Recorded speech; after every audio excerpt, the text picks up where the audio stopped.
All right. Happy Saturday, wherever you are in the world. This is episode 199 of the Filthy Casual MMA Watch Party here on the Talking Shit podcast. I am Dr. Evil Genius, and we've got a fight night to cover from the UFC Apex. So, hope you guys are enjoying your Saturday.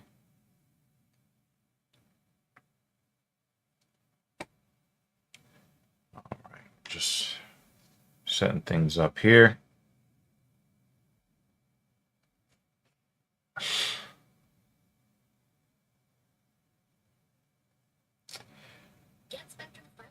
Ooh, don't want those problems.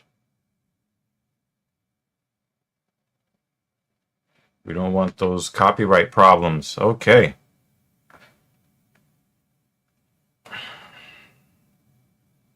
How are you guys doing today?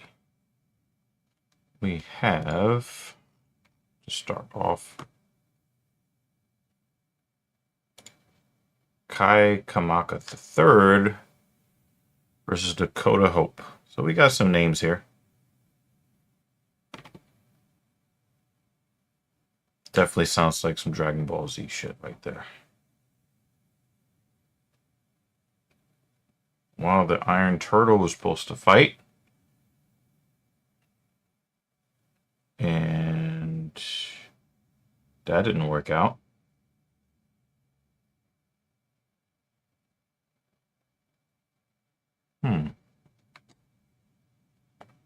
Iron Turtle normally doesn't pull out for fights. Wow. How do you have a minus 650 favorite and a plus 135 underdog? That doesn't even make sense. What is going on here?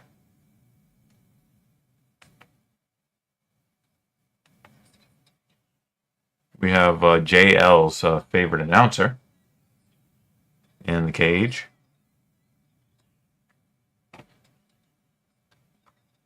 Let me see. Let's see.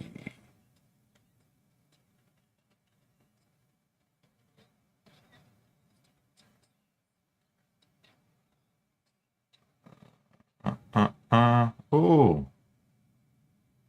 We got Lando Venata fighting. Haven't seen him in a while. I thought he was going to retire. Or maybe he got released from the UFC. What? He's been gone for a while.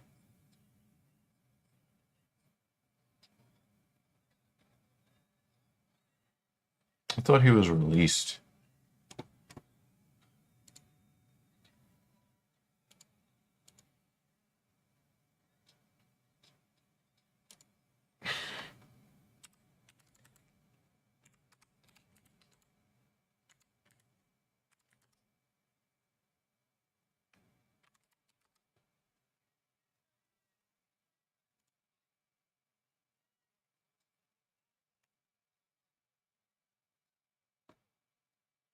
Okay, so he took time off for personal reasons. So very interesting. Um,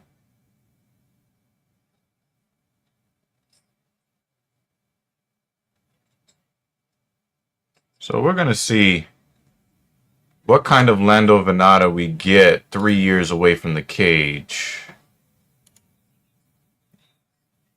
Wow, Hope is giving Kamaka the third some crazy knees to the body right now.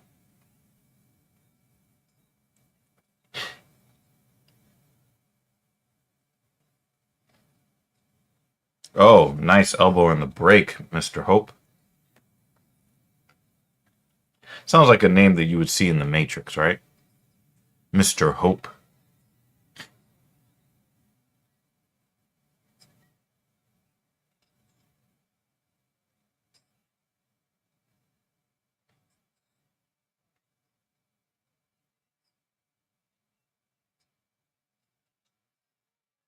Wow, Hope has got a crazy right hook. That is not a right hook you want to get hit by at any weight.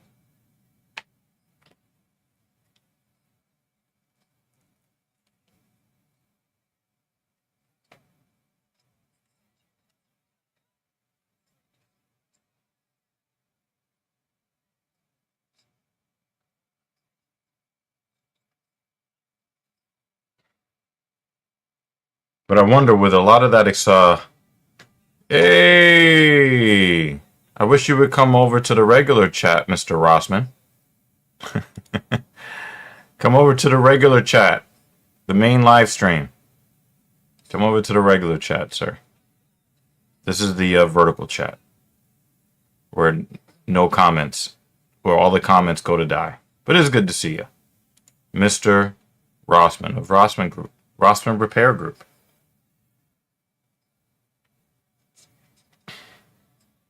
Oh, that is a crazy, crazy power from Dakota Hope. Crazy power. Oh my goodness.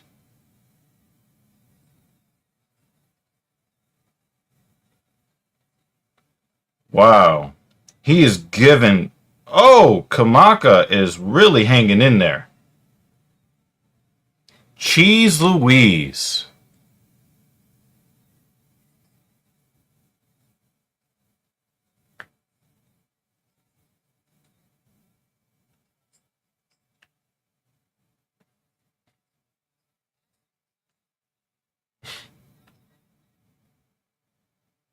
Hey, Kamaka really stayed in there. I thought that we were looking at the end. Wow. I still don't understand how Kamaka. There's no way that Kamaka was a 6-1 plus favorite, but Hope was almost an even slight underdog. There's no way that those numbers work. Ooh, good leg kick. But of course, Hope acts like a typical black man and does not check leg kicks. He just eats them.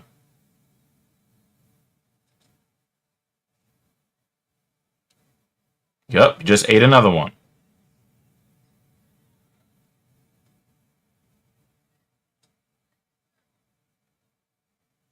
He's gonna eat another one.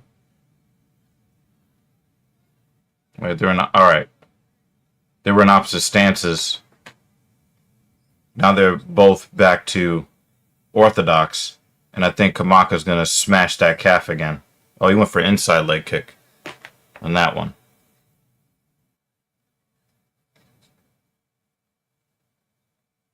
Hope has to watch that knee to the body because it's a little bit low.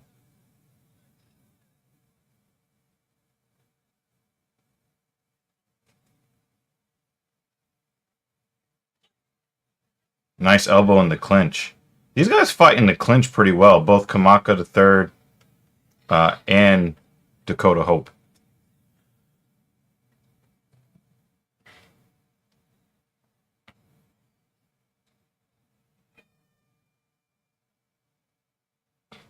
All nonsense. Keith Peterson is our referee for this bout.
Damn, Hope is a violent, violent young man. Oh my God. But I wonder if that gas tank is running out a little bit.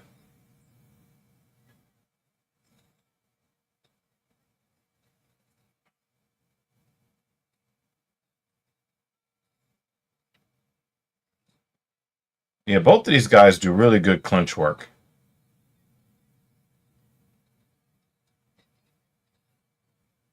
Hope is expending a lot of energy.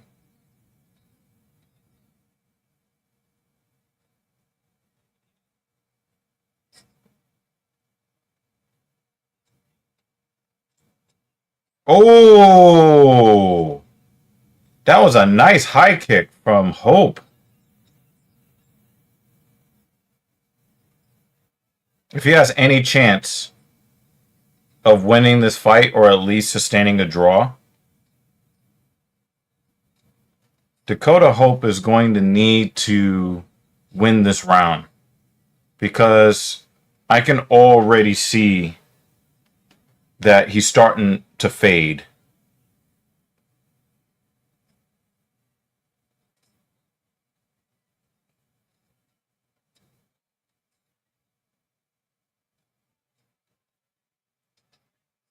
And now Kamaka's working the body.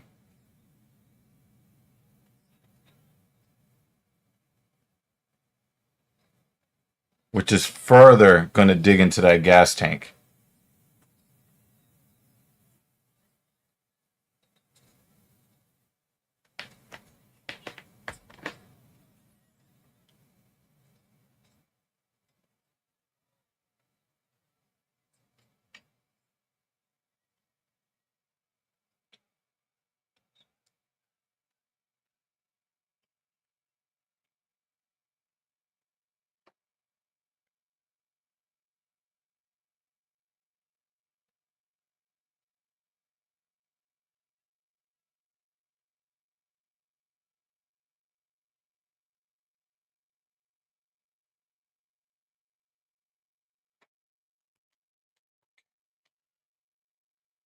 He's still got some output.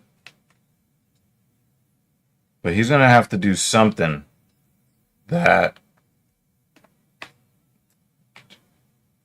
definitively shows the judges he gets round 1 and 2.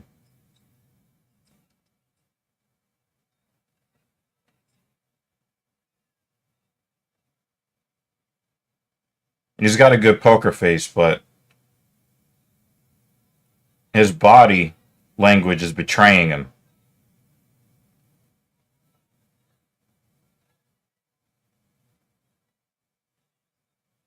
And I wonder if Dakota is used to guys folding in the first round. Oh, thanks. Can you give me the open one? The one that's in the fridge? Yeah, well, not the one that needs to be poured out, but the open one. Yes.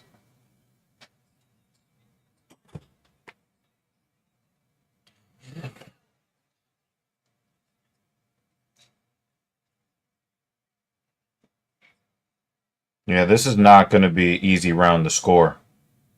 And I think that Hope needs to use pretty much all the energy that he has left. He's going to need to do that just to try to pull out this round because I just don't think that he's going to have a lot left in the tank in round 3. Appreciate it. Be back later. Oh, Lewis is here. Well, he was. Lewis was here. Yeah.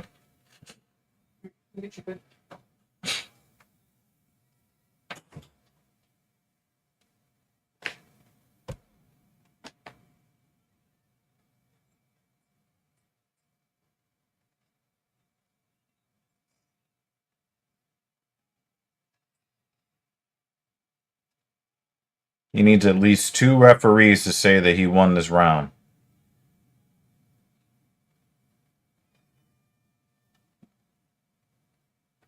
I don't know if he's going to get that. It's a very, very close round in round 2. And the dude is already beat. he's beat. And you can see it too.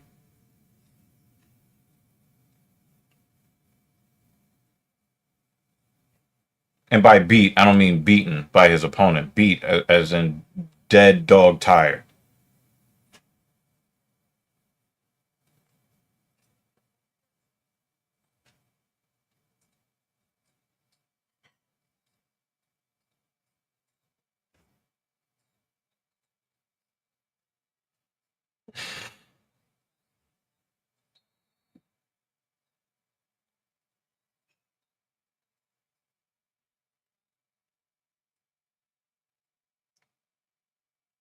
And it's got to be a little bit frustrating for Dakota Hope to go into the UFC, this being possibly his UFC debut, and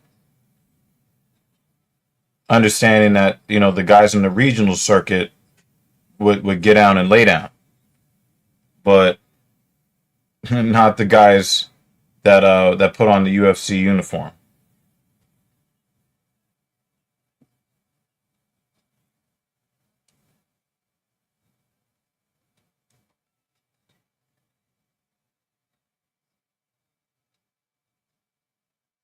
Oh, so Hope switched to stance.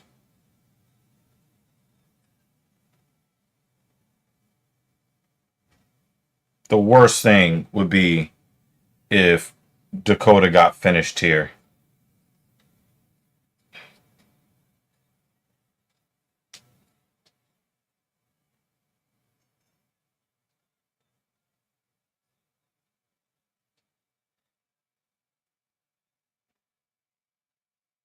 Yeah. I don't have a lot of hope for Dakota at this point. He is dead beat tired. Oh, and he's bleeding. Hey, lunch.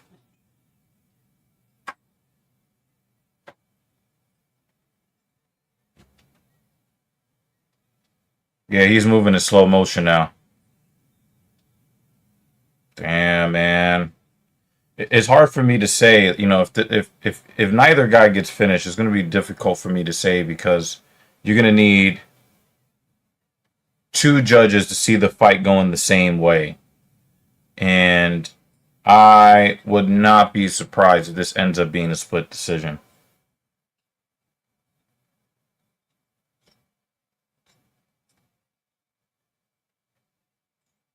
Oh, Kamaka's got the bloody lip.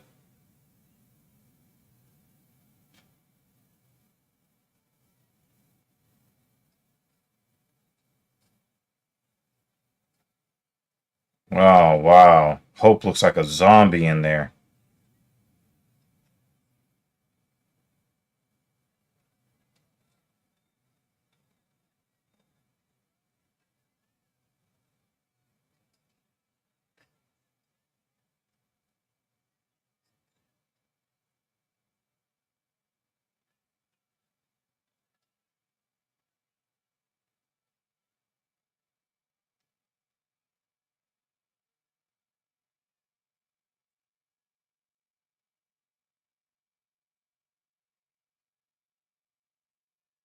Hope does a really good job of avoiding the traps of headhunting.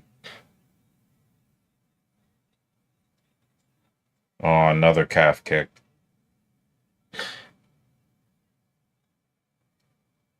You switch stances again.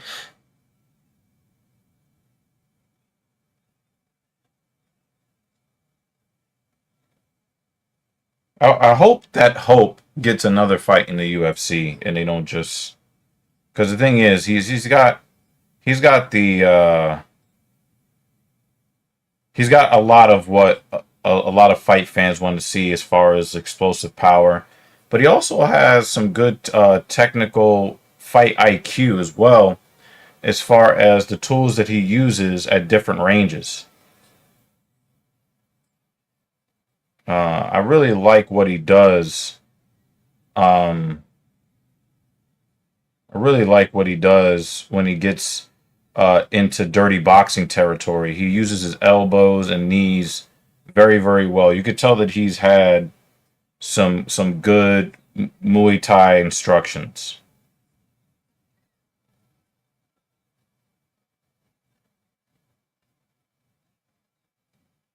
He's really given everything he has here in this final round. He's struggling. I'm not sure he's ever been this tired in his life.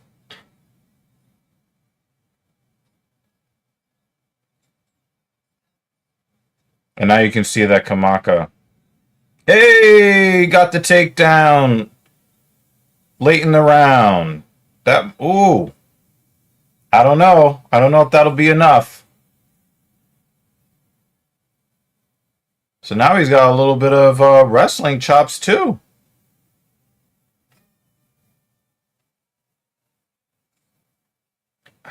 Wow.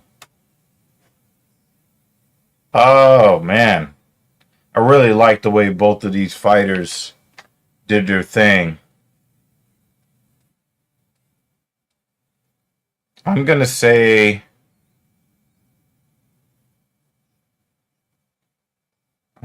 I'm not gonna be mad if it goes either way, but I'm gonna say 29-28 Dakota Hope, and I think that he kind of like just by the skin of his teeth with the flurry at the end of round three and the takedown.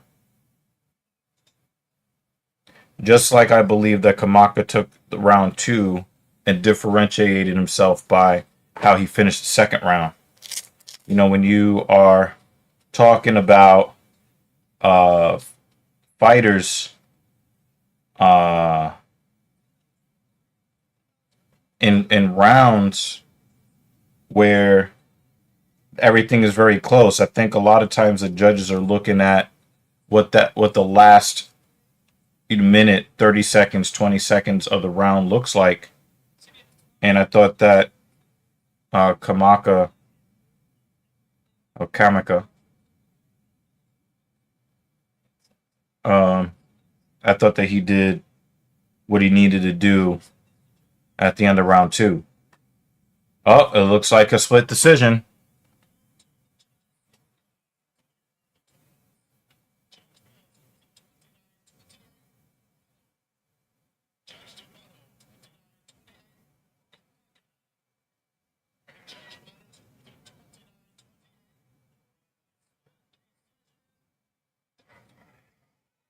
Yeah, yeah. I can't be mad.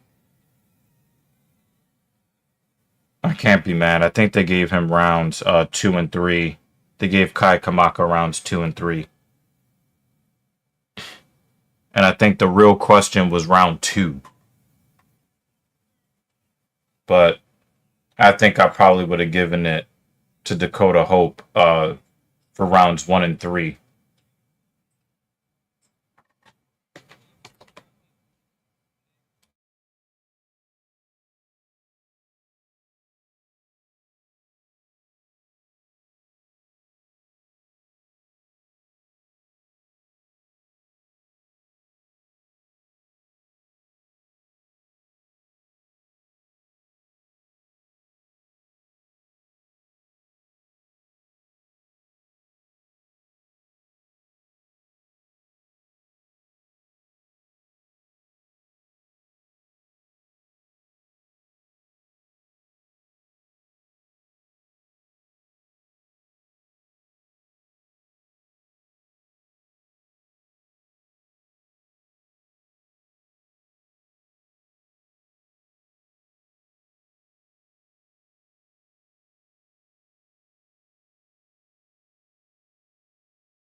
Yeah, so I wanted to listen to what Kai Kamaka had to say. Number one, 5 kids by age 31 is wild. That dude is shooting up the club. Um,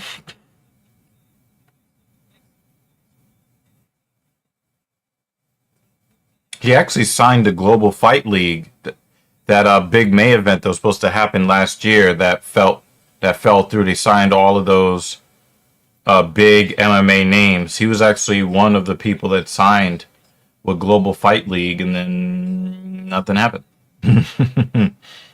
So now he is, he did Bellator, PFL the Bellator, PFL secondary MMA promotion tour. Now he's back with the UFC.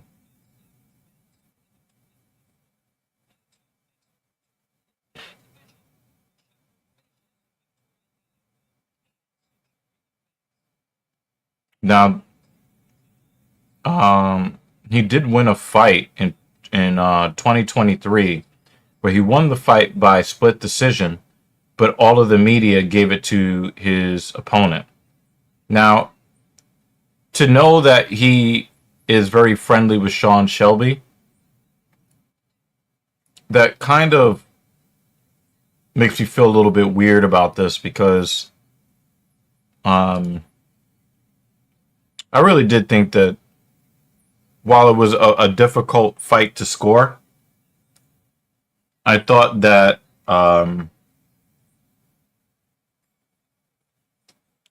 Dakota won the fight, and let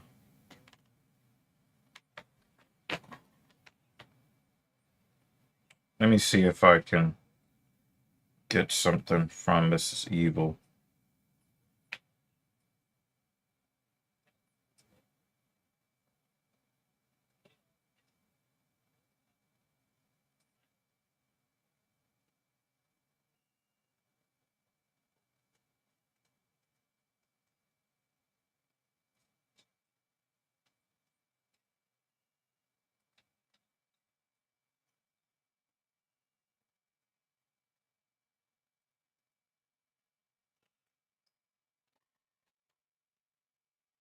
All right, so that is that. Again, I really thought that the fight was close, but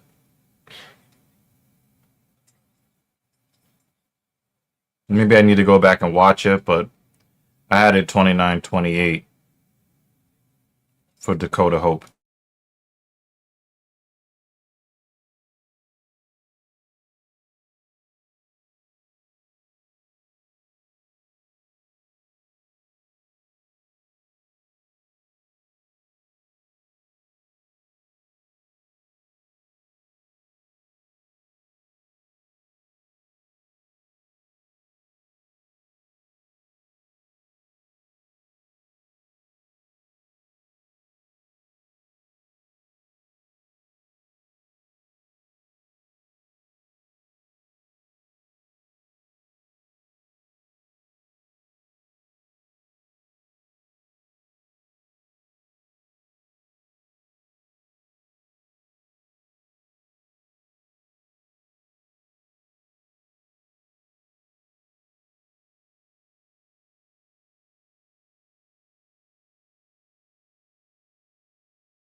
So it appears that Melissa Gatto has the age and the reach advantage.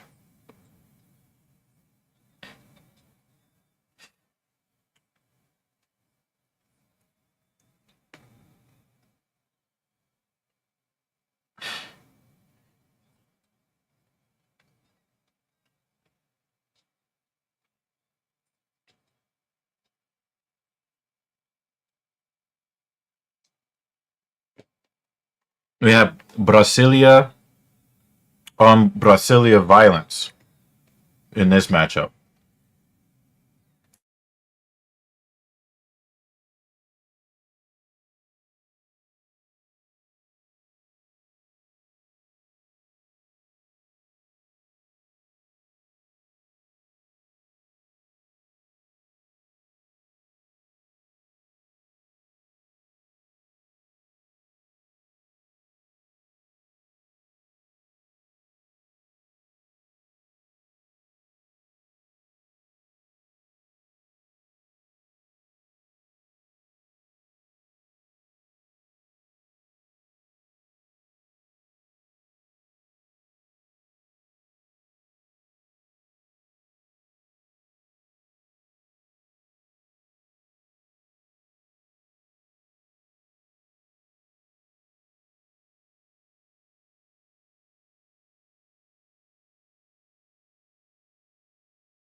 So Mrs. Evil doing some research work. Thank you, Mrs. Evil.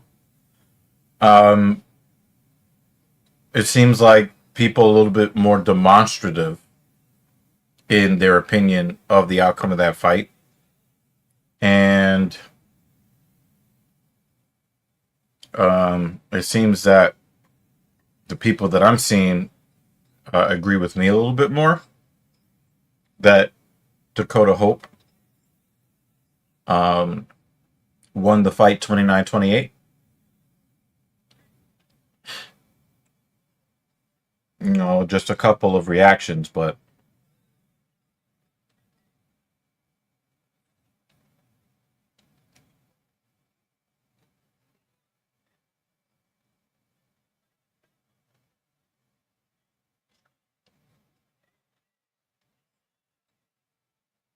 Barbosa's throwing hands.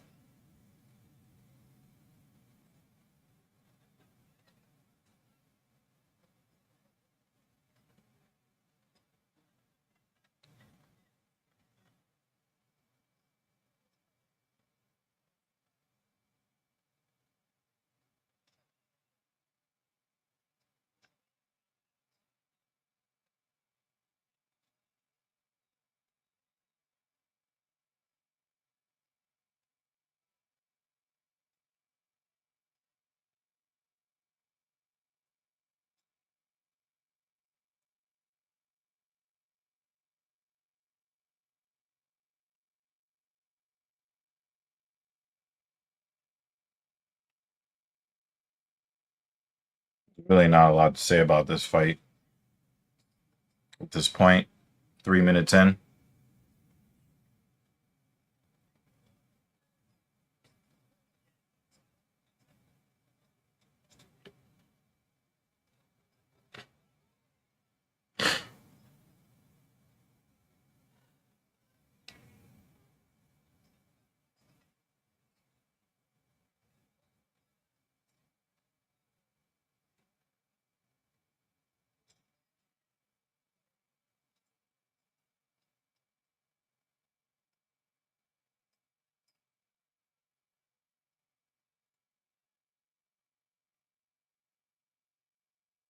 This fight is just awkward. This is an awkward fight.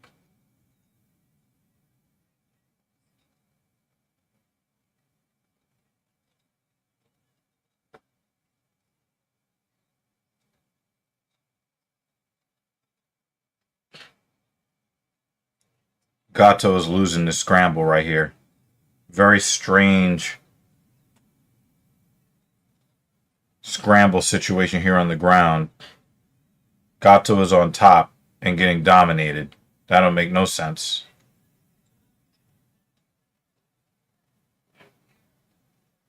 This is just strange.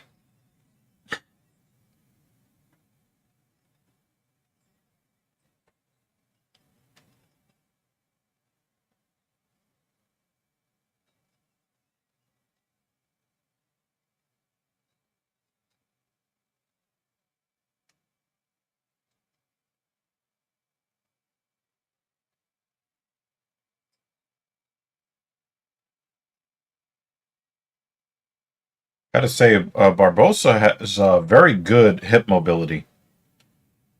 And she is making life very, very tough on Gato, even though she's on the bottom. Also, she doesn't waste a lot of opportunities. When she sees an opening, she takes them. And I wish that more fighters of both sexes would have more of that mindset. I thought that, Dakota Hope was a guy that took every opening that he could when he had some oxygen in his lungs.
Now we got Barbosa. She's in top position.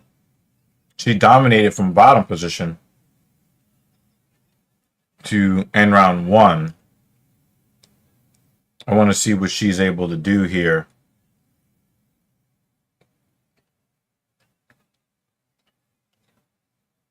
Wow, not nearly as good. Both of them seem to do better on the bottom.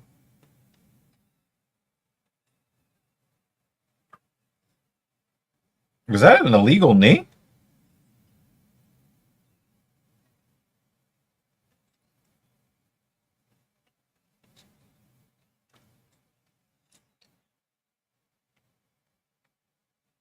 Oh, Barbosa thinks that Gato is oh, it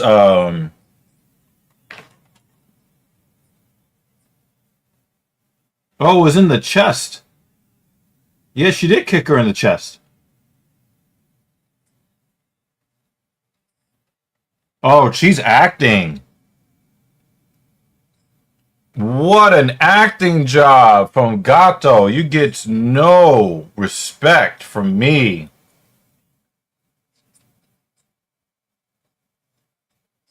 She kicked her right in the chest, and then she got to her hands and knees and then rolled over like Aljamain Sterling.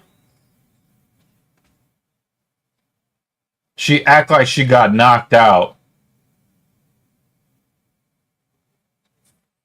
That was complete BS. Oh my god. That was so BS. Oh my god.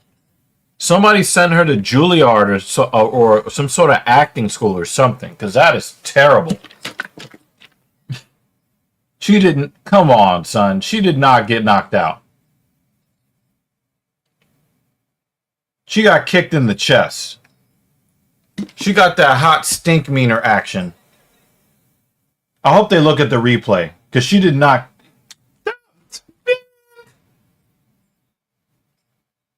Nah. Nope.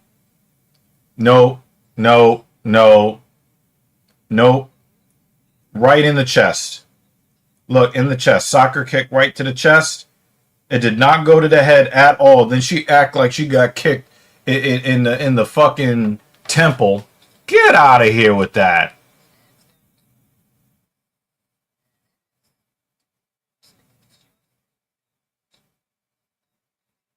Get out of here. Get out of here. I don't know what you're apologizing for, Jay. We're here to entertain you. But this is the worst acting job since Aljamain Sterling. I hope they look at the replay, because that is some fucking bullshit.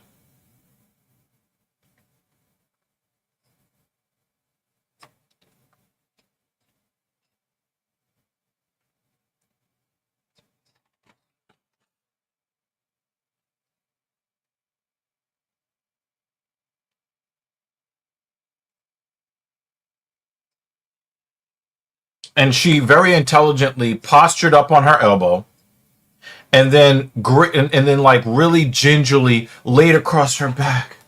Oh. Get her out of here. Get her out of here. Get her out of here. That was some fucking bullshit. Even the referee outside the cage is pointing to his chest, not the face. Get out of here with that.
I gotta hear.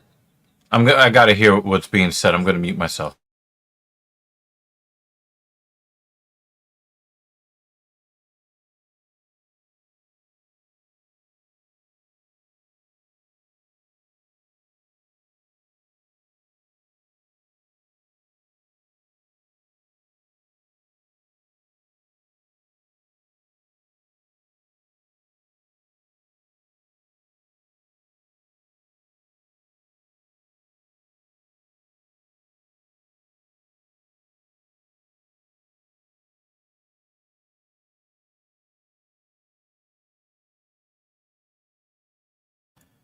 This card is not starting out well at all.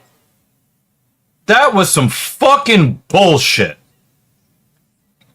They took a point from Barbosa after this chick did the. She did the fucking, you know, when you beat Chun-Li in Street Fighter 2. Oh my god, that was horrible. And they let her get away with that.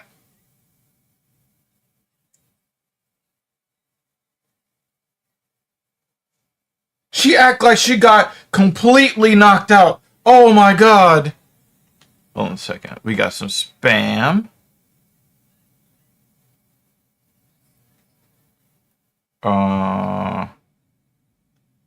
Shit. Let's pull the comments off this.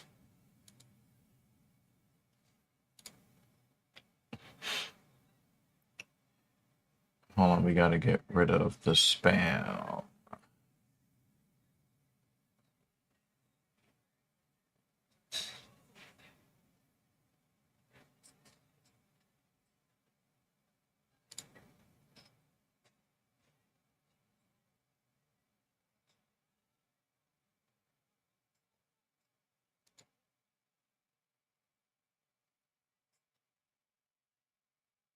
All right. Got rid of the spam.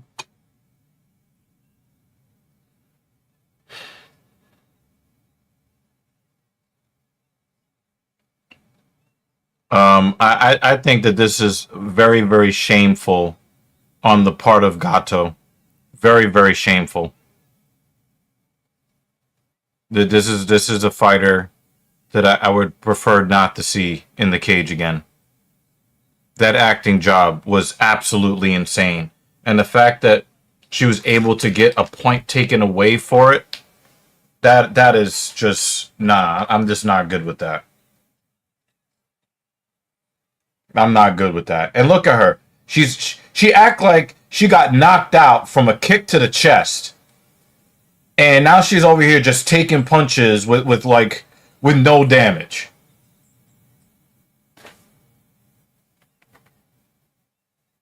Nah. Nope. Nope. Nope. Nope. I hope she still loses. Because the answer is no. That is one of the... Oh my god. Hopefully this card gets better.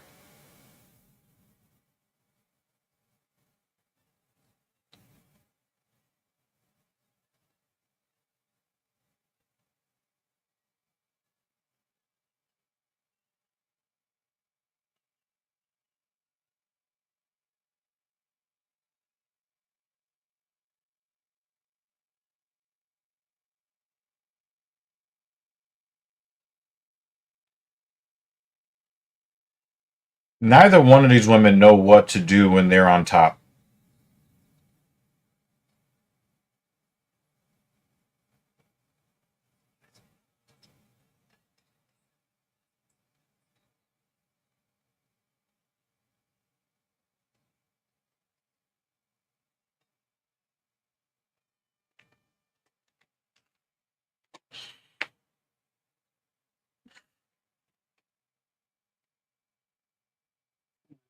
Nice. You missed one of the most ridiculous acting jobs that resulted in a point being taken away from Dion Barbosa. Mm-hmm. Melissa Gatto needs to get out the UFC. Mm. She just needs to leave. Mm. Is that what Jay's talking about, the acting job? Yeah, Look at if you can go and look at social media for us, you're our correspondent for the evening. Mm-hmm. And let me know what Twitter is saying, because she act like she got so she had knees on the ground and hands on the ground, and the chick looks like she throws an illegal kick, but it hits her in the chest. Mm-hmm. Clearly hits her in the chest. Mm-hmm. She gets kicked in the chest, and then she postures up on one arm, and then she gently rolls, and then acts like she got completely knocked the fuck out. Like it is one of the worst acting jobs since Aljamain Sterling. Mm. She acts like she got completely knocked the fuck out, right? Mm. Then she starts taking hammers to the face from Barbosa, crazy elbows with no damage after that. Mm. But you just act like you got completely laid out and you need to win by disqualification for a kick that hit you in the chest. Mm. The acting job led to Barbosa having a point taken away. But we can't get a point taken away for blatant kicks to the dick. Mm-hmm. And many other things. I mean, at this point, I just say everyone grab the cage, kick each other in the ball. Yeah. Just, but like if somebody punches you in the face, just act like it was an illegal elbow or something, and they'll take a point for that. Mm. Need anything else? Let me know. Pop it in now.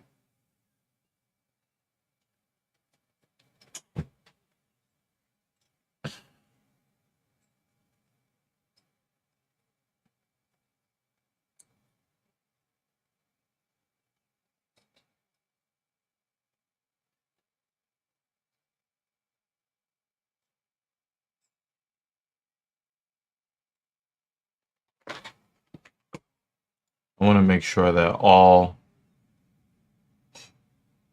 I want to get rid of all.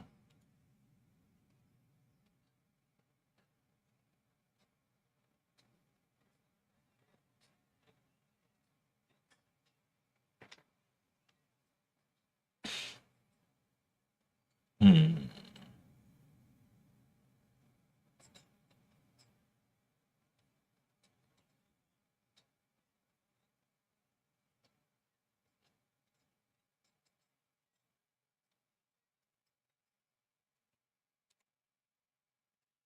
Gonna manage some moderation settings on Twitch because we've got another word that needs to. Uh-oh, she's trying to take that arm. Take that arm home with you, Barbosa. Take that arm home with you. Take it home. Take her elbow.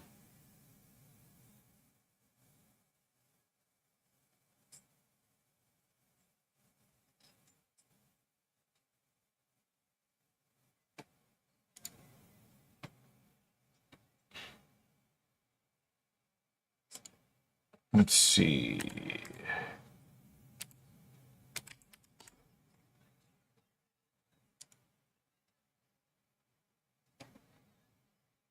All right.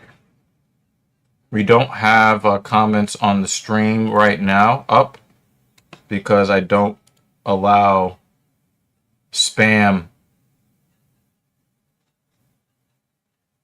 I don't allow spam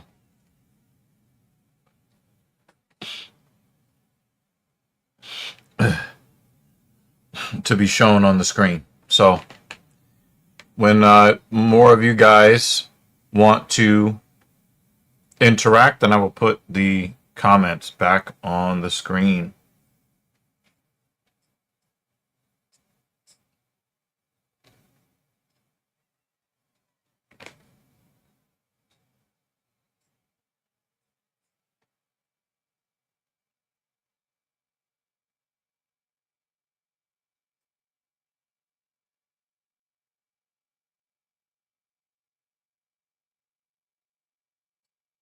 I really hope Gato loses this fight.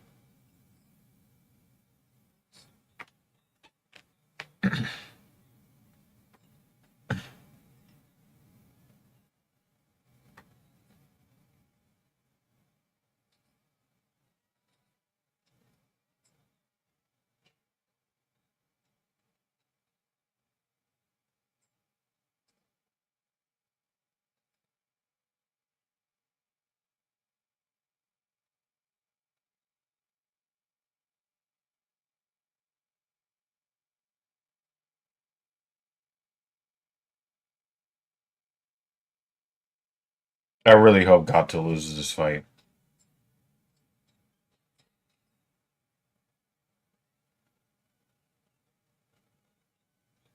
Yeah, elbow that calf. Give her a Charlie horse.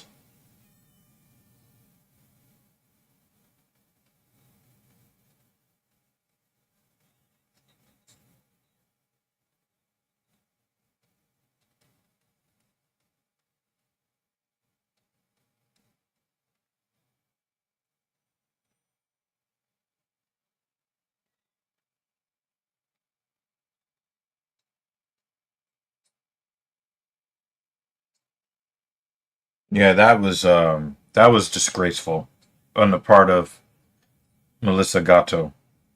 That was terrible.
All right, let me figure out who they gave this to.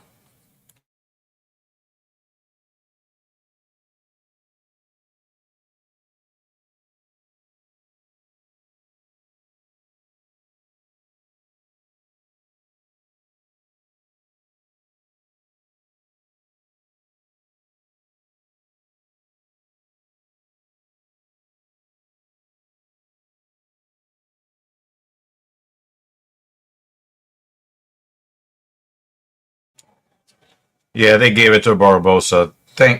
Man, it should have just been 37 to 30-27s across the board, in my opinion.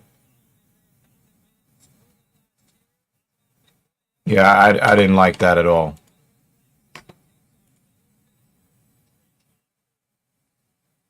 It's amazing how Trayshawn Gore um still has employment in the UFC.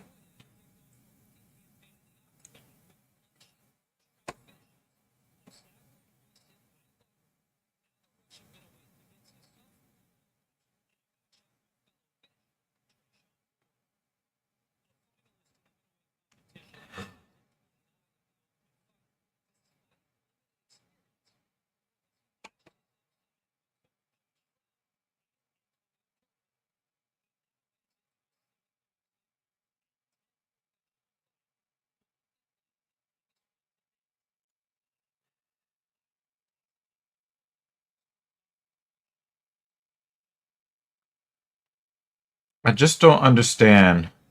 Wow, Trayshawn Gore still doesn't have a Wikipedia. That's crazy.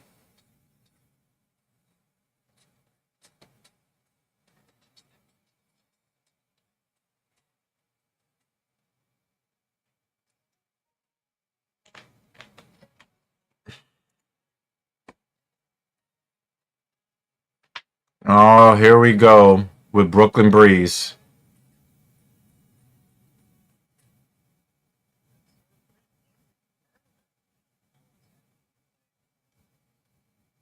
Yep, Brooklyn Breeze has arrived.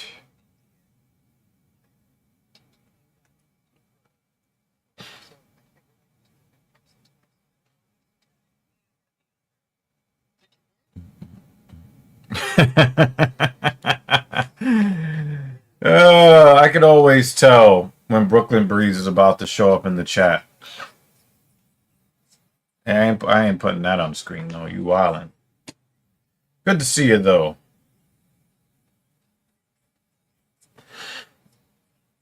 Good to see you. Ooh, ooh, ooh, ooh, ooh.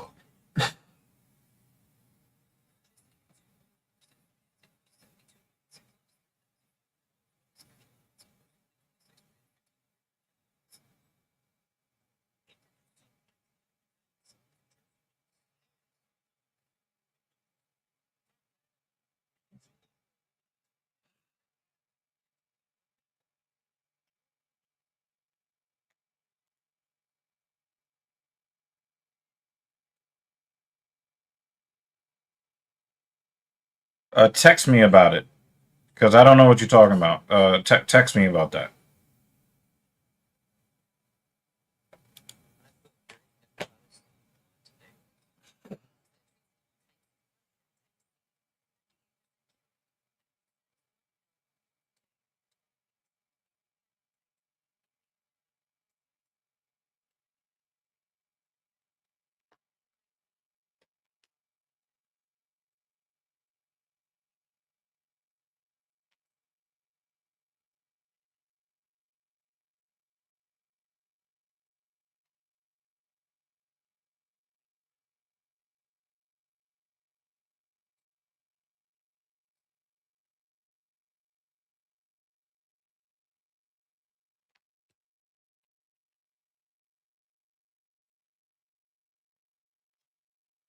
All right.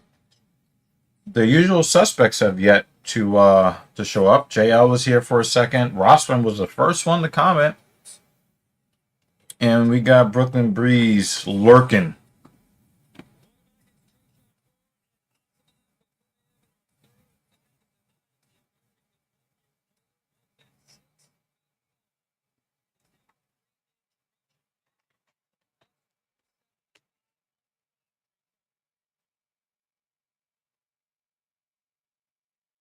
Oh, okay. Oh my God, they're drinking in the morning? Good God Almighty.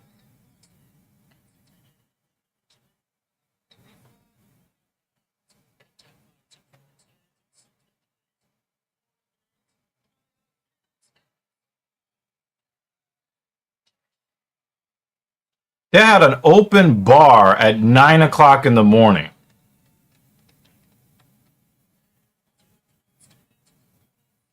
That's how you know this shit is for old people.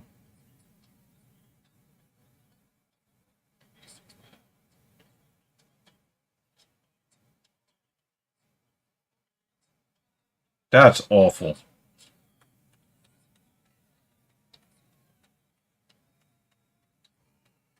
That's just that's that's that's crazy.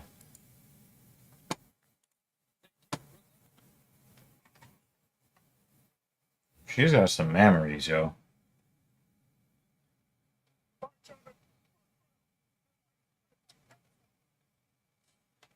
Yo, the event has people trying to party at 9 o'clock on a Saturday morning.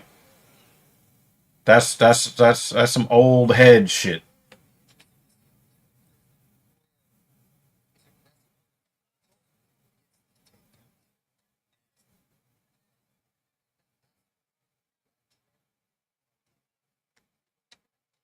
Oh wow, Trayshawn Gore just barely missed sending Bakoev to the Shadow Realm. Just barely missed.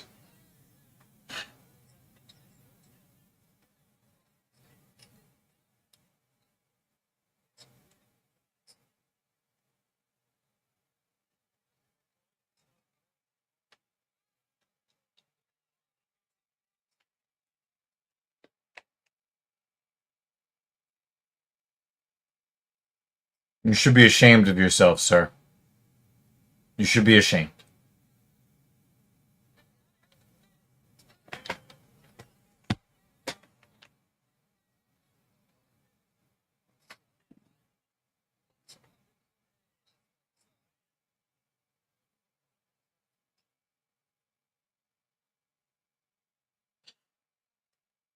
Oh, nice. Overhand right for Gore. Gore's looking sharp, but I expect him to be looking up at the lights, though, unfortunately. I don't understand how he only has 6 professional wins. Oh, nice kick to the body by Gore. How is he 6-4 for his career and still in the UFC?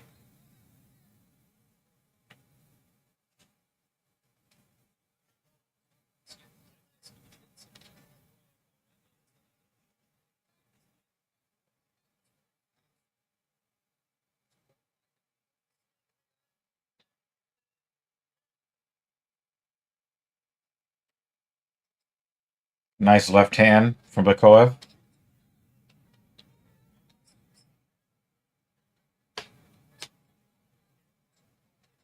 Gore unleashing a little bit of a combo. And he's doing a good job of countering any kick that Bakoev is throwing.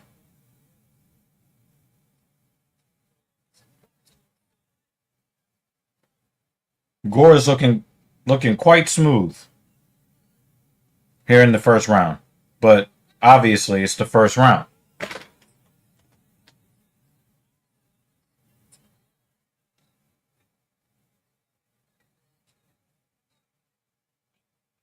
Wow, he's got Gore moving backwards now.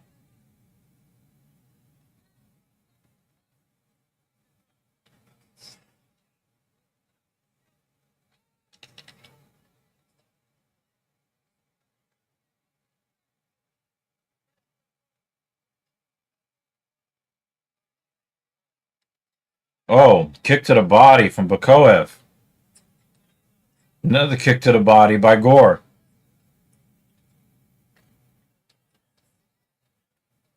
Gore looks like he's been training a lot.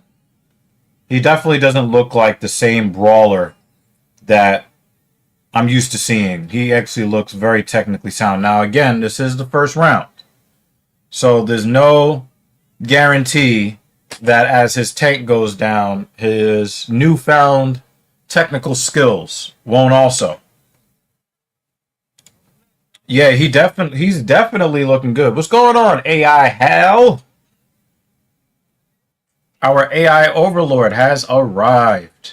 Good to see you again.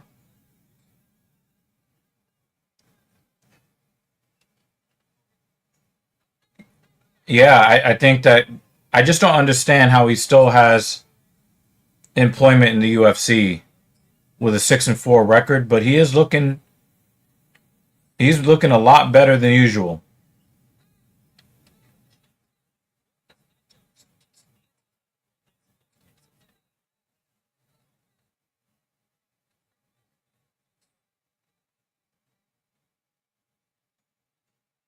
I just don't understand why his eyes are so close together.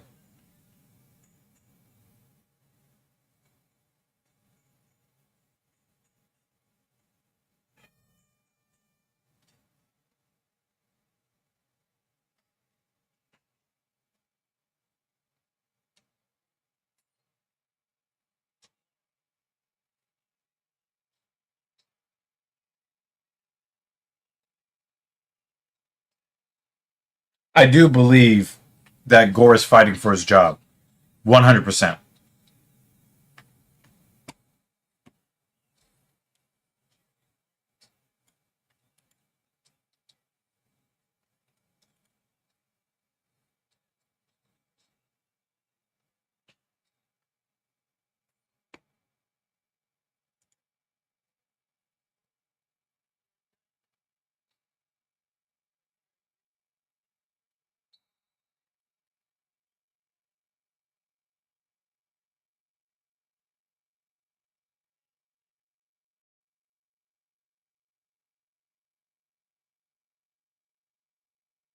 Yeah, he has 4 losses in the UFC.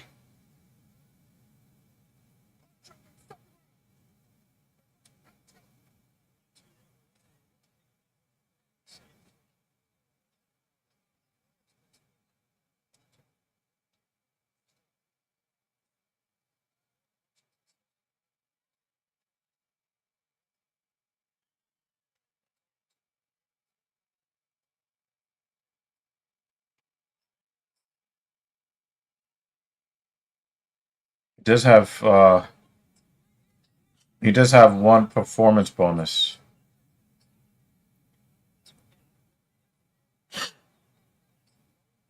but he lost to Marco Tulio and Rodolfo Vieira, and he lost after missing weight.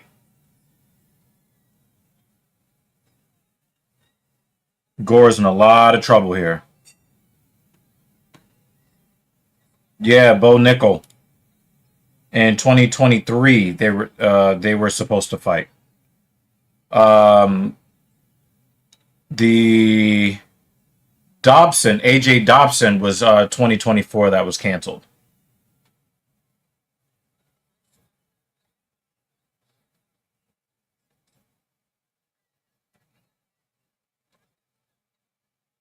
Now the UFC says Gore is 6-4, but Topology has him at 5-4.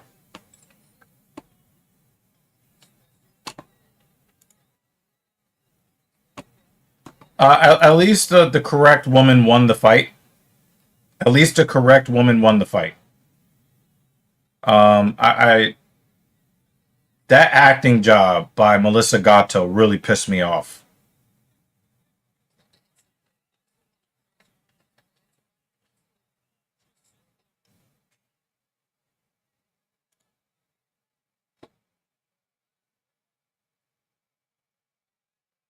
So you have Bikoev as a second round TKO. Well, we're about to see because this is the second round.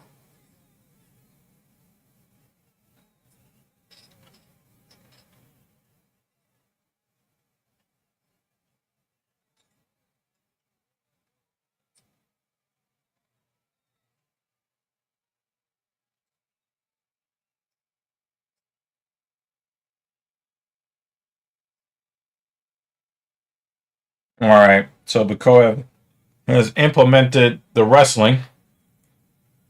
So that should pretty much be a wrap for that.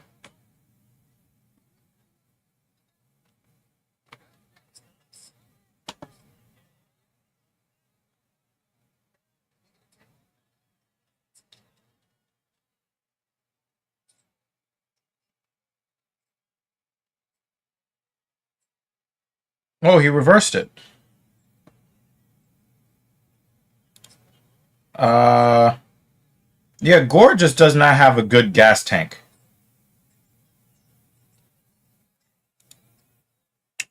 Yeah, I was saying in round one he looked very, very good. He doesn't look as good here in round two, but he's a gas tank issue and always has been. So I'm not surprised. He did reverse the bottom position, while Bakoev is just physically powerful. Tresean Gore is a very physically strong guy. And the way that Bakoev just got up from the bottom, that was crazy.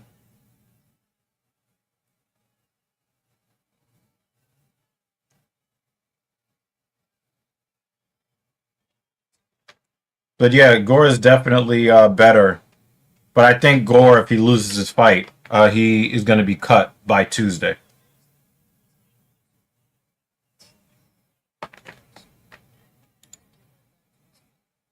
Well, he wasn't crotch sniffing in round one, but he did get this takedown and has implemented a lot of grappling and clinching here in round two.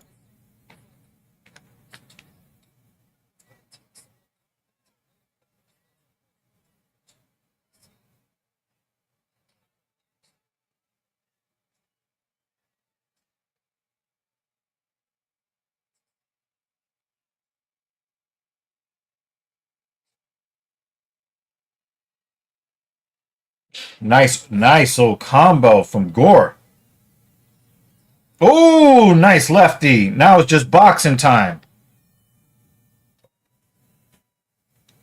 I still think I don't know. It's kind of tough to tell. They're probably gonna give round two to Bakoev. I think Gore's making a mistake not putting more calf kicks in the bank.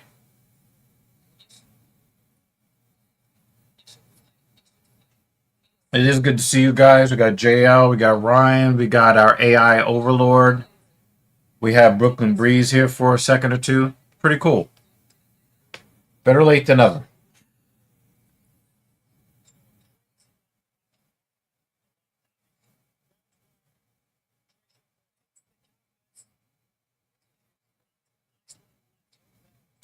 Yeah, so Bakoev gets round two. So I don't know. I think Bakoev is if he doesn't finish it, he'll probably still end up winning 29-20. I just don't trust Tresean Gore's gas tank.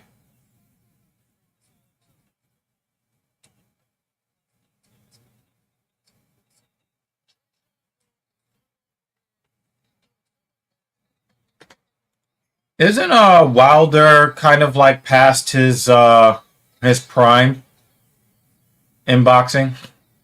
If I'm not mistaken, he's taken some knockouts and I don't really watch boxing, but everything that I've heard has said that that he was just a puncher anyway. I don't know.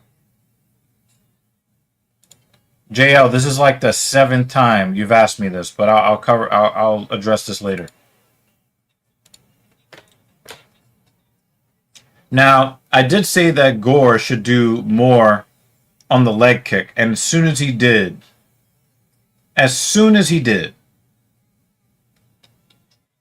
you can see that Bakoev can't even choose a stance anymore.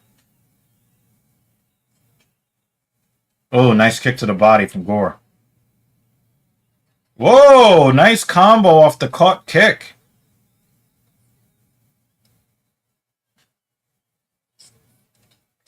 Absolutely. Absolutely. But I also think that Gore knows that he's fighting for his job.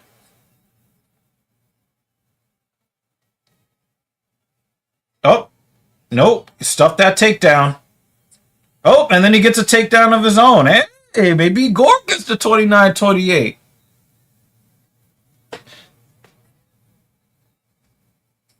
Could you imagine if he wins this fight and Dana cuts him anyway? But yes, Trayshawn Gore definitely looking worlds better. I mean, Gore has always had this. The problem is the difference between Joaquin Buckley and Trayshawn Gore is that Buckley has the gas tank and Gore doesn't. No Neck Jr. Yeah, I think he's gonna win. I think he's gonna win. But again, you know, he's fighting for his job.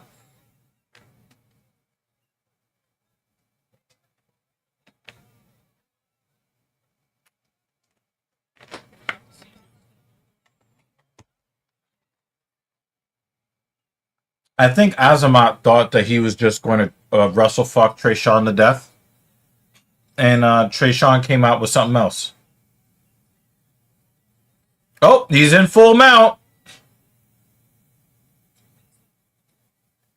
I think it was +6, close to 700. It was below it was below 700, but it was close. Nah, you rushed it, Gore. You rushed it, Gore. You rushed it. Why, Gore? You rushed it. You could have gotten the finish. Ooh. Guillotine! It's vagina tight! Oh, he got stuck! He gets the guillotine! Trayshawn Gore saves his job!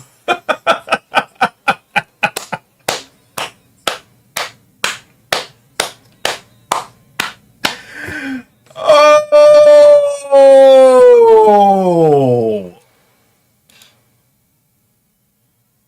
Oh my! And he had, and I'm like, no, he rushed it, no, and then wow,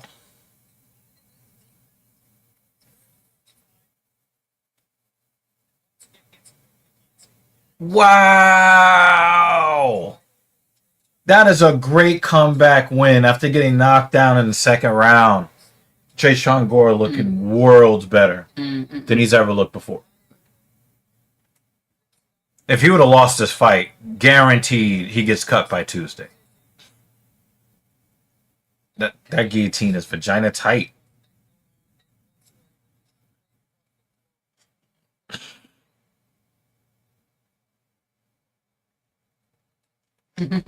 Rita's like, go, go, go, go, go. He's out, he's out, he's out, he's out. Wow. We don't cut him. How about that? We don't cut him. Very happy for Trayshawn Gore. He came out looking super sharp, technical. He got knocked down in round 2, kind of looking like the old Trayshawn for a little bit. Ended the round on top, which I thought was, he got gotten taken down. He reversed it. Then he rushed it in round 3, and I'm like, damn. But then he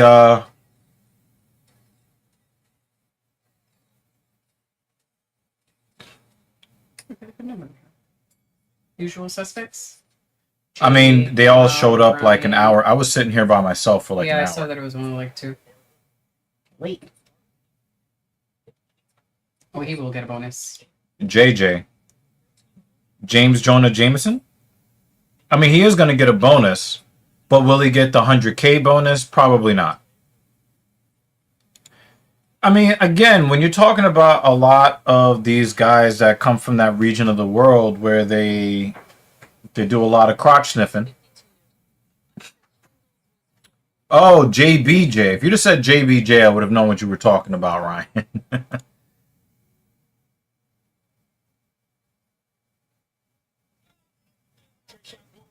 That, come on, Breeze.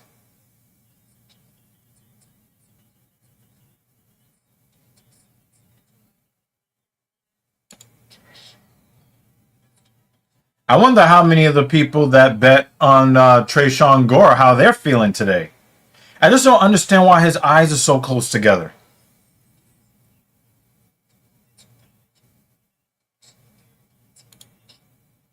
Let me listen to what Trayshawn has to say.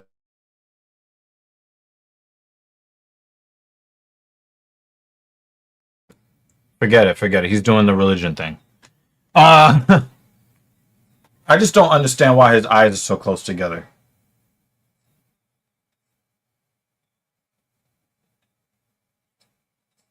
He's talking about Jesus Christ, but God let his eyes be like this. Like, come on, man.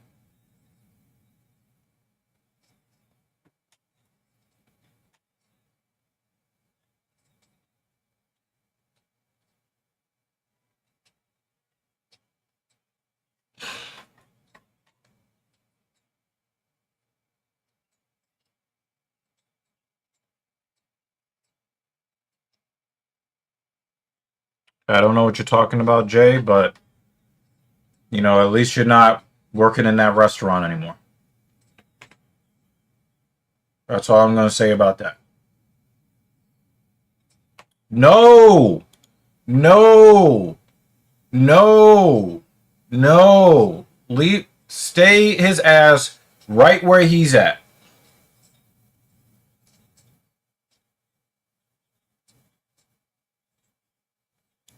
The answer is no. We don't need to see him miss weight 7,000 more times.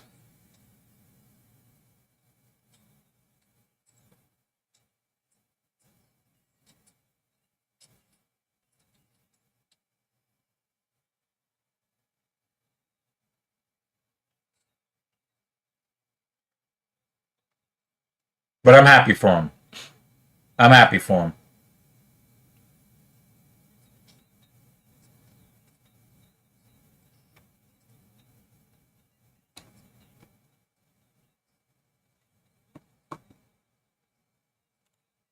Yeah, I'm very happy with his performance. Very, very happy with his performance. Very happy with Trayshawn. I'm happy for him because he was this fucking close to getting cut.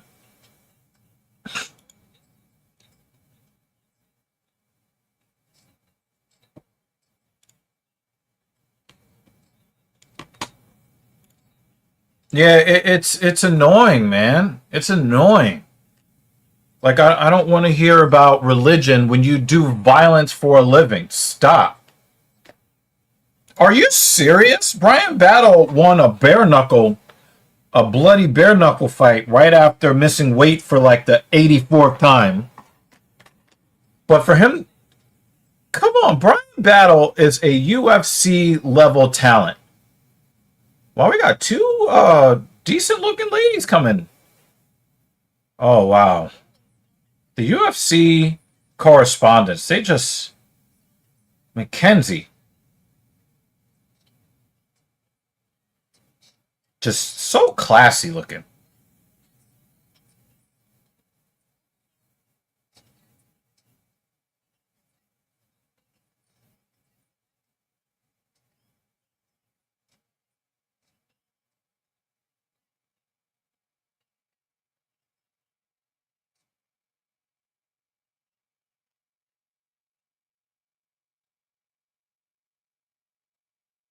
Oh, Johnny Eblin beat him.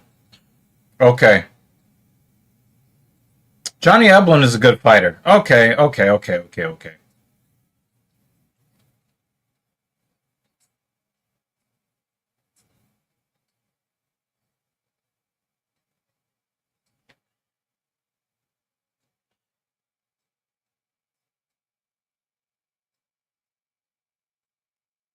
Johnny Eblin, he's no slouch.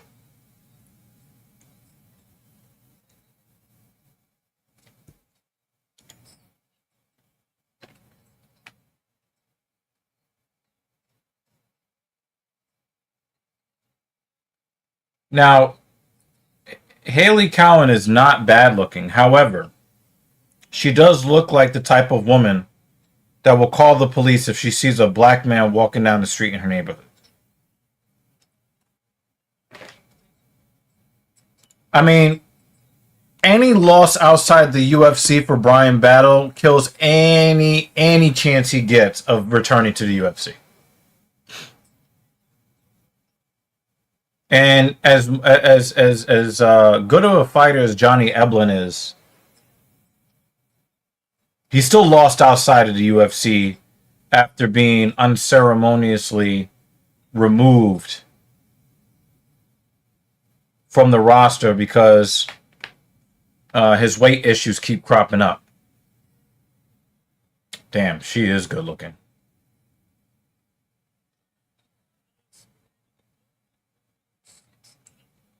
I think part of the reason why Alice Pajeda looks as good as she does is because her skin tone is really nice and smooth. Becoming a professional fighter is not going to be good for the health of her skin.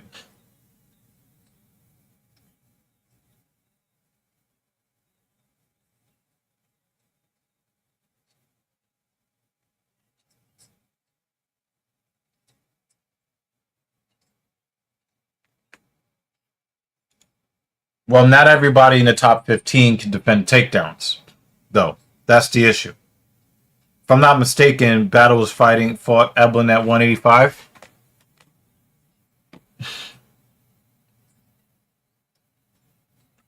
Hey, I don't know. I just know that she's cute. Tapology.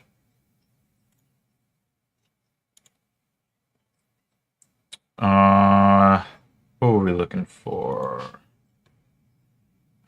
Bryant.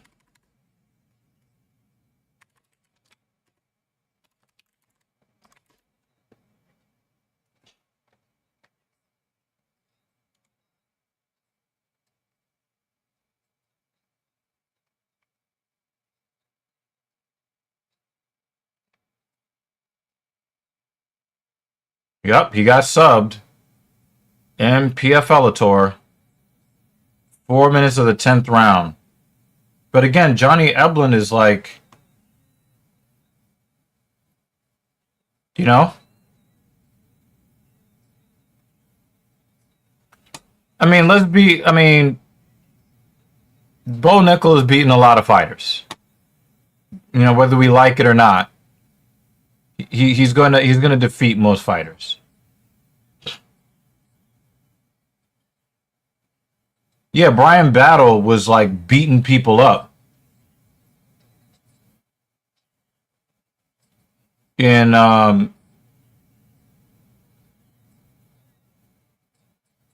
bare knuckle.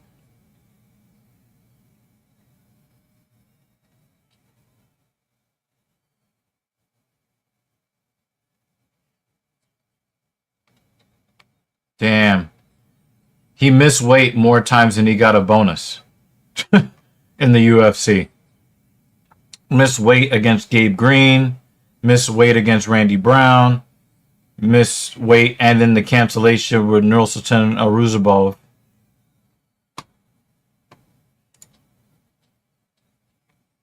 I'll look at the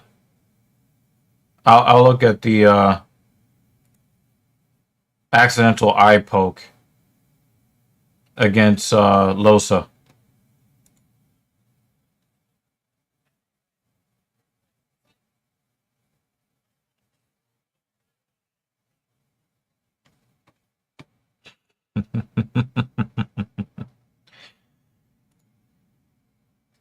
I don't think fight is the right word.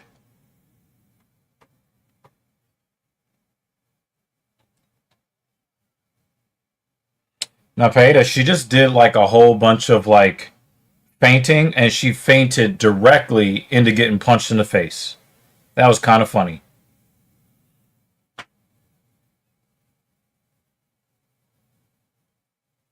Now, I do like the fact that both of these women seem very interested in fighting right out of the gate. Is that a bruise? Or I mean, she is super white, but is that a bruise already on Callan's face? Right side of her face. Or is she bleeding already? That looks like blood.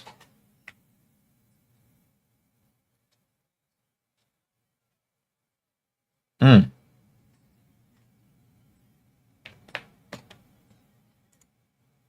Nah, I don't know about this. But if this happened, that'd be really funny. This is definitely not a shadow boxing fight at all. They are throwing.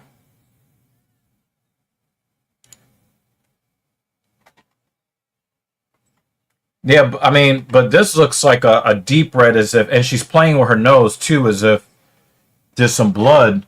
Yeah, she's bleeding. She is bleeding. Everybody reddens easy when they're bleeding, except for black men. She doesn't really seem to care. She's very offensive minded. I think that once she saw Cowan's blood, oh, she gave it the takedown. These look like two chicks fighting after school. I love it.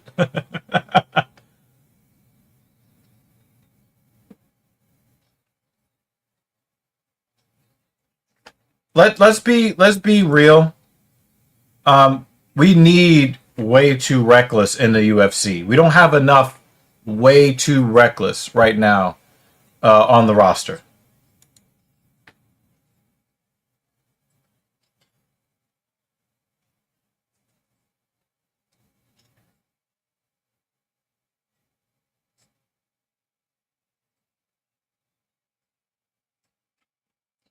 Cowan reminds me a little bit, and correct me if I'm wrong. She reminds me of a young Holly Holm with the way that she looks.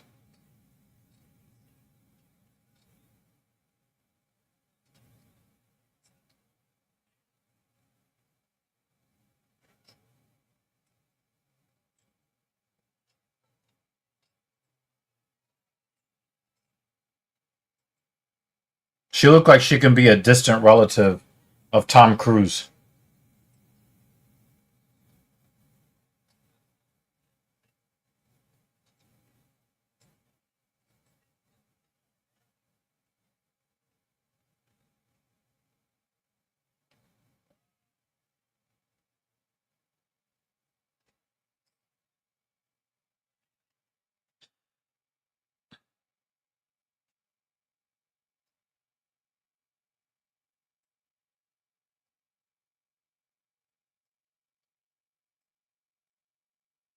This is not a bad fight. She lifted up her chin with her hand. I don't think I've ever seen anybody do that. She just reached under Cowan's chin just like this and lifted her head up to keep her from being able to dump her on the ground with that double leg.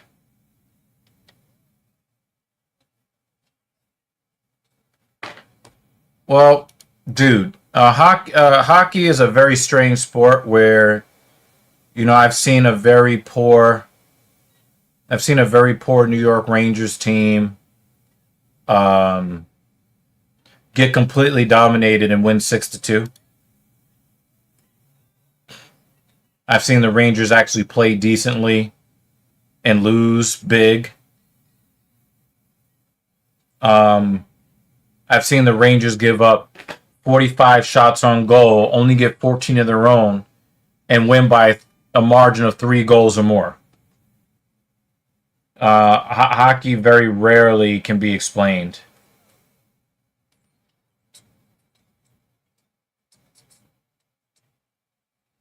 I think NHL hockey is one of those sports that absolutely needs um, 82 games.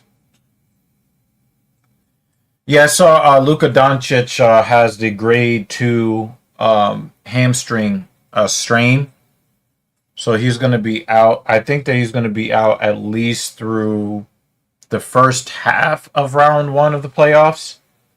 Um, he might be out all of the first round if if LeBron can step in and lead the team through the first round. But we have that kid Austin. Is his name Austin? Reeves.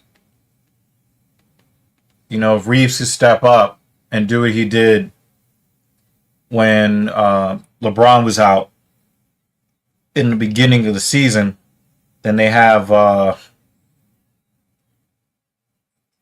chance. As far as the Dodgers are concerned, I think that they're old hat now.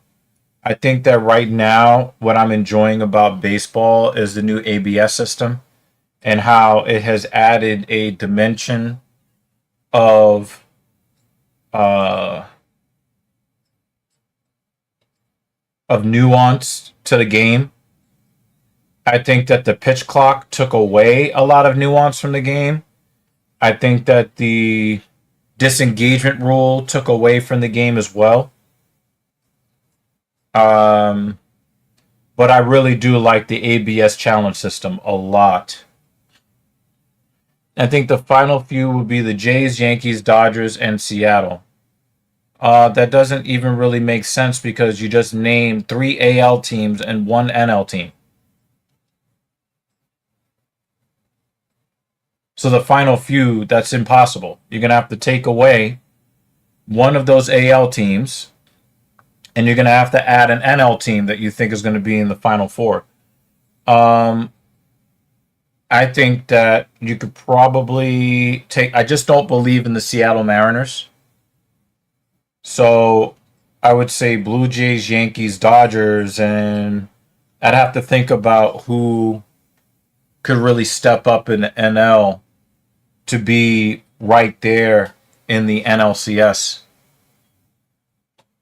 Why are you saying that? That's another AL team. You have to choose a National League team. You know, none of those teams are going to be in the NLCS. You need to find a team that you think the Dodgers are going to face in the NLCS. If you think it's going to be Blue Jays and Yankees in the ALCS, all right, cool. Oh, she tried the axe kick. Yes, they do have... what's his first name? But he's one guy.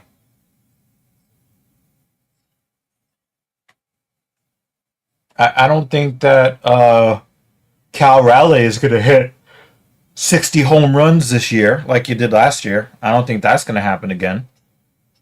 And the Seattle Mariners still play in the worst offensive ballpark in all of Major League Baseball.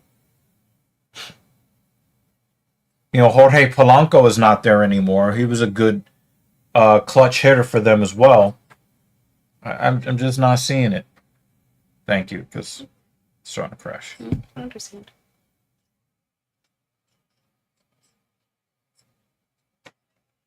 The Cubs?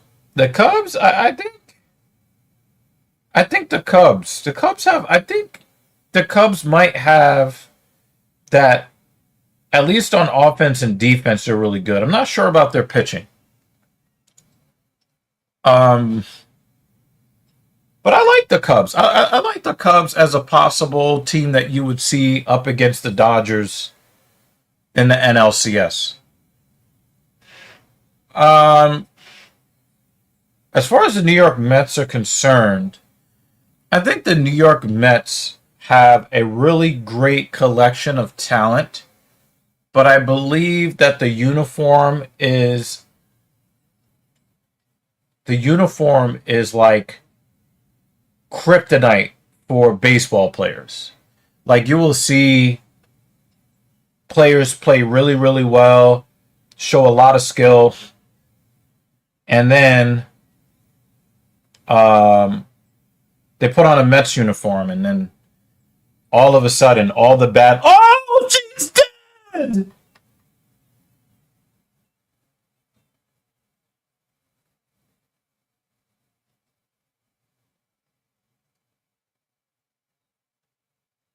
Yo! Wow, that is nice. they had to take the camera away from that back shot.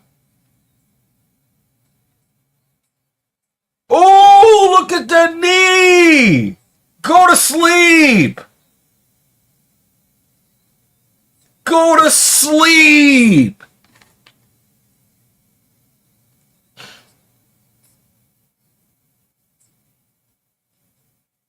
Keith Peterson was so happy that he could jump on top of her like that. I wonder if he smells like alcohol and cigarettes. He could not wait to get on top of her.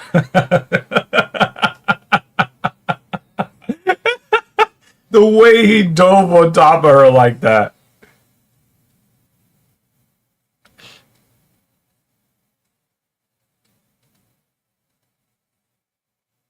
Wow.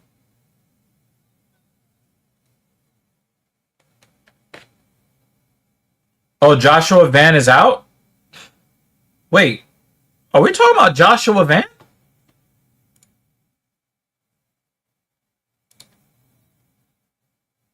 Oh, wow. Let me check something.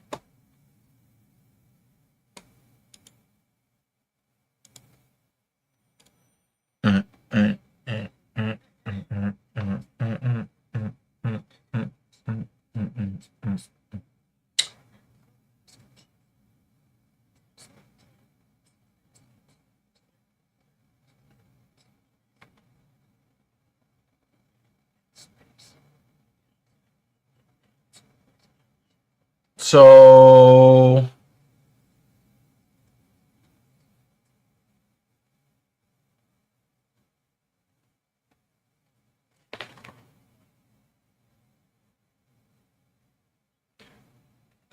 all right. Wikipedia has updated the fight order, the fight card, but they have not offered an update on what's going on. So it looks like the co-main event is going to be Curtis Blades, Razor Blades, versus Josh Hokett. Now, guys, if you ever want to bet on a double KO, we've got Dominic Reyes versus Johnny Walker. Dominic Reyes versus Johnny Walker. That is a double KO. Right there.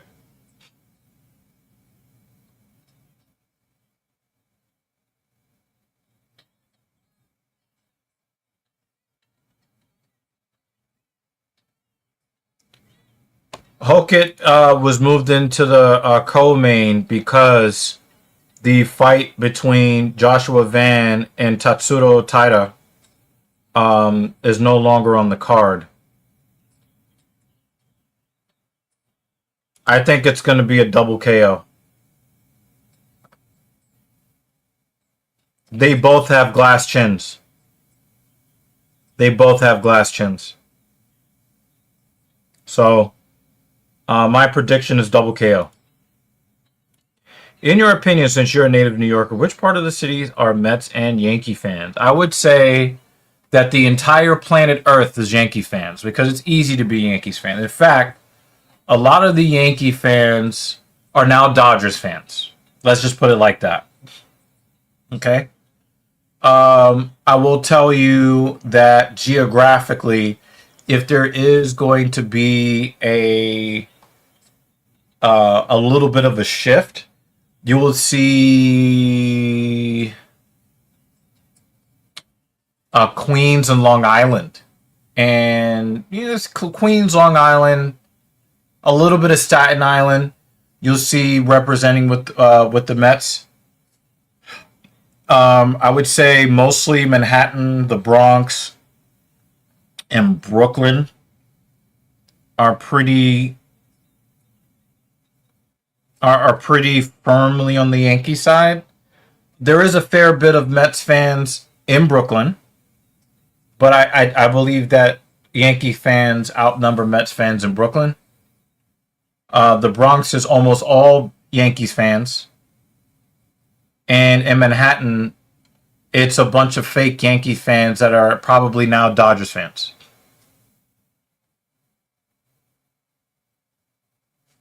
But, you know, the thing is that when you have a group of people that really care about winning more than anything else, they don't really have. All right, so here's the deal about Staten Island. Nobody hates Staten Island people. New Yorkers don't like Staten Island because it is not part of the continuity of the public transportation system. So it's technically New York City, but the subway system doesn't go there. You have to take a boat or a car to get on to Staten Island. And so a lot of people feel like the essence of New York is, you know, the subway system. And the subway system does not connect to Staten Island. So we kind of look at them as kind of like fake New York. Nope, the Jersey Shore made the Jersey Shore look trashy and ghetto. um, and that's my opinion on that. But Staten Island is very heavily conservative. Let's say that they're not the most friendly place to people who are non-white and non-Italian white. They really do pride themselves on being separate from New York City in culture and in their feelings of, you know, their feelings about, they really like to be racially segregated and they're very proud of it.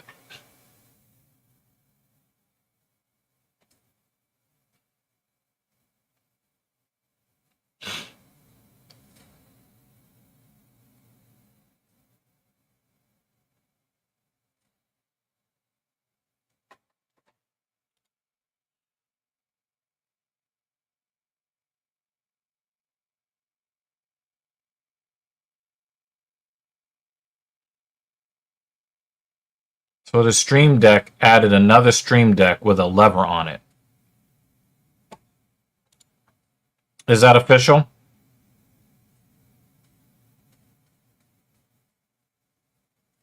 Is that official?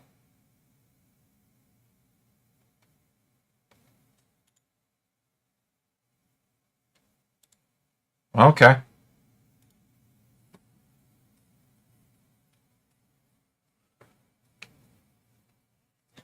So Darius Flowers, he missed weight by 0.6 pounds. So I'm not gonna kill him. I'm not gonna kill Darius Flowers. He missed by 0.6 pounds and lost 20% of his purse. I think that the 20% is fair, and I don't think that 0.6 pounds is enough to confer a ridiculous advantage. Still, I would prefer if he made weight. And if he does win, I hope that he doesn't do the weird thing where he starts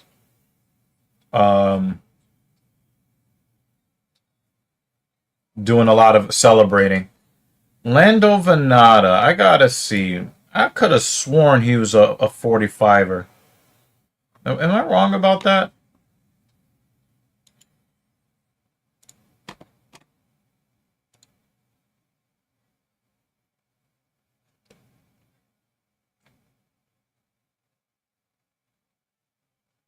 Nope, that looks like 55.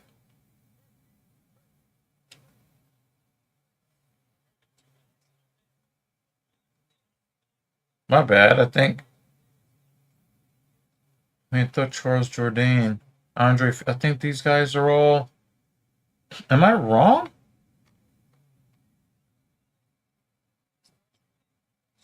Let me put his name into Tapology, because was he always a 55er?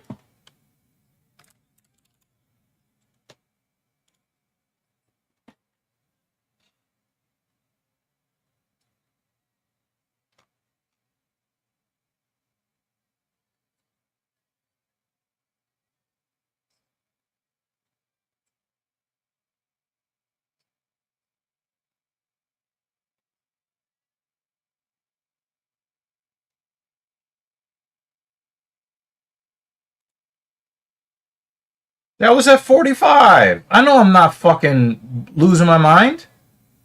And then he fought Daniel Zellhuber at 55.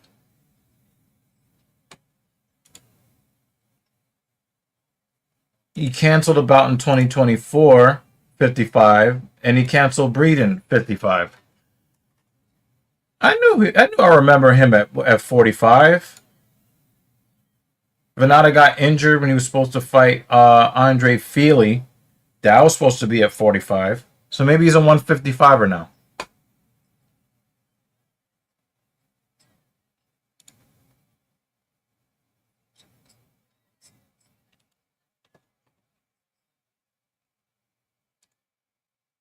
Well, I definitely hope that Chris Duncan wins the fight. Who do I think is a better fighter? That's hard to tell.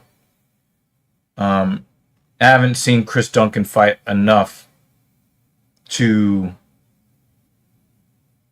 but I hope he does win.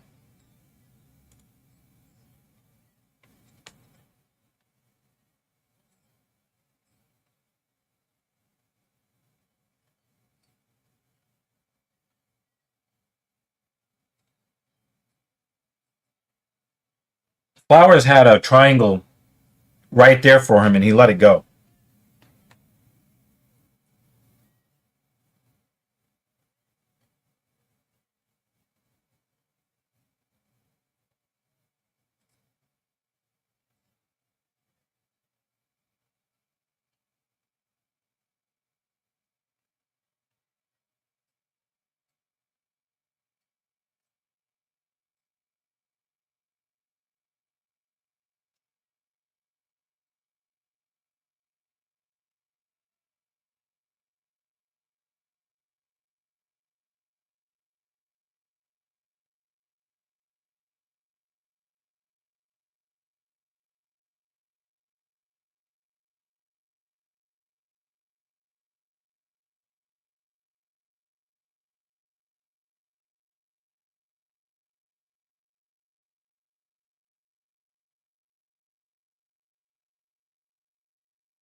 Does Venata have any performance bonuses?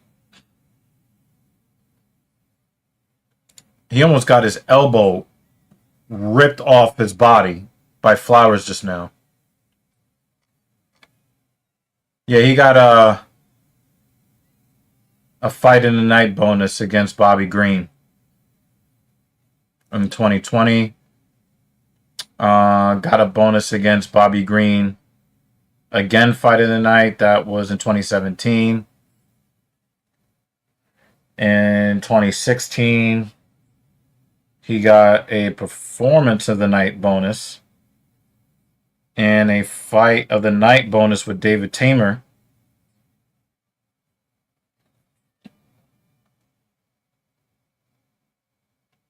Venata was doing well until the end.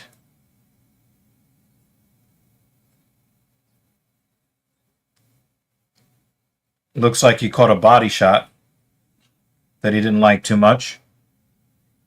So that's one of the reasons why he is still employed.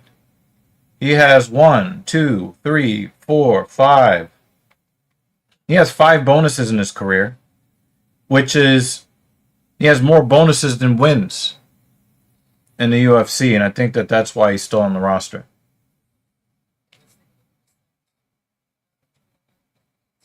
Oh, he got the shoulder in his ribs. Ow! Oh!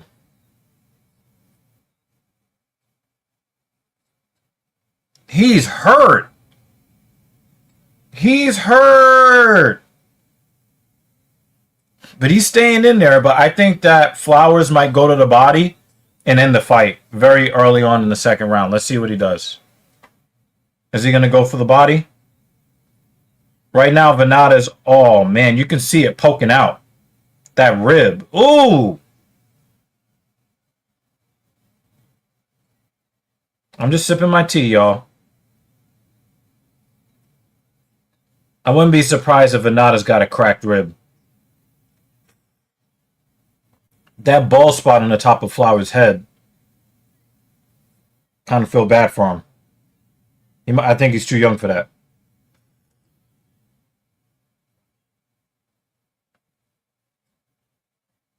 Venata needs to start grooving because I think he takes one body shot, it's a wrap. Yep, he's hurt. Did you guys see? Did you guys see? Oh man, that rib, man. Oh man. Oh my god, that his rib cage is hurting. I really wish this guy would stop celebrating. He missed weight.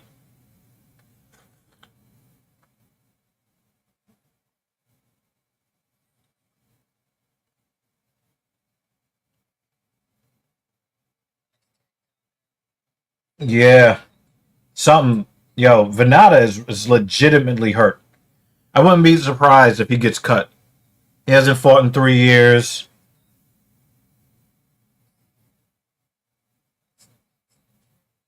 That trip was pretty, but yeah, I don't think Lando Venata is going to retire, but I do think he's going to get cut. I do think he's going to get cut from the UFC. I think that they have given him a lot of run, a lot of leeway, and it's unfortunate because I like Lando Venata, but now he has. First of all, he has a 40% win rate in the UFC, and he's got twice as many losses as wins. And again, he has more bonuses than wins.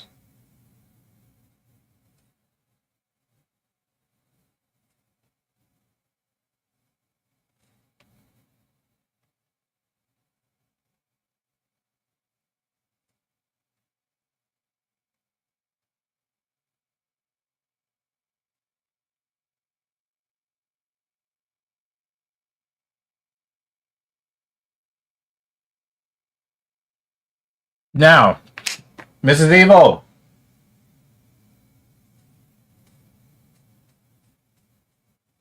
I want to point something out.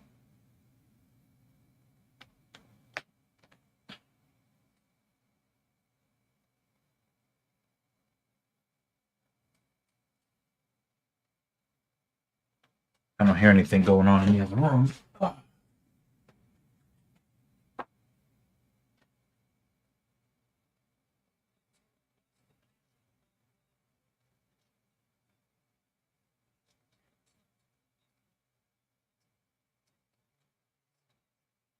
Oh, there you go. I was like, where the hell did you go? So one of the things that you might want to, first of all, his rib got fucking imploded on a slam. Lando Venata. That's number one. Now this guy missed weight by 0.6 pounds. I do believe that Lando Venata is probably going to get cut after this because he now has twice as many losses as wins in the UFC, even though He also has more performance bonuses in the UFC than he has wins. Right? Okay. Now, the thing here is that like when they go to commercial, it just says that they're at a commercial break. They're not showing the commercials. Oh, nice. So I wonder if Paramount is responding to a lot of the criticism that has been going on as far as like the enshittification. Because one of the things that they tell you is that even if you pay extra money for no commercials, when you watch live television, especially the sports, there's still going to be ads. Now, the only ad that I think that I've seen here is for a one championship MMA movie, Right. but haven't seen commercials really for anything else. And that ad, I don't mind. You know, the film. Right. If they have, you know, their dudes are participating in the film. Mm-hmm. You know, why not promote that? Cool.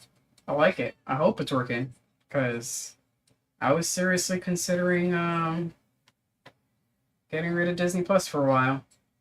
T-Mobile saved that. Mm-hmm. Mm-hmm.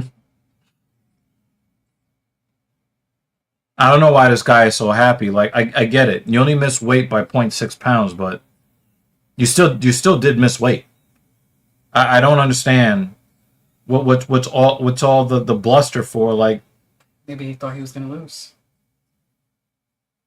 I mean, Lando Venata was 4-7-2 before this fight, and he hadn't fought in 3 years. Maybe he wasn't very confident in his own skills. Yeah, I don't You know know. what I mean? Yeah, I don't know.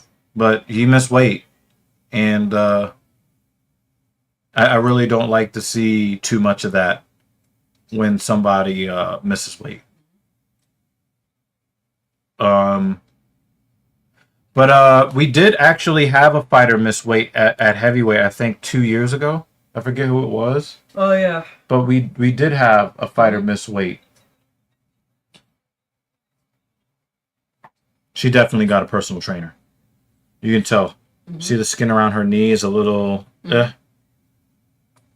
and she used to be definitely also. I think she's on Ozempic. That's what it is. Because her face is starting to look like kind of messed up around the mouth. Okay. I think she's on Ozempic. Because now she doesn't have that same sexy fullness to her body. She now kind of looks a little bit on the sickly side, and now she's kind of got that jowly look, like that bulldog. Like this part is starting to fall. I think she's on Ozempic, and I think she does that. Obviously, she's Asian, so she wants to be skinny, but I think she thinks it's making her look better, and it's making her skin look super loose. Yeah. And it's just not as good. This is what we've been seeing now between fights now. I like it. Cool. All right, I want to constantly be reminded about some sort of pharmaceutical something that I really don't care about. It's either that or there's some technical difficulty with their commercials, but I would much rather this than that. Like that, especially. But then you the viewer can let me know if you guys have the lower tier of Paramount Plus. Are you guys still seeing ads? Let me know. You gonna pass me the dish thingy? You can put this in the fridge. It's the kitty cat. Yes.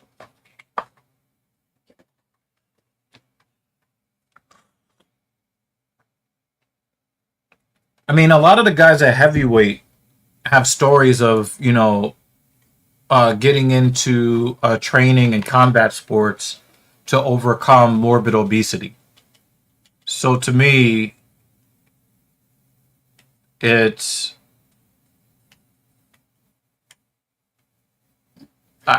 when a heavyweight misses weight, yeah, and then he went on to lose to Bobby Green after that, after the draw.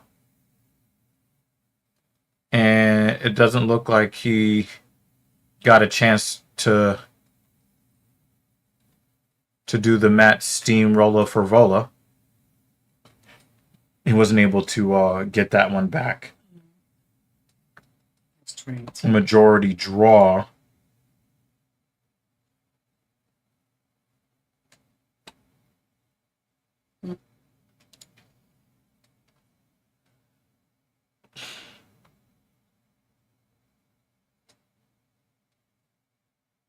So these are all fight of the nights. So this one was a performance, was a fight of the night. Uh-huh. This one was a performance bonus. Mm-hmm. This one was a fight of the night. And this one was a fight of the night. It's probably what's kept him Yeah. in the UFC. Even Also, though he's been losing. Yeah, that's why. Yeah. That's 100% why.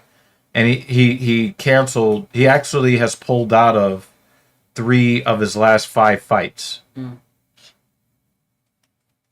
And, you know, again, he had not fought in 3 years, and he comes back. But the thing is, he was holding on to a backpack, but not a backpack, but he was kind of trying to secure a guillotine and got picked up by Flowers. And then when Flowers slammed him down, his shoulder was pinned against his ribs. So when he went to the ground, you immediately saw the pain on his face. And then he got tripped and landed on the ground again. And you can see, in Lando Venata, he doesn't show, you know, he's a poker face guy. Yeah. When you see that on his face, ref probably should have stopped the fight pretty much immediately. But obviously, oh, by the way, Jay, his suit is not that cool. It's a regular ass suit. Yeah.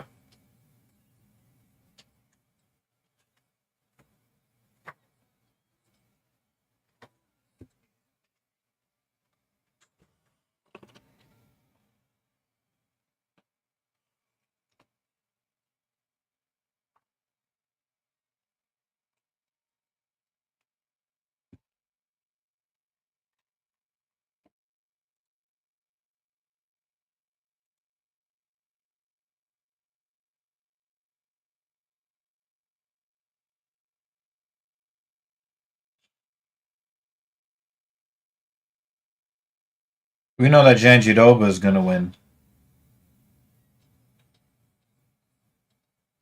Because Ricci, she's too hot to actually win a fight. I guess somebody that's looking in 2 directions at the same time.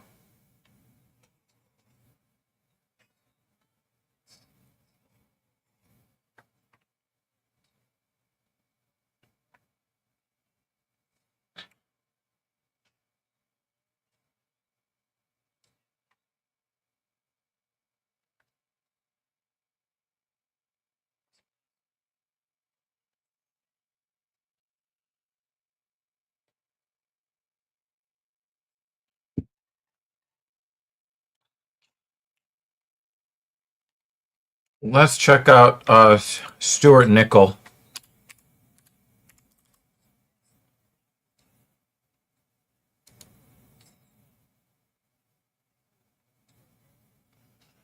Kakamura.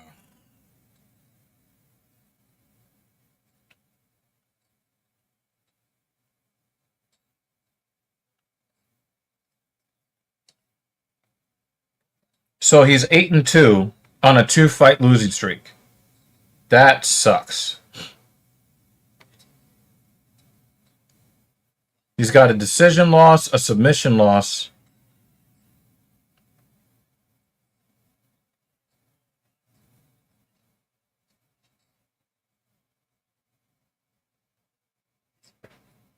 He got choked out by Jesus Aguilar in 2024.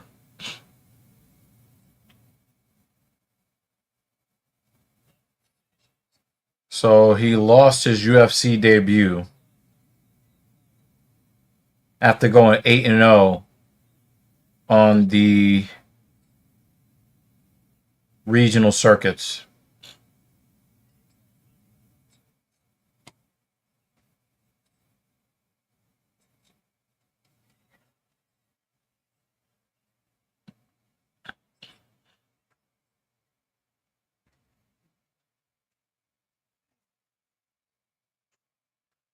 Hello.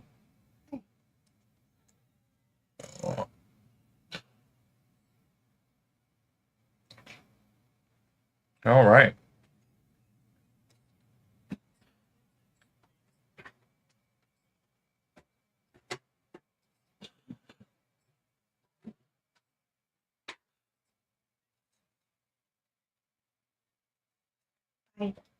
All right.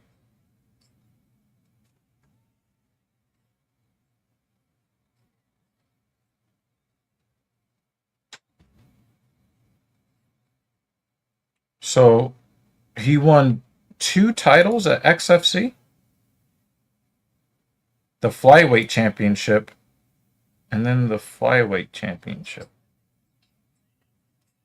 I don't. That's weird. They claim that he won the flyweight championship and then won it again. I guess they don't have records on who was the champion at the time.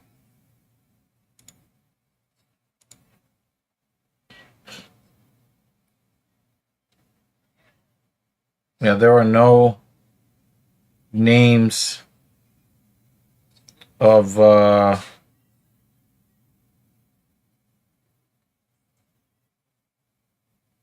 note as far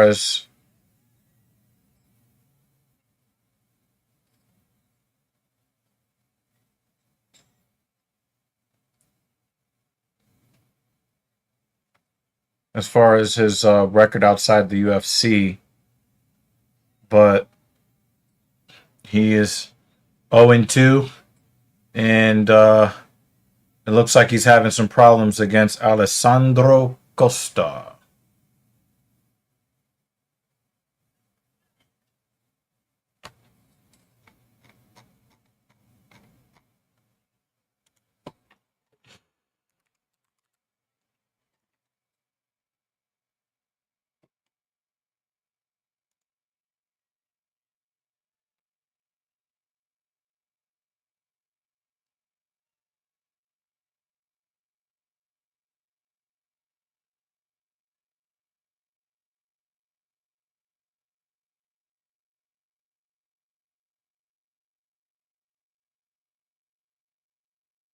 Oh, spinning backhand attempt by Nickel was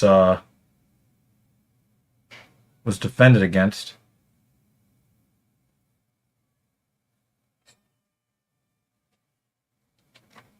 Alessandro Costa lost his last fight.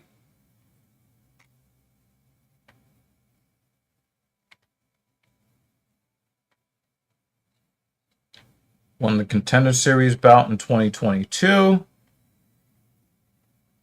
He has lost to Amir Albazi like everybody else.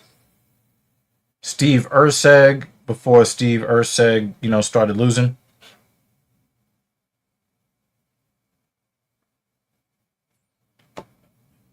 He won a title fight in Lux Fight League in 2022.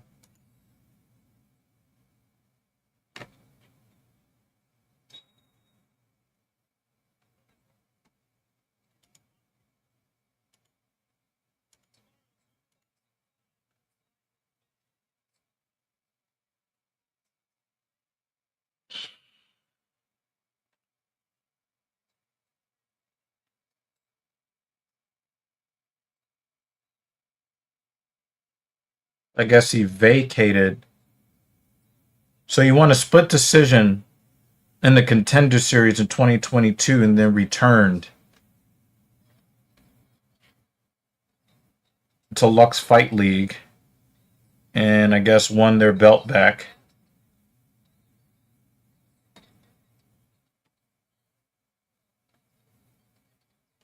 He lost to Emil Albazi, but then got a Performance of the Night bonus against Jimmy Flick in 2023. Another Performance of the Night bonus against Kevin Borjas in 2024. So he's got a couple of performance bonuses under his belt. But if he doesn't get a bonus, he seems to just lose.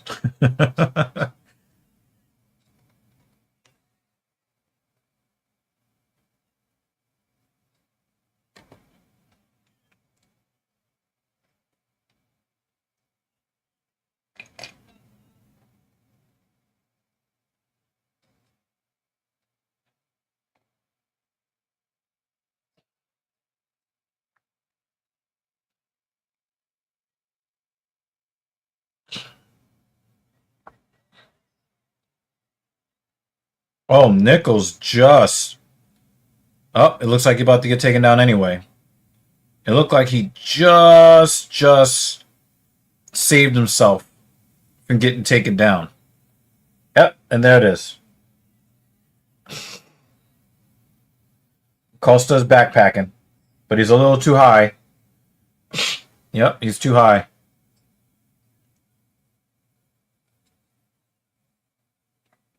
It looks like he's settling in. Still a little too high.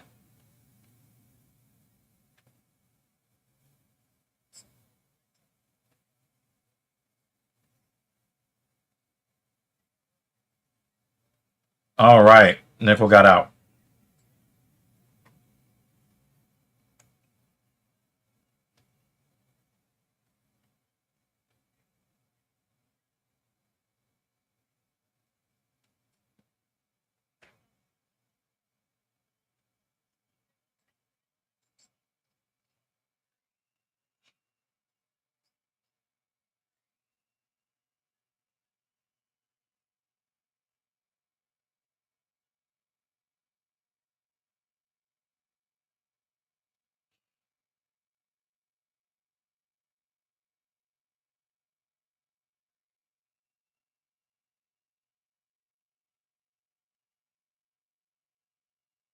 Nickel went for a single leg, a high crotch, and he turned it into a high danger chance for Costa.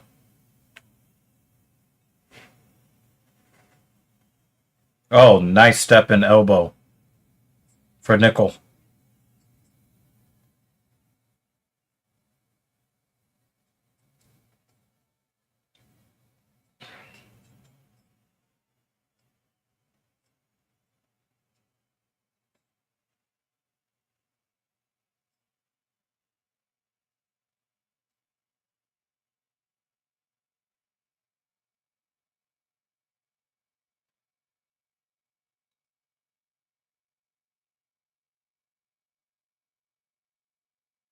Ooh, spinning back elbow for Costa. Nickel's in trouble. Nickel's in a lot of trouble. Nickel is in a lot of trouble. He's got good balance on his feet, though. He's taken a lot of damage in the last 20, 25 seconds. He's tough, though. Give him that.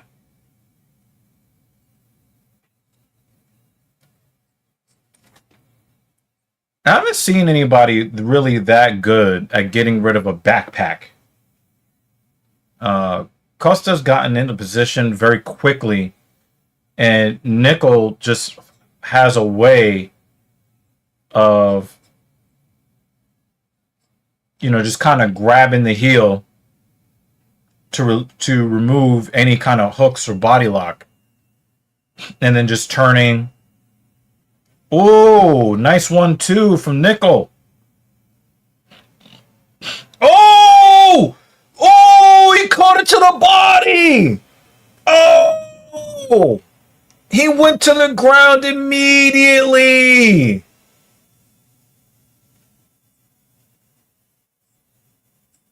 Woo!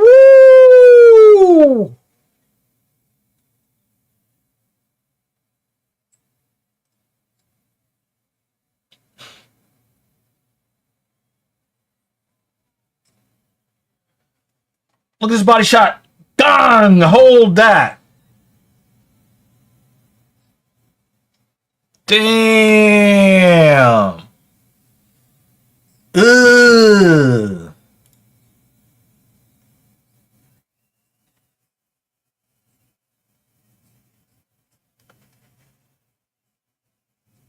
Damn. Unfortunately, it looks like Stuart Nickel is I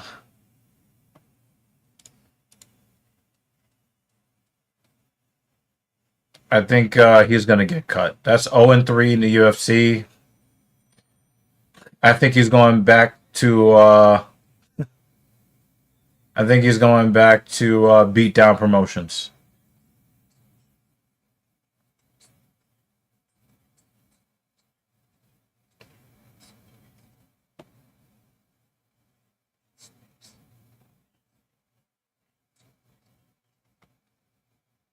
Nasty body shot.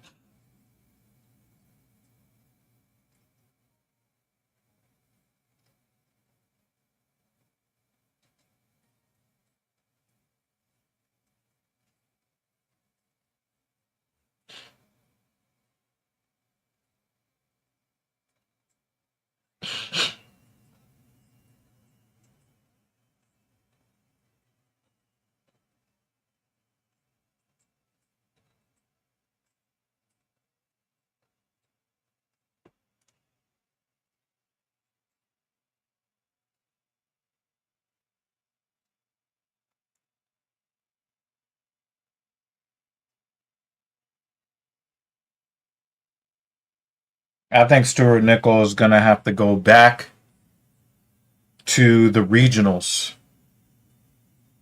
But he is for sure. He is for sure getting cut after being finished like this.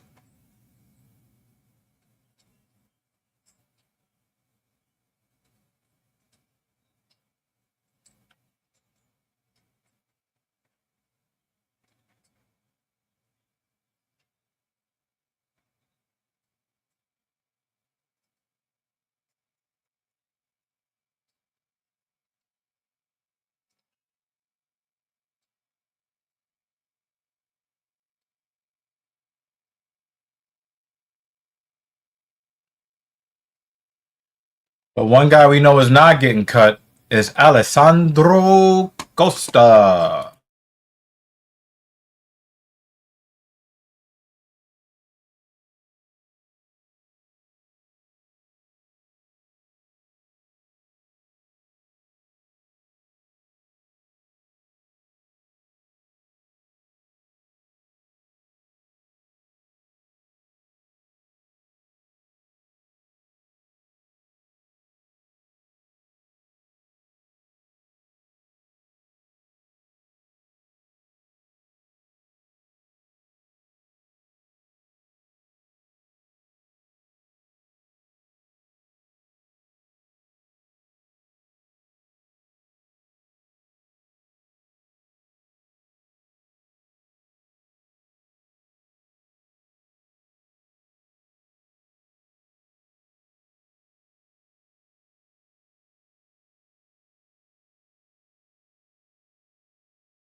Yep.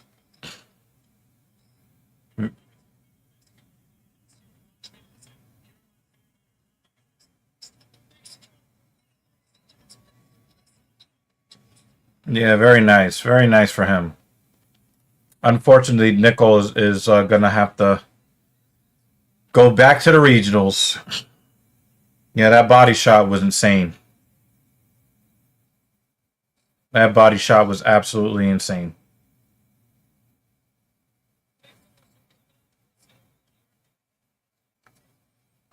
Yeah, that was dope.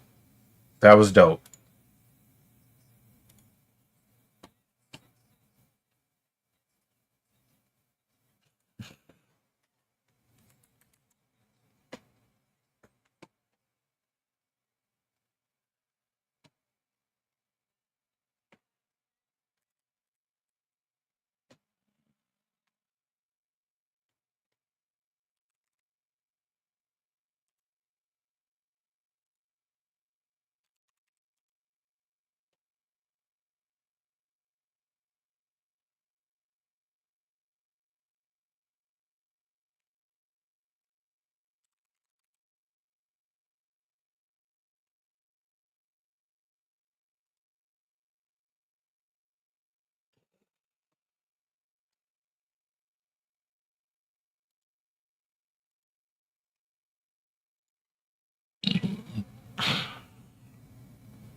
All right, let's check out our next setup, which is a feature prelim between Guilherme Pat and Thomas Peterson.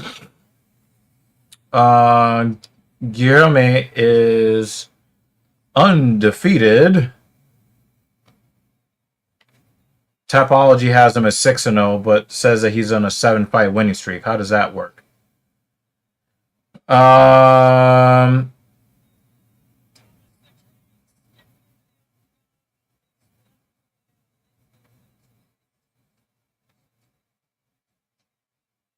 He forced somebody to quit in 2023.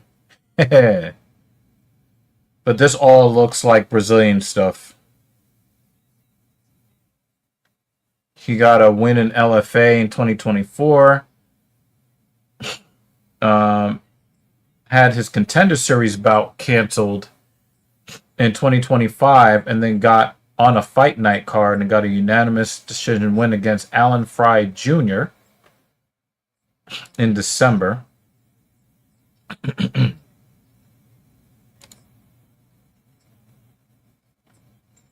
So it's really not anything to like really write home about necessarily for Guilherme. Hey, we got Midmo and we have Kratos. Good to see you guys. Good to see you guys again. Looking at Thomas Peterson, who is 10-4. Lost his last fight. So he got into the UFC on a Contender Series. You got a key lock finish in the second round against Chandler Cole. Then lost to Jamal Pogues. Then beat Muhammad Usman. That's Kamaru's brother. He got hooked to death by Shamil Gaziev. February 2025, he beat Dontel Mays by unanimous decision. Then lost to Vitor Petrino, which I believe was Vitor's first fight at heavyweight. I think he was a 205er before. And so now he's going to fight Guilherme Pat.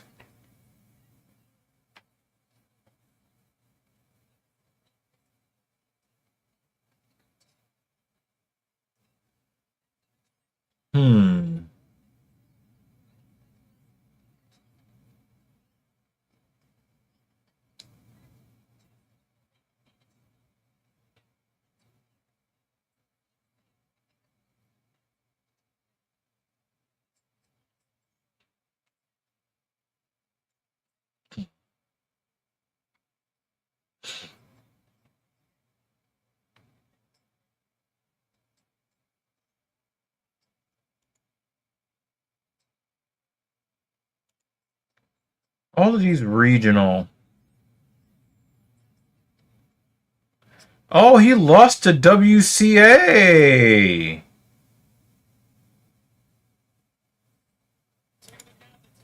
So he's already fought WCA at LFA and lost.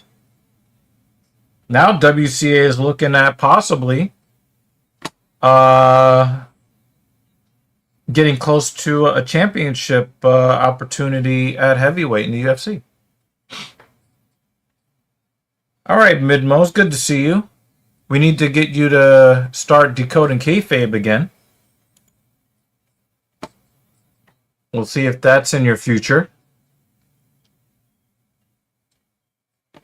Thank you for dropping by and dropping a like and all that good stuff. I do appreciate you, good sir.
So remember, Pot is the one who is undefeated here. Peterson is the one that has the UFC experience between the two of them.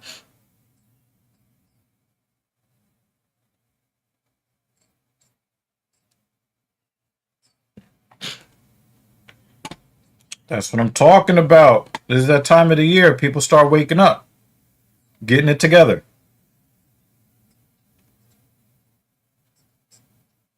Damn. 251 pounds for Peterson. And about 251 pounds for Pot. So, all right. One definitely looks more athletic than the other. Pot is just fucking stalking him.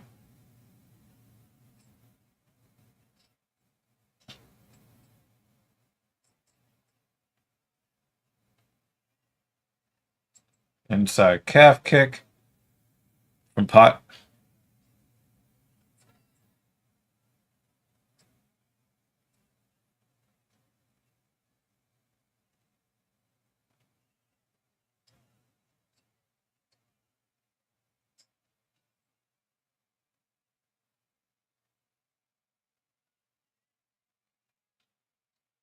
He's got a good body lock. Peterson's got a. Oh wait, did he just grab the fence? I'm not sure if Pot just grabbed the fence, but he definitely did something to stop that takedown involving the fence.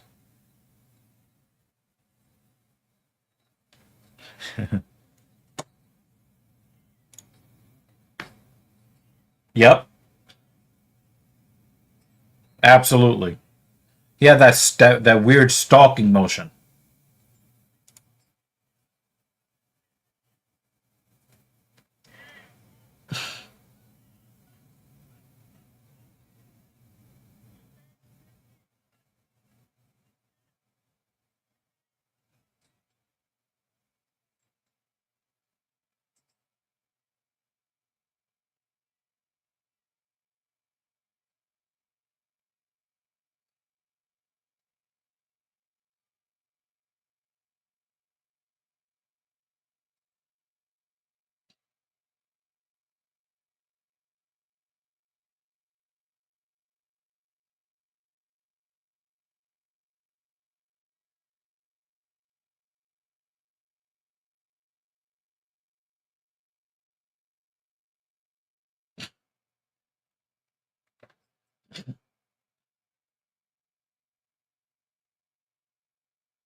Nice calf kick from Pot.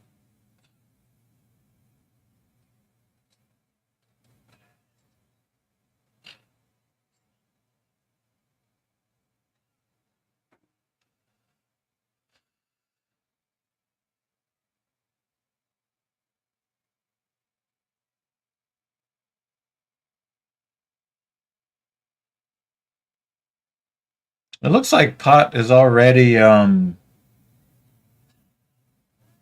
It looks like he's already like gassing out.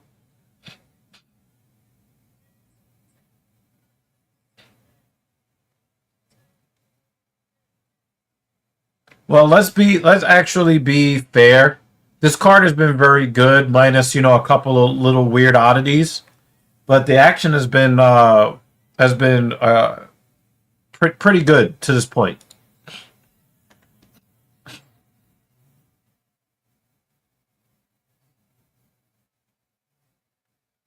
Peterson did a little wrestling, but not a whole lot. They've been circling around each other a lot. Definitely could have been more action, but I thought that um, was it seemed like he was looking for a highlight finish that he didn't have to really work for. You know, he's an undefeated fighter, but he doesn't have a lot of UFC. In fact, yeah, this is just his second fight in the UFC, and he just fought in December to a UD against Alan Fry Jr.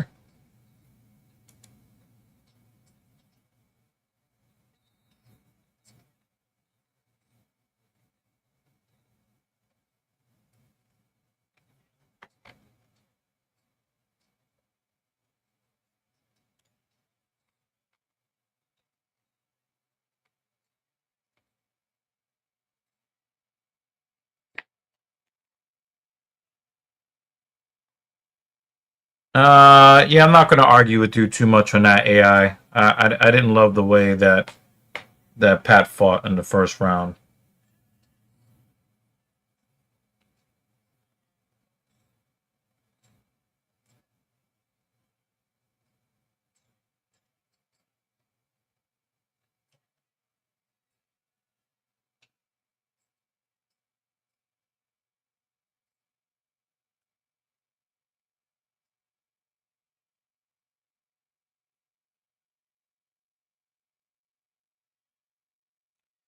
Peterson being the shorter, stouter fighter who was looking to implement this wrestling, not being able to land a takedown.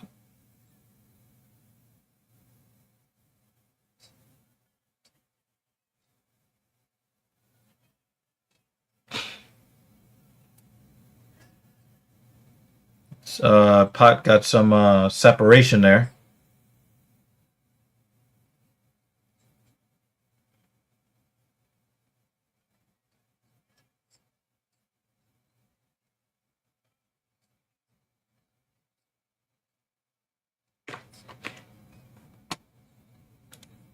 Yeah. Although the cute chick um, getting that knee finish was really good too. That was Alice Pereira putting a knee to Haley Cowan's jaw. That was you know, if they both get performance bonuses, I will not be mad.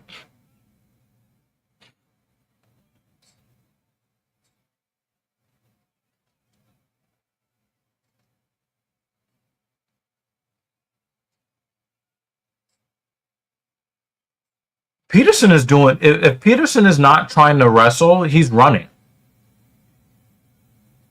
And that's really weird. I've never seen a heavyweight run around the cage as much as Peterson.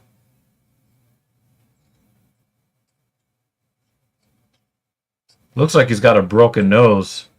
Don't know if he came into the fight with it or if he received it here in this fight. No, not that bad. Not that bad.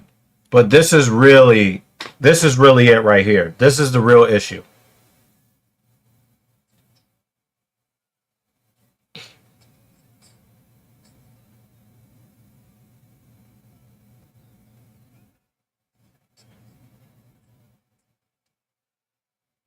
He's like a very, very, very poor man's John Jones.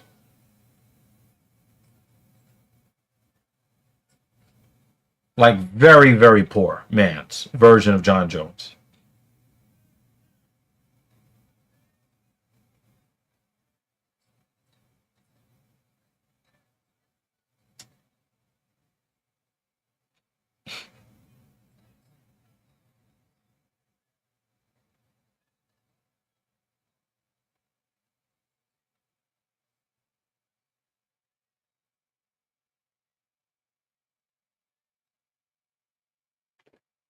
Yeah, yeah. Yeah, Leroy Duncan, right? Yeah, yeah. I can, yeah, definitely. I could definitely see what you mean there.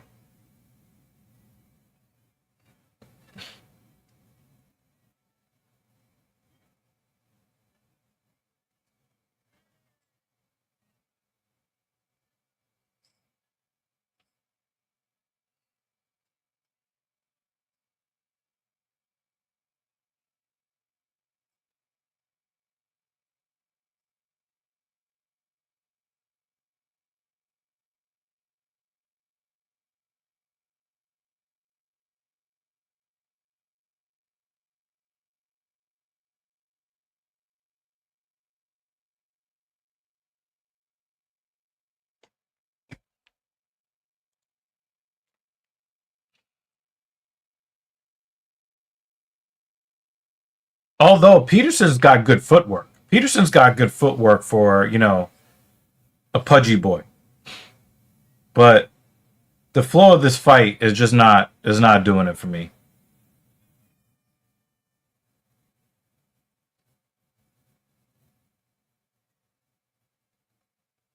Yeah, I think Peterson got his broken nose in this fight. Yeah. I mean, I can't even really tell you who got the win, really.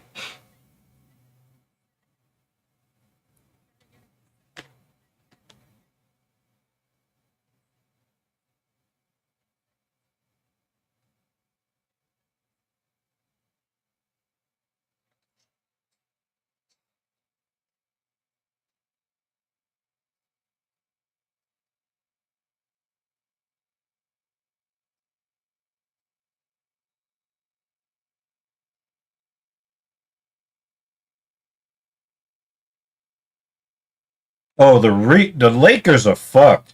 I just talked about how Austin Reeves needs to step up in the absence of Luka Doncic, and now he's out with an oblique injury for a month and a half.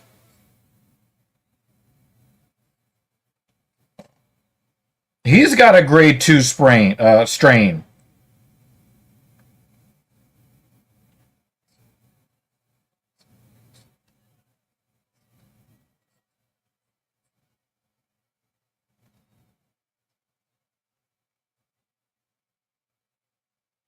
and Pat's undefeated record is about to go away.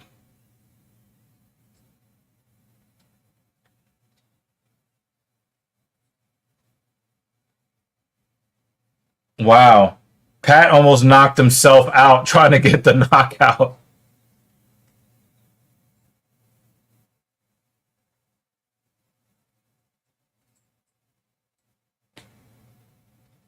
Now, Pat, he is defending intelligently for the most part, but he's in a lot of trouble. Referee wants to step in here. But it would have been really funny if he would have gotten that knockout before he slipped and fell. He almost knocked himself out. But Peterson was backing up because he was catching a lot of damage.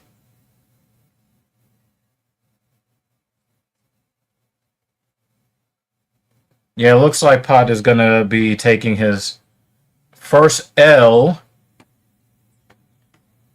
of his career. He's taking a lot of GMP to the dome, too. And he's still trying to survive. So, but this might end up being a pretty decent win for Thomas Peterson. I think Peterson got tired from beating him up. he tired. He tired from leveling the GMP.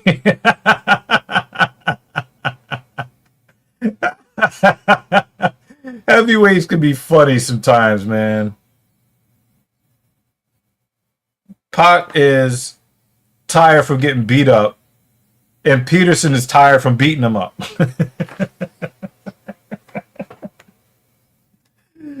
Oh my god.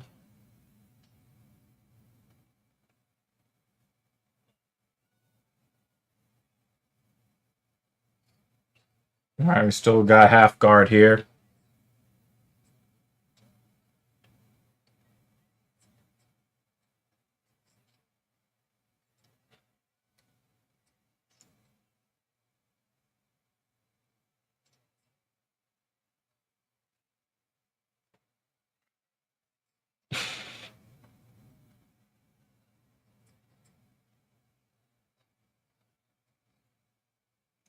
I think it's probably gonna. I think we're gonna see 129-28 and 230-27 in favor of Peterson.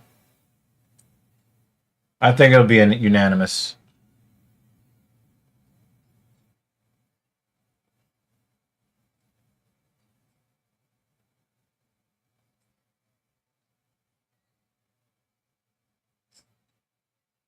Although we might be getting into 10-8 territory here in the third round.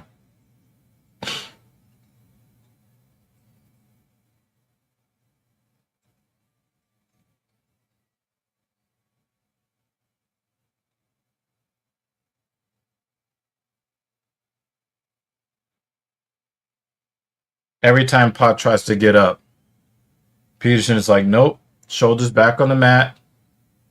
Let me rub my knuckles on your eyebrow a couple of times so that the referee doesn't stop the fight.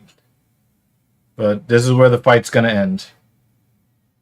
Grab that wrist, remove the post, back to the ground.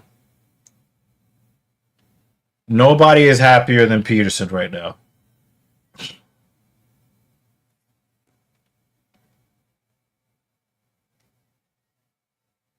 Oh, that PWHL game. I wanted to watch that. I might put that on a screen somewhere.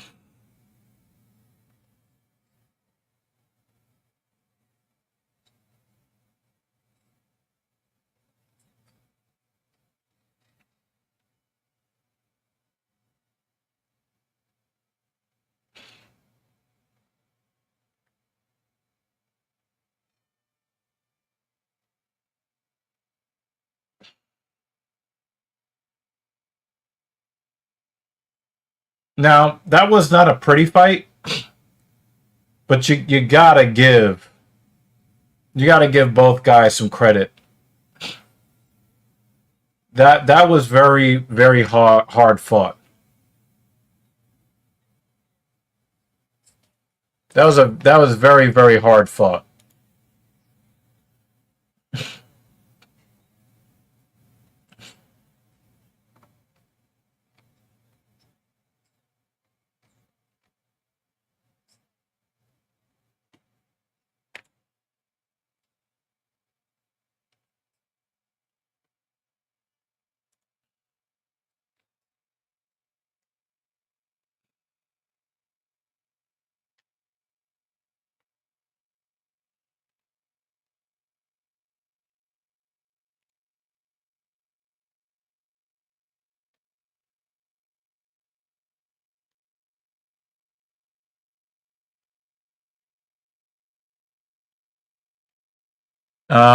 We might even see a 30-26 in there.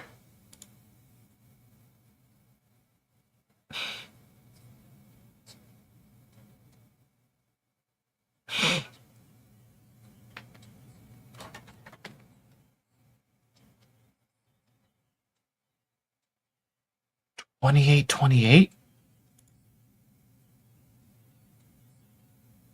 Oh wow. Majority decision. 29-27. Mean that there were. So one judge gave 2 rounds to Pot. 2 judges gave 2 rounds to Peterson and a 10-8. So which round did they give Pot? I think they gave Pot number 1. That's what I think they did. They gave Pot round 1. One of the judges also gave him round 2, but then gave the 10-8.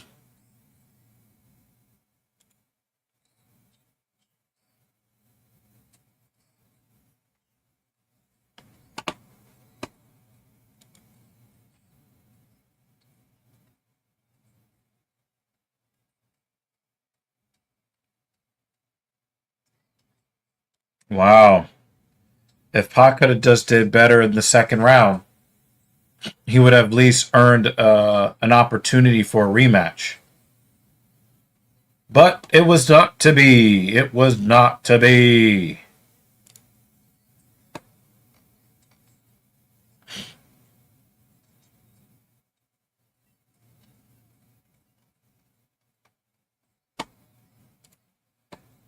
Okay. Okay.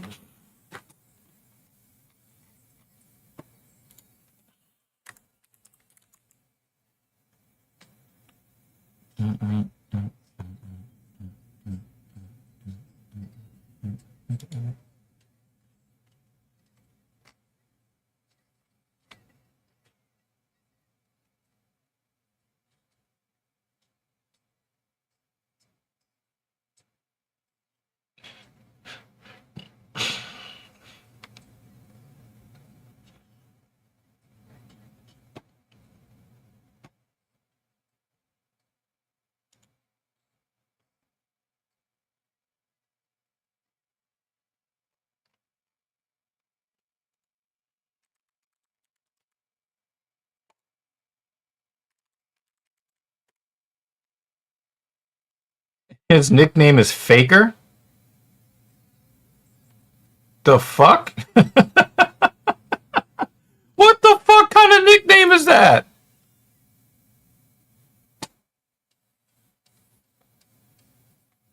Maybe that means something different in Polish.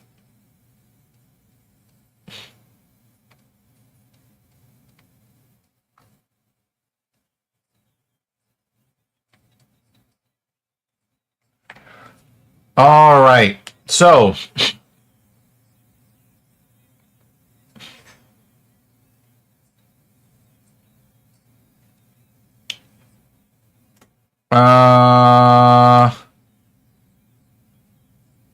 in KSW,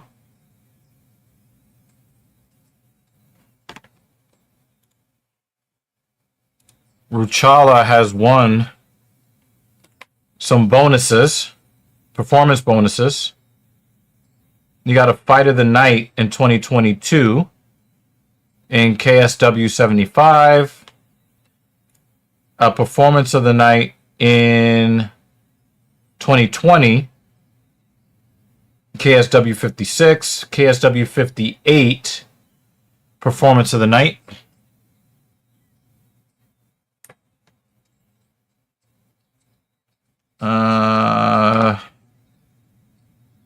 He seems to prefer the armbar submission when he can get it, but a lot of decisions.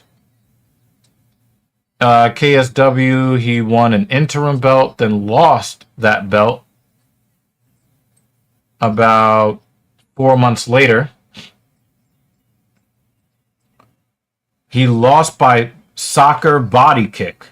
Oh my God.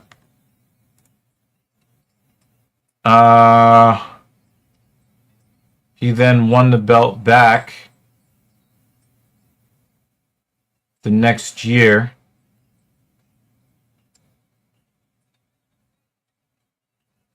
Got a title defense 6 months later.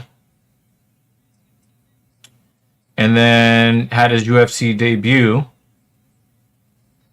basically a year later and beat William Gomez. I'm pretty sure he was an underdog, was he?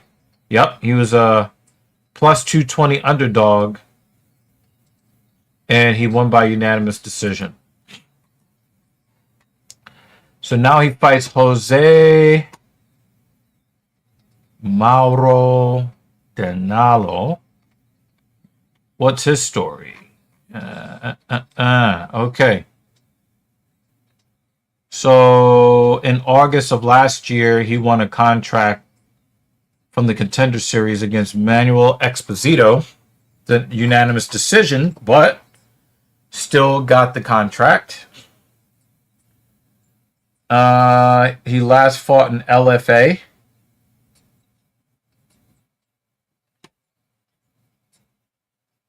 Won some titles there.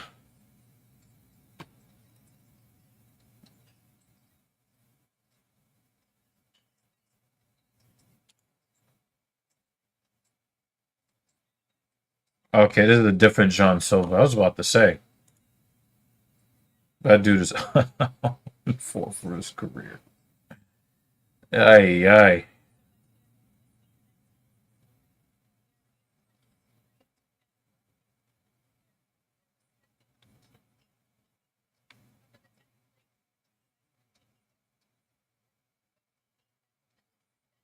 Yeah, actually, it looks like he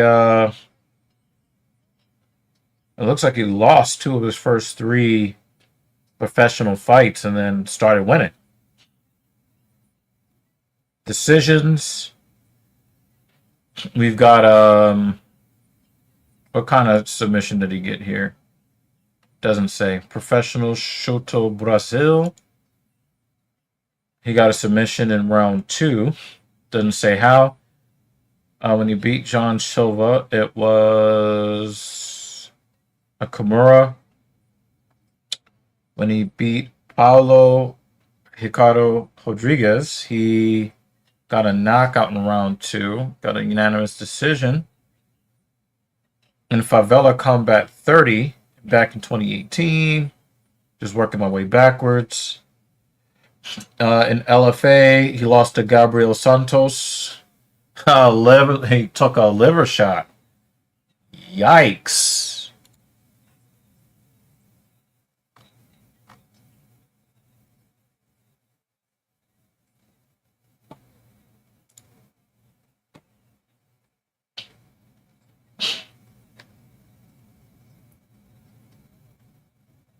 He knocked out Abu Muslim Alikhanov in the first round last year.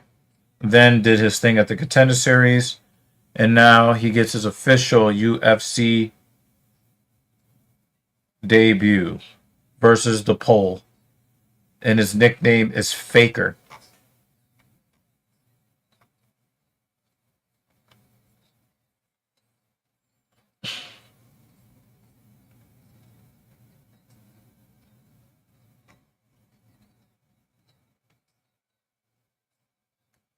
Well, let's hope that this is going to be Ewell versus Bogdan.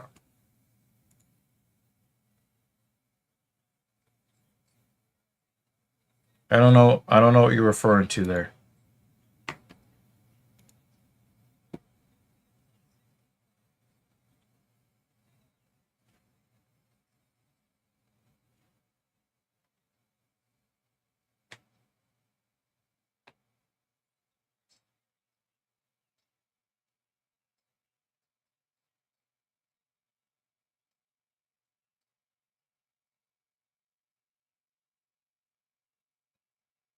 Well, hopefully this is going to be a good, fun fight here at 145.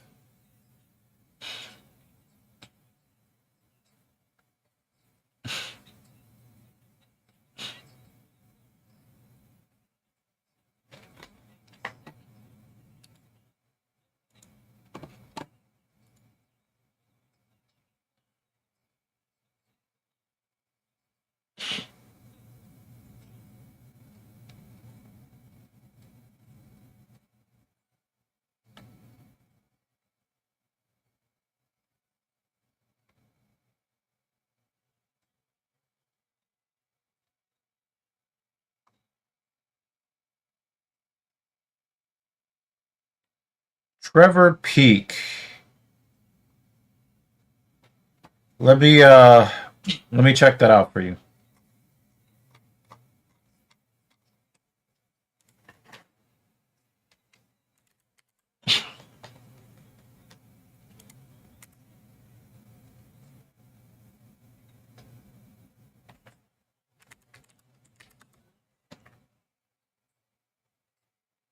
Well, I don't even see him in Tapology. Oh, you spelled his name wrong. That's why. Didn't he get involved in some super racist ridiculousness?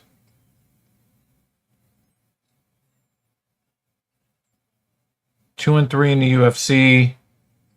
Had a canceled bout in 2025. He lost to Yanal Ashmuz and Charlie Campbell. He beat Muhammad Yahya. He lost to Chepe Mariscal.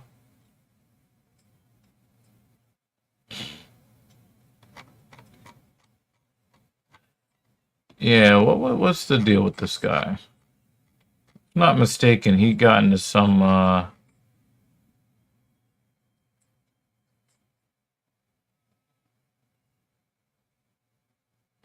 think he got released by the UFC.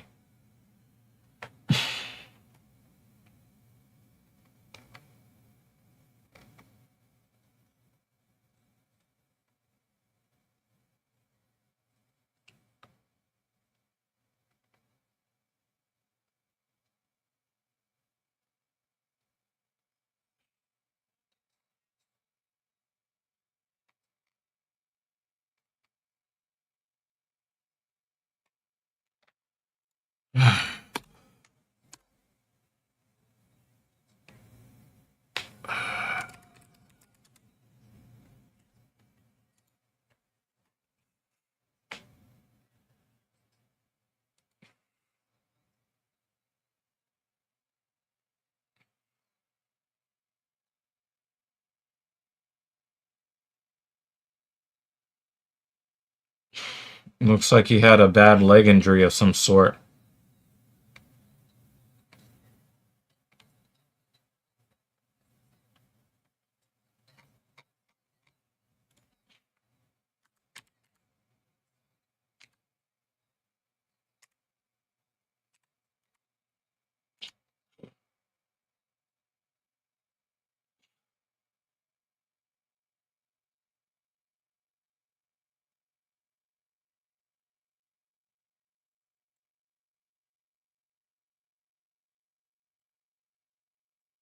Hmm.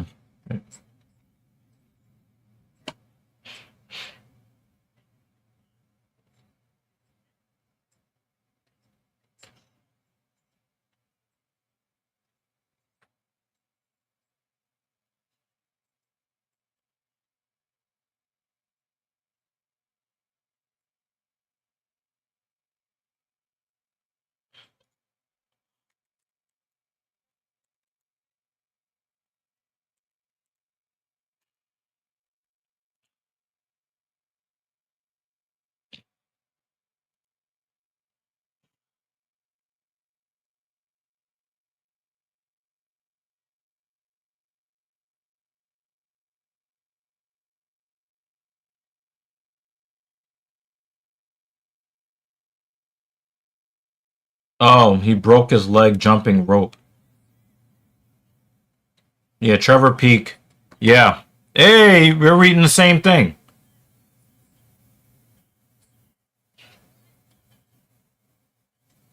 We're reading the same exact thing. Yeah, his leg exploded from jumping rope.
All right, let's see what we got here.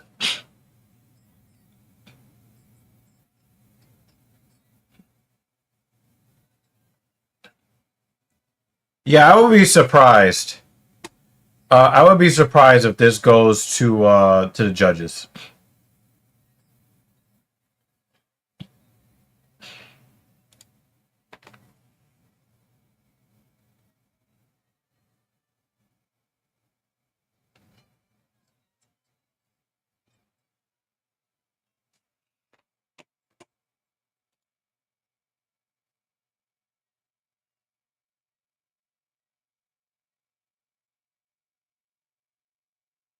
Well, it is Orthodox versus Southpaw, and I know that a lot of fighters don't really feel that great in that situation.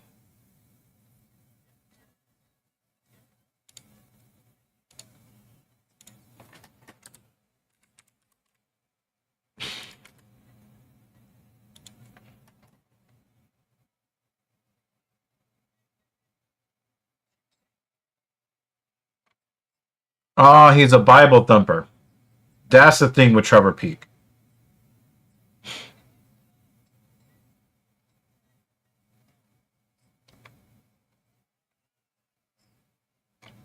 He's a Bible thumper.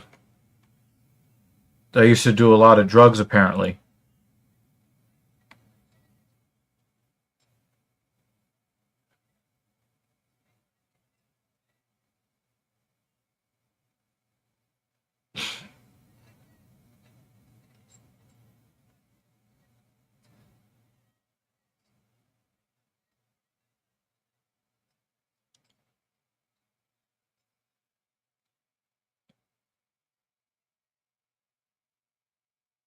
Oh, great. We've got a paywall to read that article.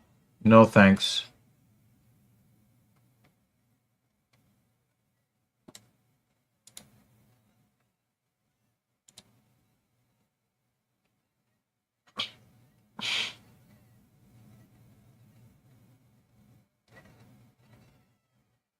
But apparently he was into drugs and getting in trouble with the police. And now he's a Bible thumper.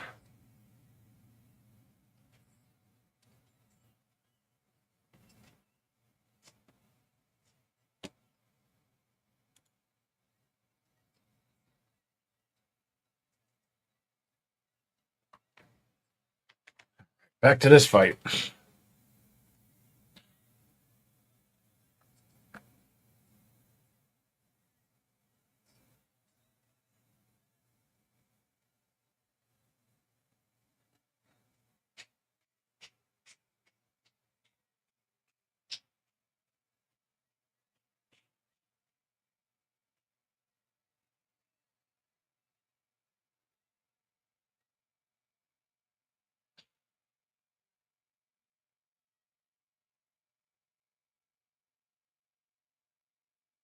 Well, whatever keeps you from being a criminal, I guess I have to respect it on that level.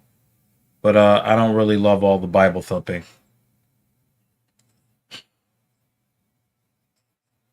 I know you guys hear me say that often, but when you do violence for pay, I don't want to hear about God. I don't want to hear about God from you. Leave the religion out of it. Wow, that was a nice, that almost looked like a question mark kick from Ushala. That was a nice kick.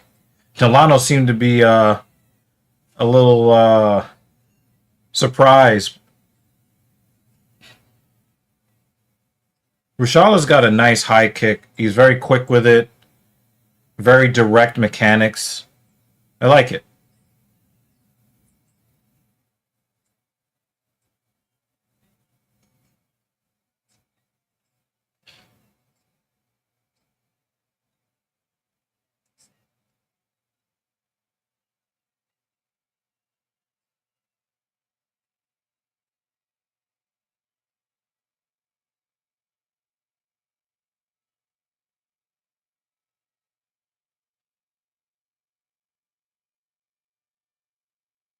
Not a bad round one. Not a bad round one. Give me a second in between rounds. Be right back.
Delano looks like he's not in a good flow or in a good rhythm. And I wonder if it is Rushala.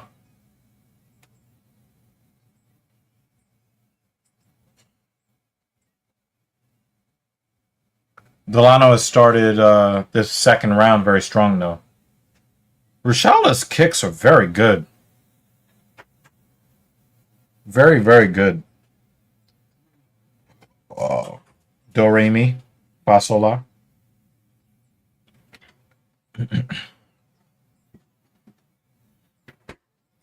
Yeah, I've been using those topology pages when I'm solo Yeah, for talking points because I'm like, I don't know what to say. I think So that this is helps. a good way. I've basically just put up both pages for each fighter, kind of, especially the fighters that we don't really know that well, Yeah. and just kind of, going through Mm-hmm. what we know of them, or what Tapology knows of them. If it's a record that is somewhat significant, sometimes I'll put it on the screen at least for a minute or two before the computer begins to Cry. Yeah. just so people could take a peek. But yeah, it's been very helpful. Yeah. Continue doing it.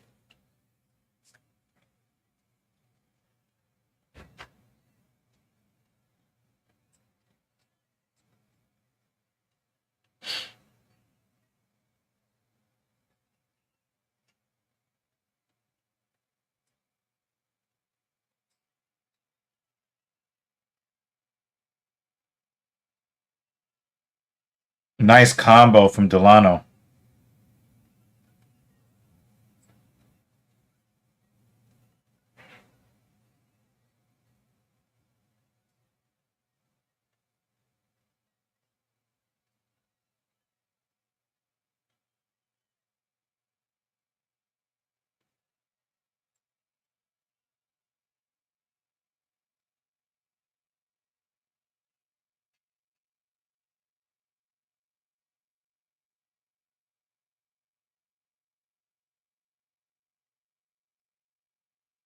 Delano's throwing hands now here in the second. Rushala's better get his striking defense on point. Otherwise, he's going to be looking up at the lights. Rushala's got really, really nice skills, but when he starts getting hit, he just stops moving.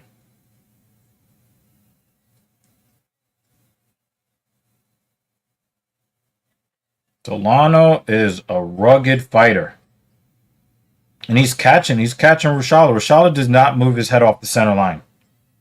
And he's got a lot of flashy kicks and punches, but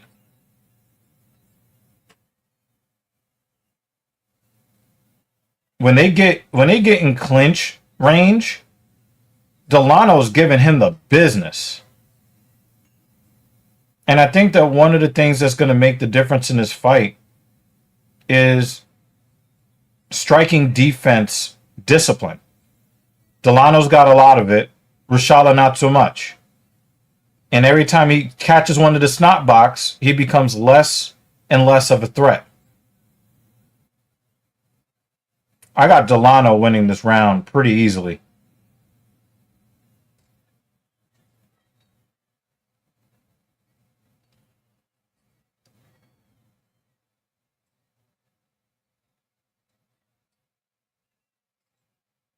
Yeah, you can't get inside on Delano. It was one of the things I like about the fighters on this card. Everybody that seems to get in close, they're not wasting a lot of time, space, and opportunity. They're throwing the elbows in the clinch. They're throwing uppercuts in the clinch. I like what Delano is doing here. This is really good stuff from Delano.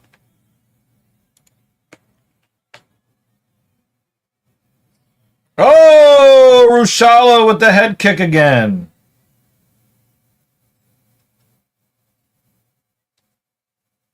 I really do like Rushala's striking prowess. It's just that he's always looking for an opening. And when he doesn't find the opening, he doesn't do as much. I don't know.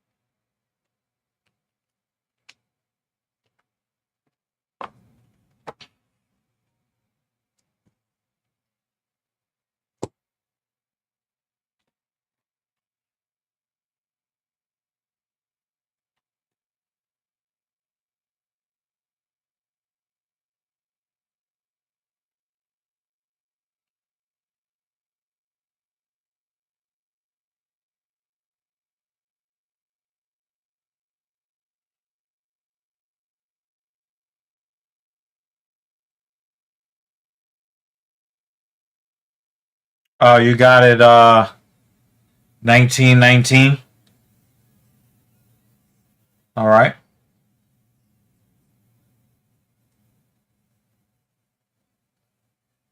I got some PWHL on the screen on my little iPhone in front of me.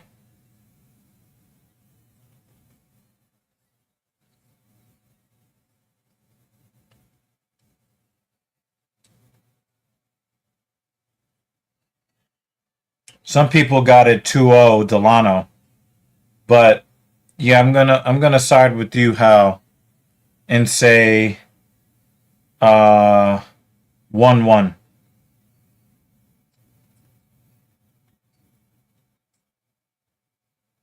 I thought Rushala's strikes were more consequential in round one, and that's why I'm giving Rushala round one. Even though Delano, by the numbers, had more significant strikes in the first round. It just didn't look like Delano had a good rhythm in the first round. And now his rhythm in the second round was way, way better. So whoever wins the third wins the fight.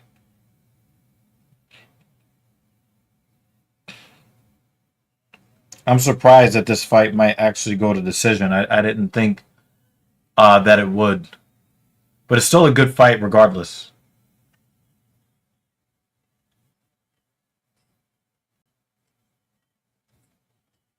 Oh, nice high kick again from Rushala.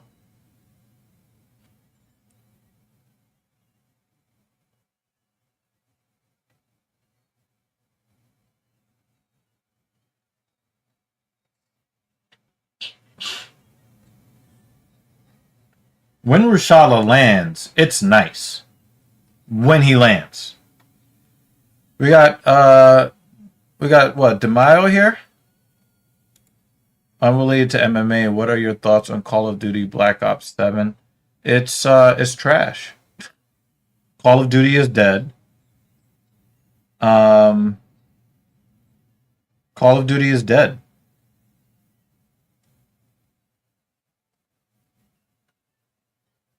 I actually wanted to get tickets to this women's hockey game at the Garden, and I just could not get the funds together before the tickets sold out. I really wanted to go see that game with Mrs. Evil.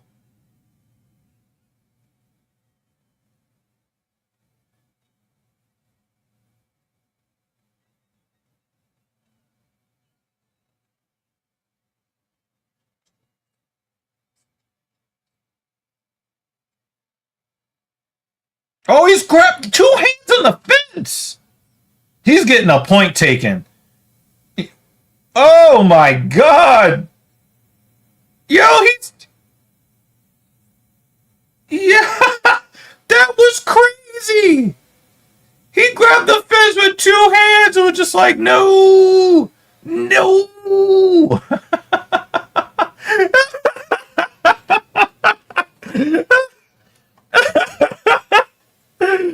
Oh shit, Rushala definitely lost his fight now. That was crazy.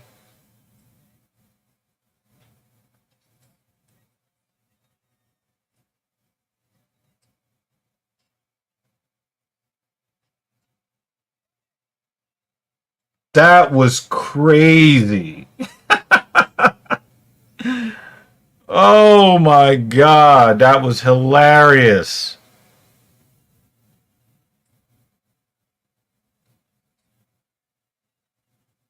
I haven't played Call of Duty in years, and my life is probably better off for it.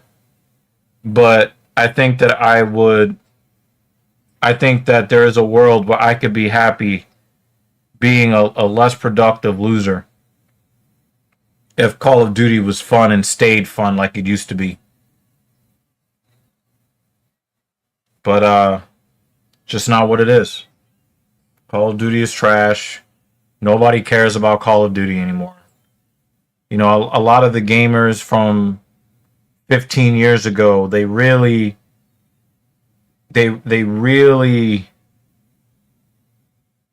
made Call of Duty the place to be. almost kind of like the cool kids club. And then they got addicted to trying to monetize every little piece of everything. And um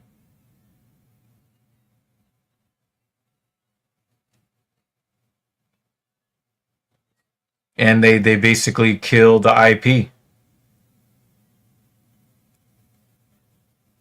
Nice, Delano. But Delano's pushing his strikes. They're really not snapping like it was before.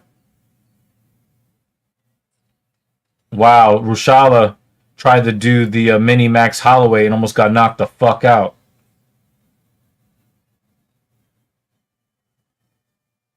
Yeah, Delano wins the fight. If there was any question, that fence clutch. I can't even call it a fence grab. It was a fence clutch. That was crazy. All nonsense Keith Peterson turned into some nonsense Keith Peterson. Oh my god, that was hilarious.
The Sirens are not very good this year.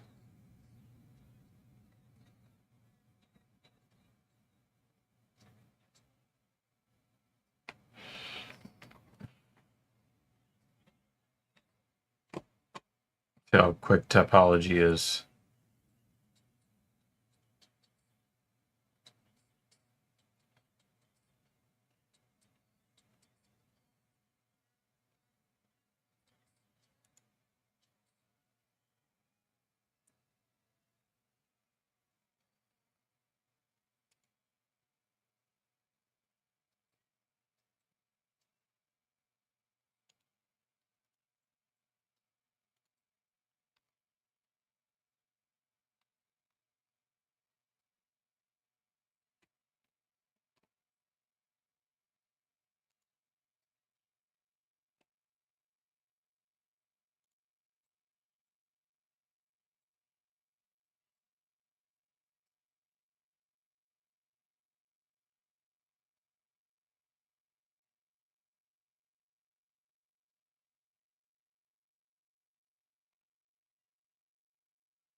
Just say Delano, he did a good job. He did a good job. Um, Rushala's got some nice skills, but poor striking defense. Poor striking defense. His discipline on defense is not very good. Now,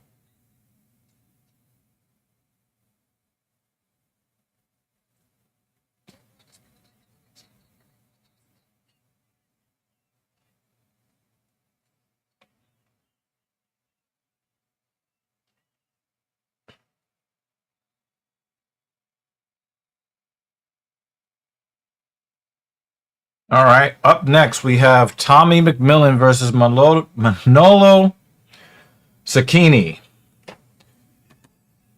So we're going to see what's what with these guys.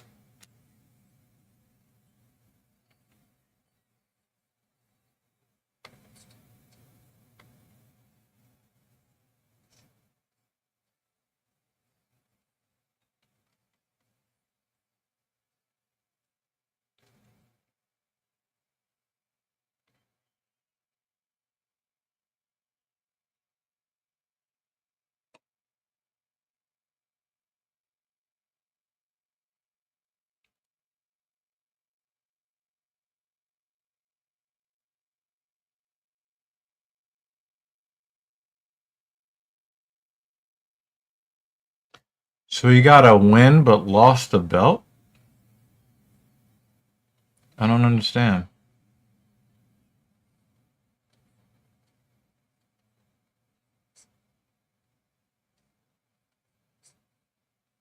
Okay. So apparently it was at a catch weight of 150 pounds.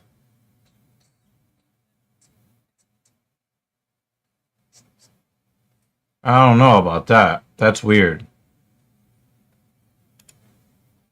Doesn't say anything about him missing weight. In 2024 Fusion Fight League, which it seems like he got a lot of his fight experience from there.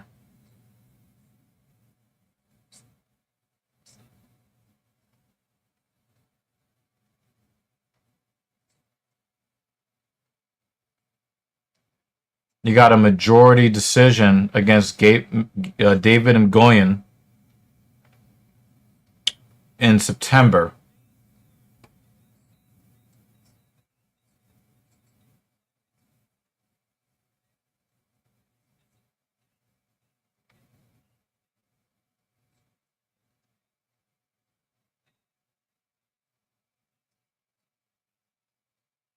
He's considered to be the 40th ranked North American featherweight out of 1,000. Well, that's how you get to the UFC. If we look at Cecchini,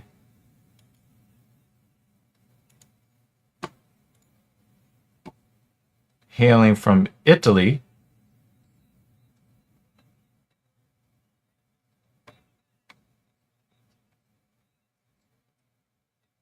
this is his second fight in the UFC. He lost his first one against Morgan Charrier. I think I remember that. The fighter, anyway. But that was 2023. That was actually his last fight. His last fight was 2.5 years ago. So I wonder if he's had some injury issues.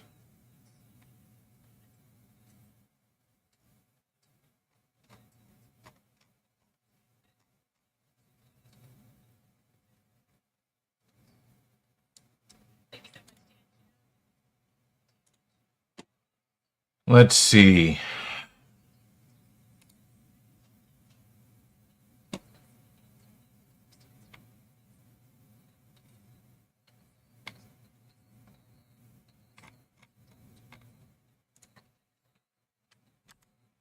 Let me see if he's had any injuries.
It doesn't really say what kept him out of the cage for the last 2.5 years. I'm not really seeing anything.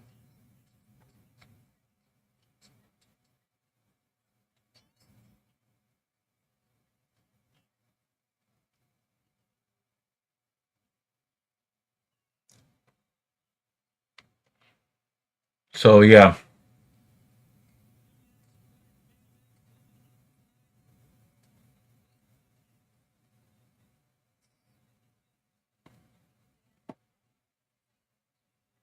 Well, we'll see what he's able to do here with the long layoff.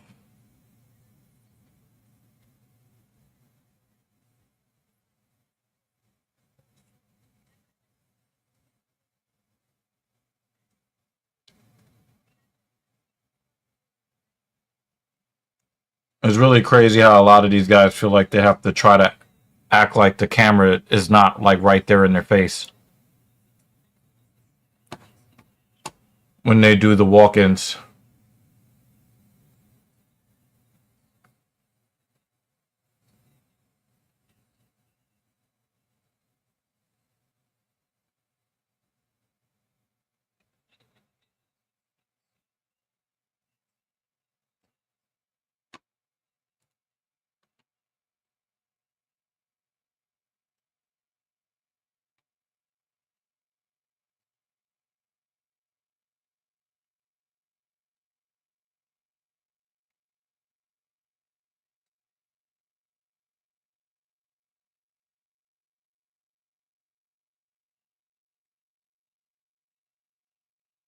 If Chris Duncan can get a win, he can get into the top 15.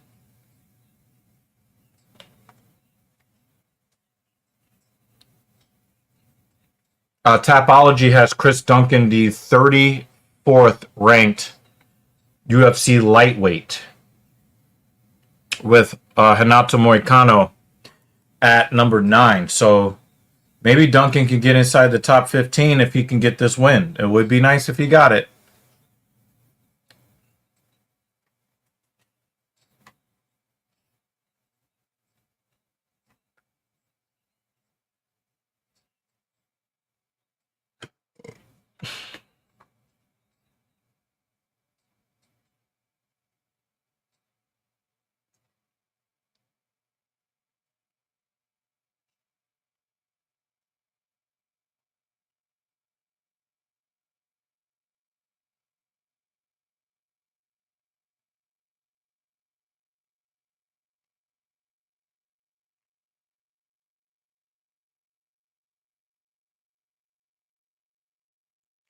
All right.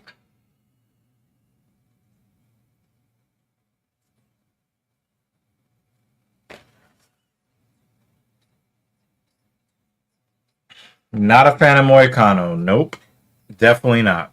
Jo. Definitely not. So if he could take this L, that would be nice.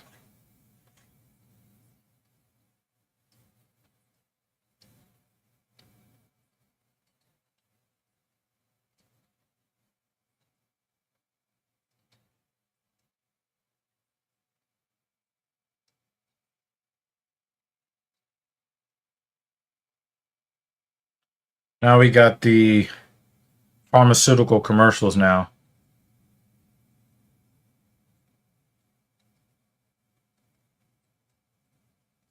They got they're showing this overweight woman making a cake. She's got HIV. And you're like, yeah, I got my hands. And like, I don't know, like, if you say, oh, yeah, but, there's no risk or anything like that.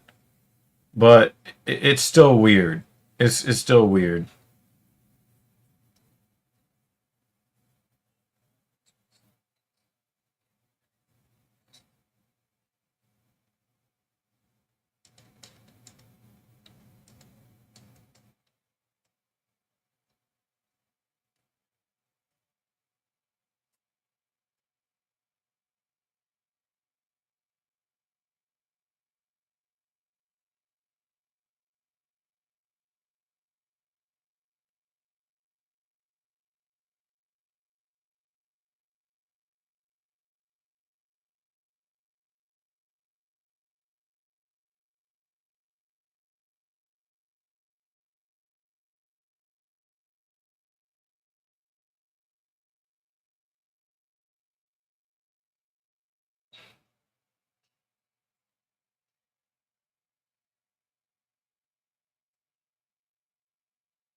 Well, I was pretty hopeful that we were going to be able to get rid of the commercials.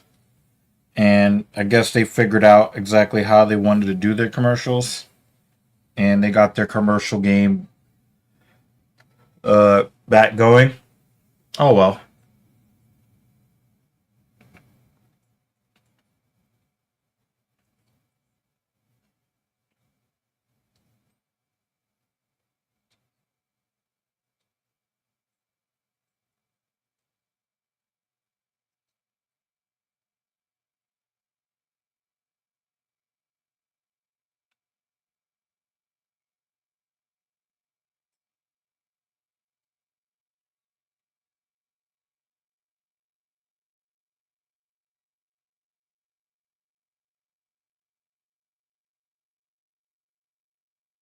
Yeah, Manolo Zucchini has not fought in 2.5 years. I'm not surprised that Tommy McMillan is a 9-1 favorite. I'm just not surprised.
Why is McMillan so pale?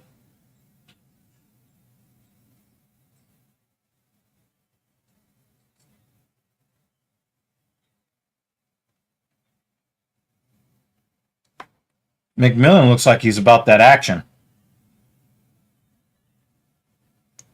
Zucchini as well.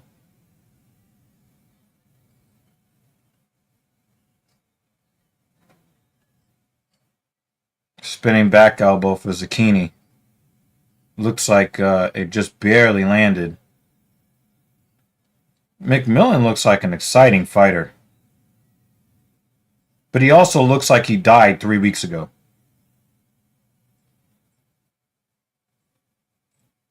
How is your hair that dark and your skin that pale? It's kind of scary looking, actually. He might be undead.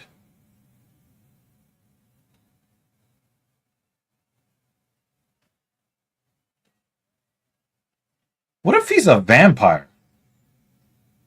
Well, look at that lump on Zucchini's eyebrow already.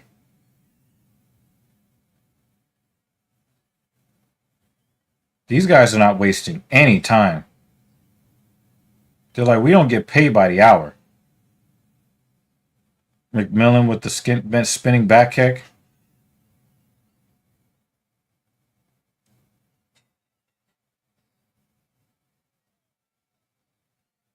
Uh-oh. And we've got a Victor Henry.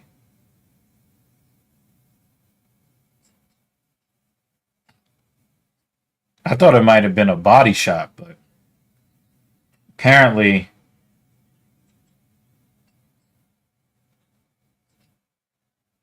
he rang his bells. Let's see.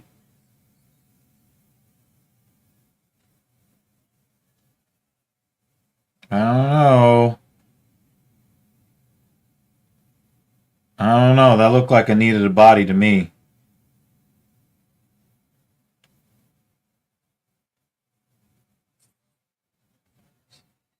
That looked like a needed a body. That didn't look like a Victor Henry. But I could be wrong.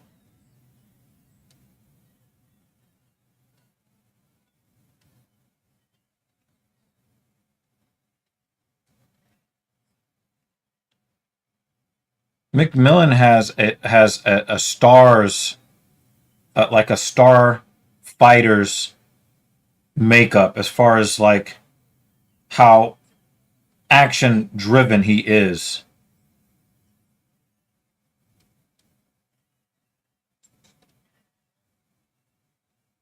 He's willing to take a couple of shots to give a few of his own.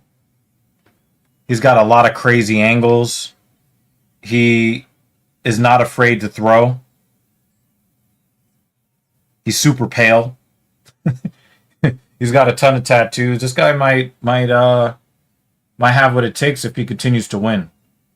Now, if he ends up getting knocked out here, being a 9-1 favorite, well, you know, forget all of that. But he's got some flair to him. Wow, he is very, very willing to throw that knee in any striking situation.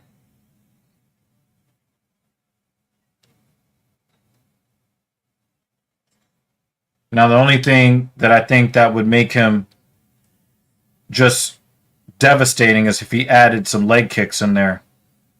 Because he does seem to do a good job. Oh my God. Oh my God. He is giving this guy the business. Oh, looks like the end of the fight is right here. He is fucking Zucchini up. Boom. Needed a body. Oh! Oh my God. McMillan. Nasty.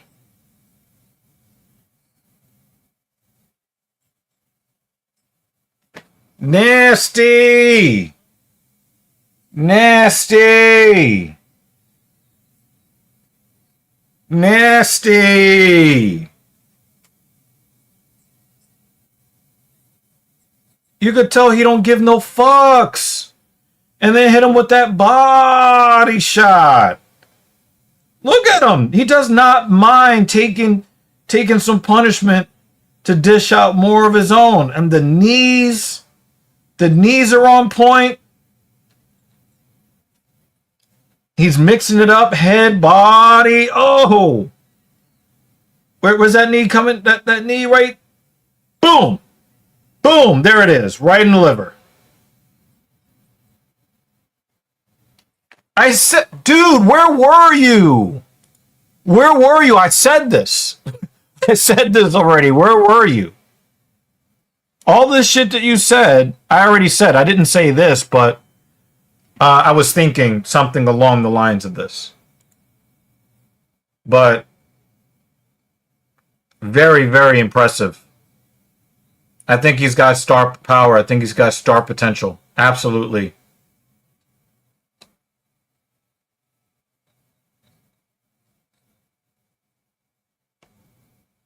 Yeah. But I think that like, okay, O'Malley was more of a sniper.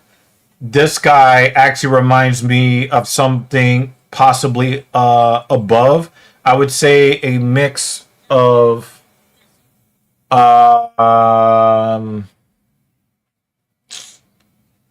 shit. I see his face, but I can't say his name. God damn it.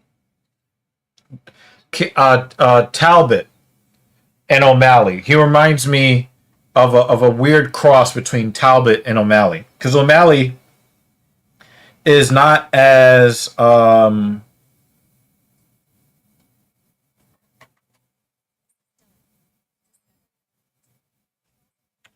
O'Malley is not as active with his hands as like a Peyton Talbot.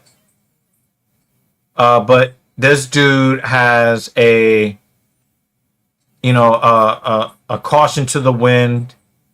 Let me throw everything that I got. I'm going to throw everything I got at you and then see who's going to fall first. Now we haven't seen him. We haven't seen him when it comes to grappling, so he could be just Sean O'Malley, just more entertaining. But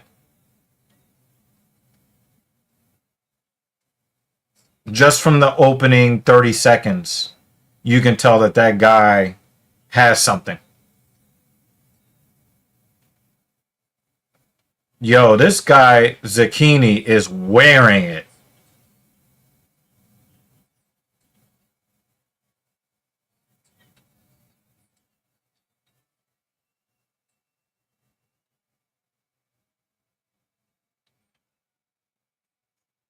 I don't know. We might be seeing a potential star. We'll see. But he just did fight a guy who's fought once in the last 6 years, or something to that effect. Zucchini hasn't really fought very much. I mean, we've been saying this for a long time, but we're going to have to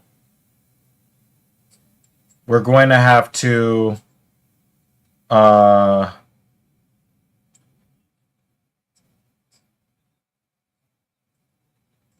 see Talbot rise up the rankings, because whether or not you believe that Sean O'Malley belongs at the top, he's at the top. And whether you think that he should have won that belt against Aljamain Sterling, I think Aljamain Sterling took a chance and he paid for it. I think he took a chance to strike with him instead of implementing his grappling. Oh, this guy's got look at his tattoos, man. His tattoos are kind of gnarly. He's got the Scarface. He's got like a dead Lady Liberty with some long rifle on it.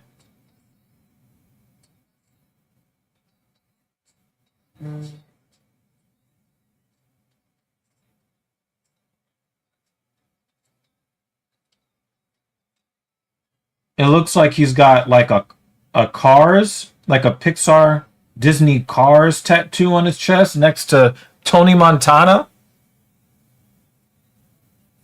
Oh, he's got O'Malley in his corner, of course. It all makes sense.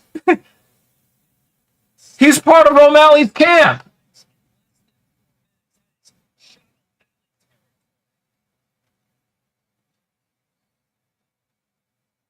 It all makes sense now.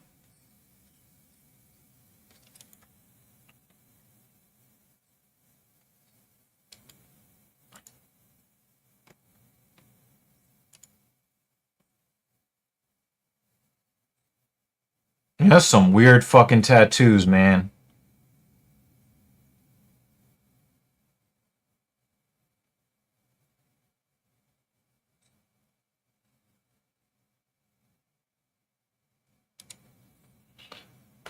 Red Hawk Academy.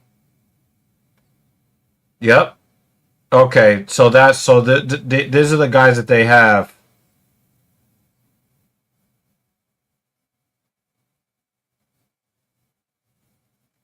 Joseph Perez, Jonathan Honey Badger Davison, and of course Sugar Sean O'Malley.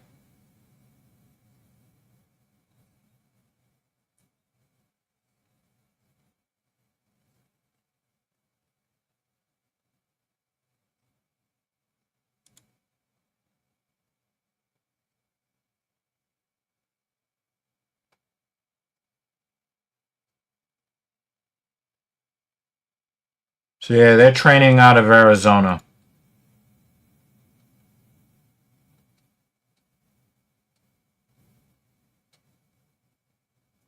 So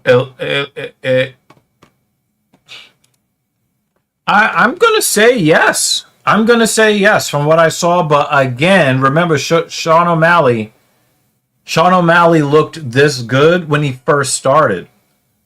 We have to understand that McMillan just fought a guy who had really not fought very much at all in the past few years.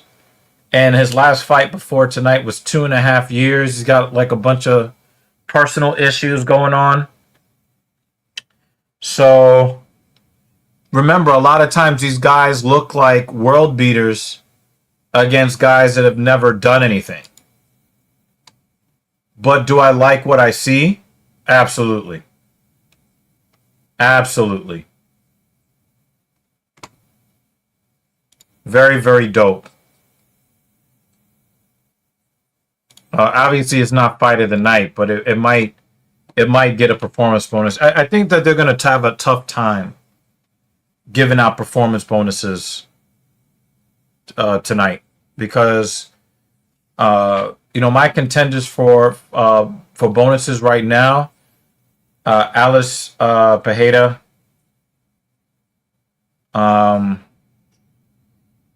Trayshawn Gore,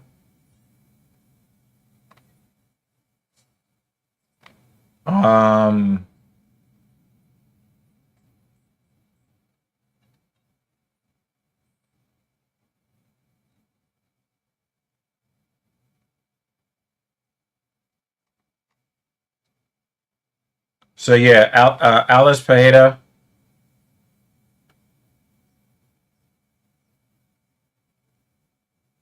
Probably not I don't think Costa will get the big bonus, though he did get a finish.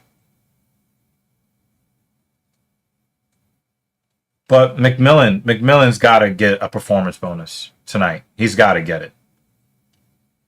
Him,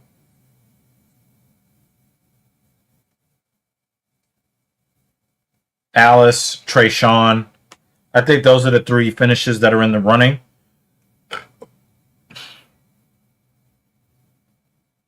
I wouldn't be surprised if Gore does not get it. So I guess Gore is not going to get it, but Alice Pajeda, and right now those are my leaders. Tommy McMillan, Alice Pajeda. That's who I've got for performance bonuses to this point. We have an undefeated Rafael Estevam versus Ethan Ewing here at bantamweight coming up. Let's check out Rafael. Overall, 14-0. But what's his professional record? 14-0. Okay.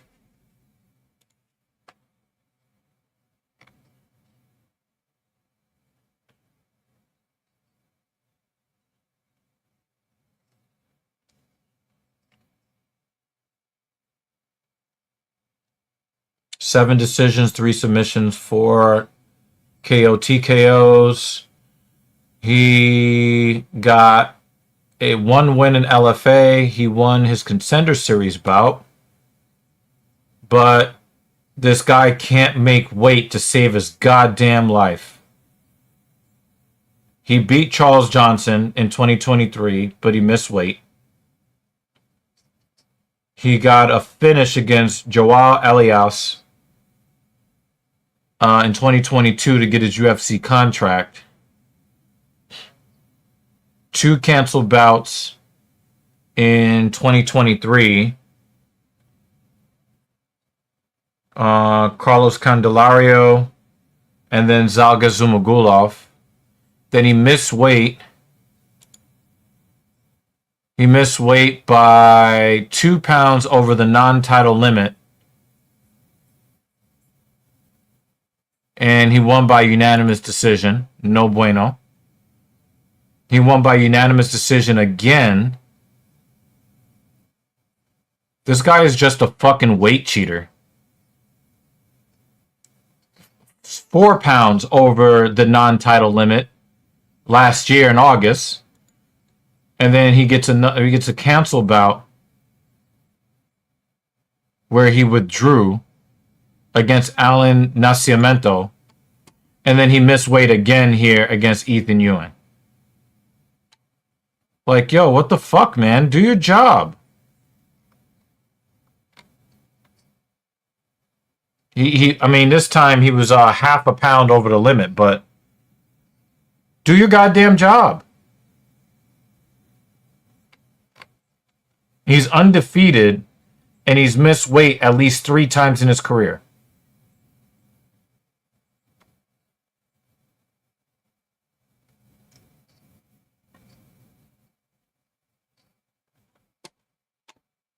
I'd have to disagree. The action is really good. Obviously, we do have, a little bit of controversy on this card. We got a little bit of controversy on this card. The Peterson Pot fight was not really that great. Darius Flowers missed weight a little bit and pretty much broke Lando Venata's ribs. The Alex Pereira finish was beautiful. Tresean Gore, his performance was great. Melissa Gatto is a fucking... Just get her out of the UFC. That was fucking terrible. And I think most people thought Dakota Hope beat Kai Kamaka III.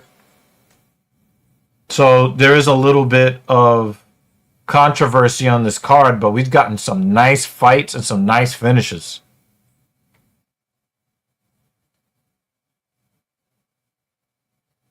Tommy McMillan might be the next... See, here's the thing. He runs with Sean O'Malley.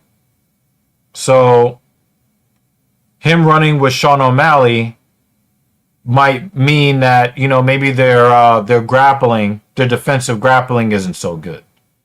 But he is really entertaining. Let's see. I want to see how many submissions he has, because obviously he's undefeated at 10-0. So he has more submission victories in his professional career than TKOs. So, I mean, he's got a rear naked choke. He's got a guillotine choke, guillotine choke, guillotine choke, rear naked choke. So, he does have some submission, grappling, arm triangle choke outside the UFC, rear naked. He made a guy quit on the stool.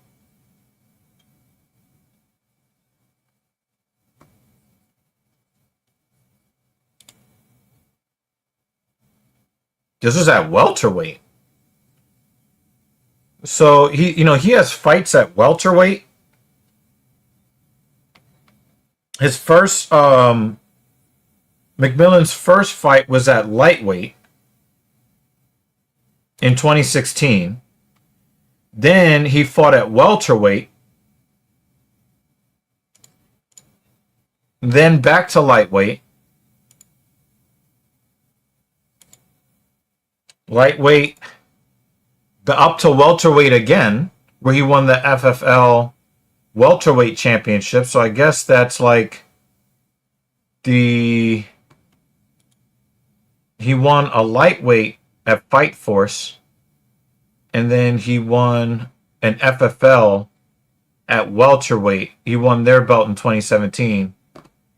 So he's a multiple weight division champion on the regional circuit.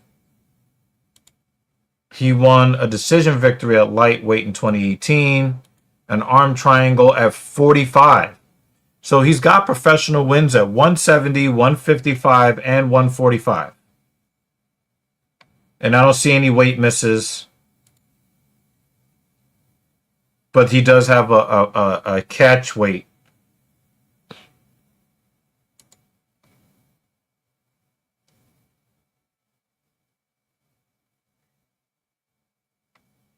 I guess he gave it up. I can't tell what that whole thing was about.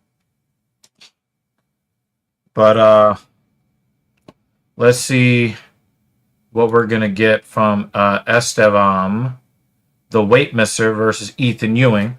Estevam is undefeated in his entire career, but this is the third straight time he's missed weight, if I'm not mistaken.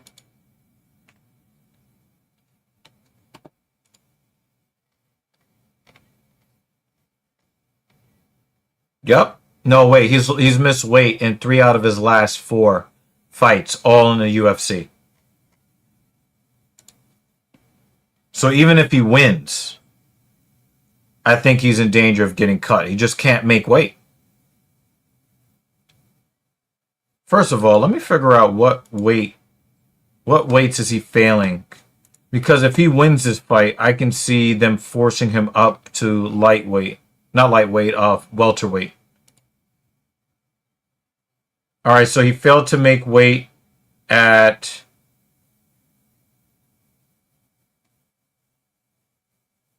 at 125. Failed to make weight at 125, and then they moved him up to bantamweight, and he still didn't make weight. Maybe, because this guy just fails to do his job. If I'm not mistaken, I did like what I saw from Ethan Ewing the last time he fought.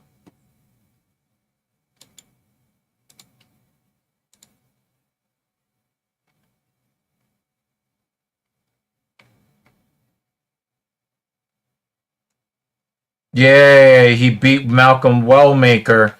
Wellmaker was highly favored in that fight. And for whatever reason... Oh, we got a Victor Henry. Short notice fight. Okay. But it doesn't negate the fact that he's now missed weight in 3 out of his first 4... 3 out of his last 4 UFC fights. So, I mean, come on. Get it together.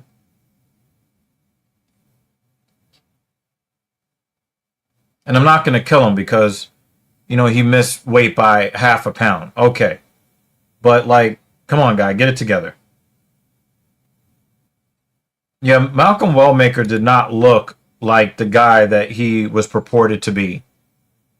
And Ewing did a really, really great job in that fight, and I like the way that he carried himself in that fight. So, you know, we'll see. I hope that he also exposes this guy as well. When you said short notice, you're talking about Ewing. Ewing, when he beat Wellmaker, he took that fight short notice. Yes.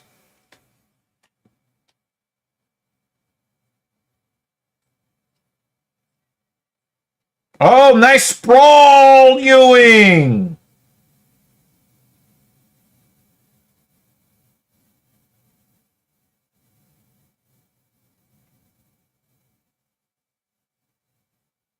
Oh, right cross, right on the jaw.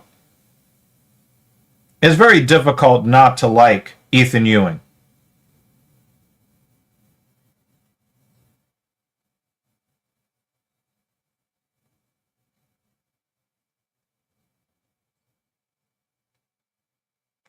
Now, it's really funny how Ethan Ewing made weight, but he looks bigger than the guy that didn't make weight. Anybody notice that?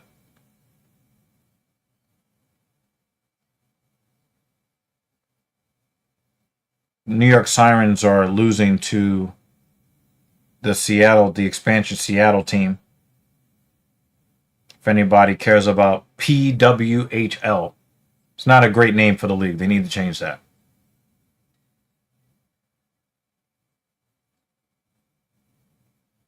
Oh, throw them hands, Ewing! Throw them hands!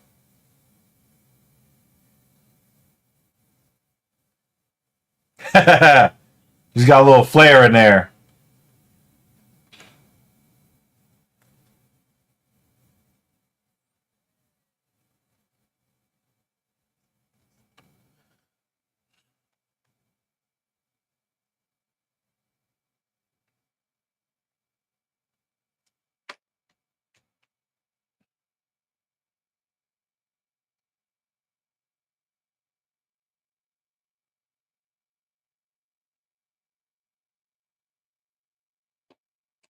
I don't think that Estevam is bad, but number one, we're gonna need you to make weight somewhere.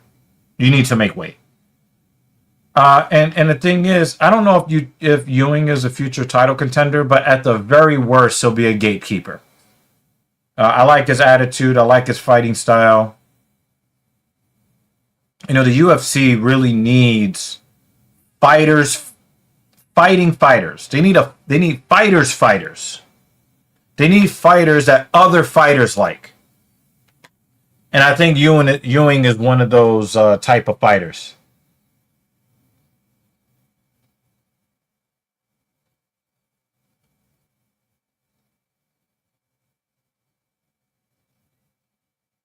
He's got really good wrestling defense. I really like his wrestling defense.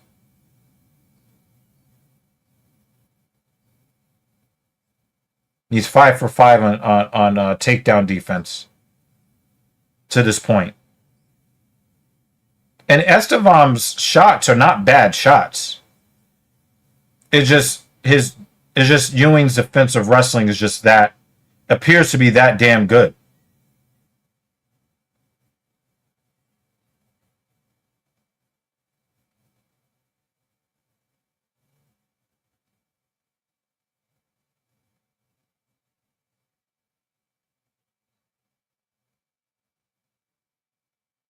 Oh, nice dig to the body by Ewing. And he's already busted open Estevam's snot box. I like it when guys don't headhunt and they figure out a way to open up the defense by switching levels. And Ewing is doing that very, very well in this fight.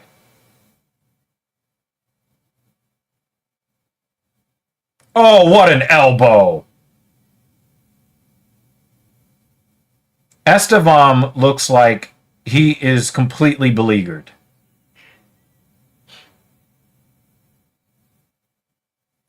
And Estevam, I think, has above average striking defense, and that's the only reason why he's not looking up at the lights right now.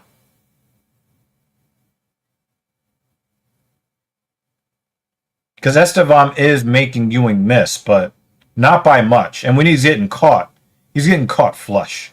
Hey, Sinister is here. What's good? You know, totally agreed. In fact, I just watched a movie and noticed that Donald Cerrone was in that movie. I was like, oh shit, there's Cowboy. I think that Ewing has that gunslinger type of attitude. And the UFC needs a lot more than that in the cage. And again, I do have tons of respect for combat athletes, but I want to see more fighters. And I don't mean like, you know, jailbirds and like barroom brawlers. I mean like guys, oh my God, Ewing is a fighter.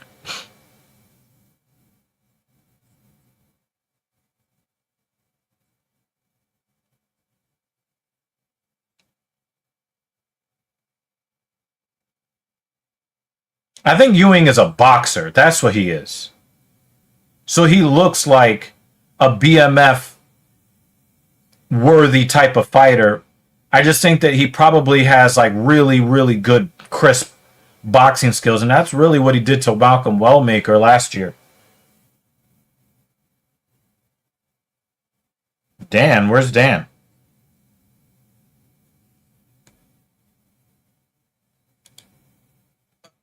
Outclassed? I don't know about outclassed, but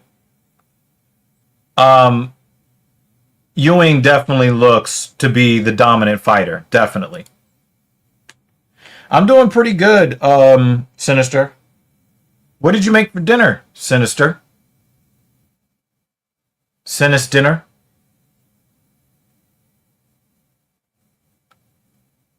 Ewing is giving him the business.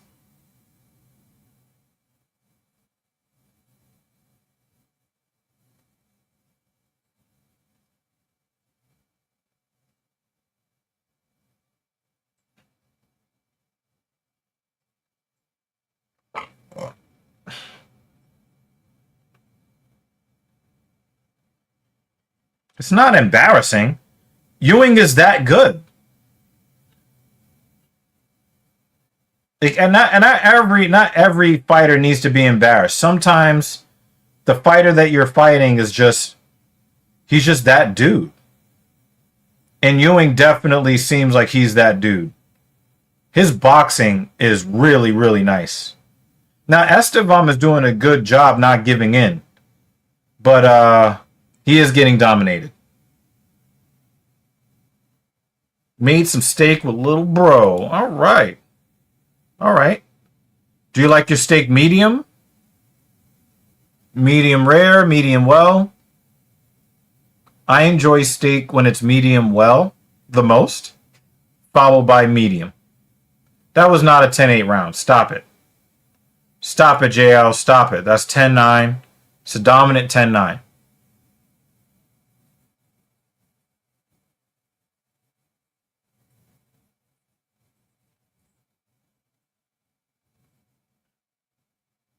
Medium rare. Okay.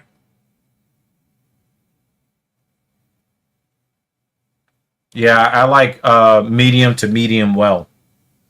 Like if I think for me the perfect steak is that on that border between medium and medium well.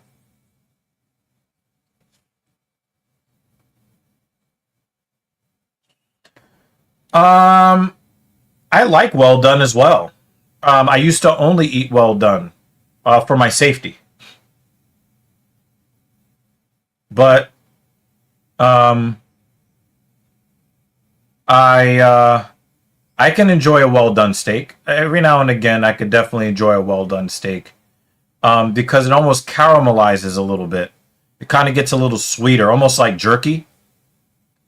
So I do enjoy a well done steak, but I think for me, the way that I can truly enjoy it the most is somewhere on that line between medium and medium well. It's kind of like right on that line. But, I have enjoyed medium steaks. I have enjoyed it. I probably will continue to enjoy it. But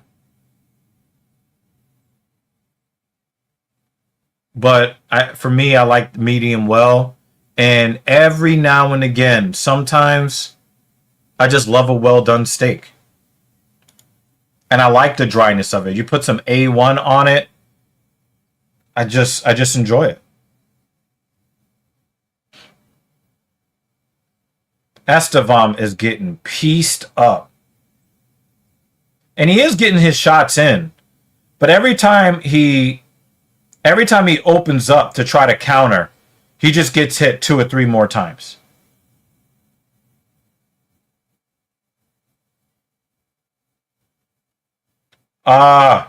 Ewing is starting to make the mistake. Ewing is starting to make that mistake. He was starting to stick his fingers out a little bit. But it looks like we got another body shot victim. That's the 3rd body shot victim of the card.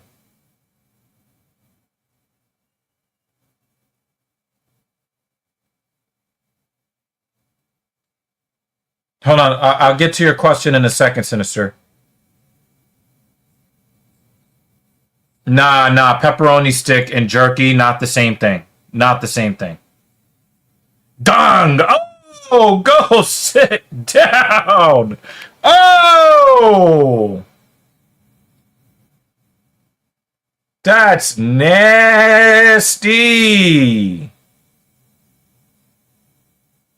He said not shoe leather term. Yeah, I got you, Kratos. I get it.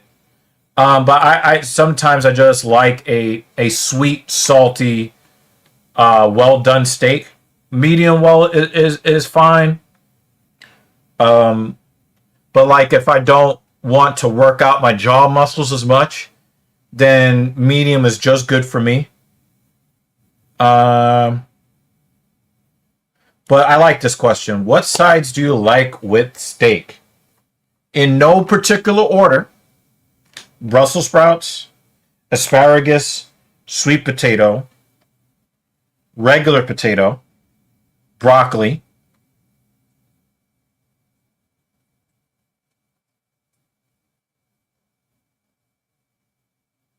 What else?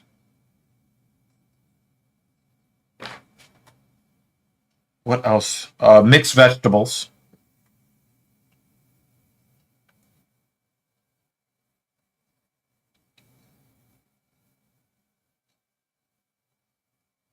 I think that's it.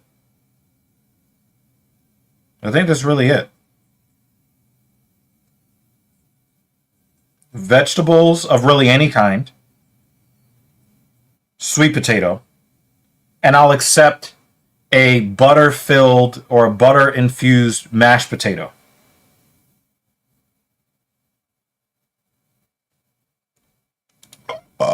Well, sorry, I don't want a bone dry, tasteless steak where you need to smother it with the sauce and extra calories. Well, for me, I just love A1 steak sauce. I put A1 steak sauce on ice cream if I could. So I just love A1 steak sauce. So I'm gonna put steak sauce on it, whether it's medium or well done. I like a jerky like well done steak just on its own with no sauce. And to me, it's not tasteless. Now, I don't want a tasteless steak of any kind. I don't want a tasteless steak of any kind. But I like the that lightly overcooked sweetness to a well done steak. Not a burn steak, not a black steak. But yeah. You said you had me at every one of those sides until you said broccoli, but mixed vegetables is good go. Yeah, I eat a lot of broccoli, so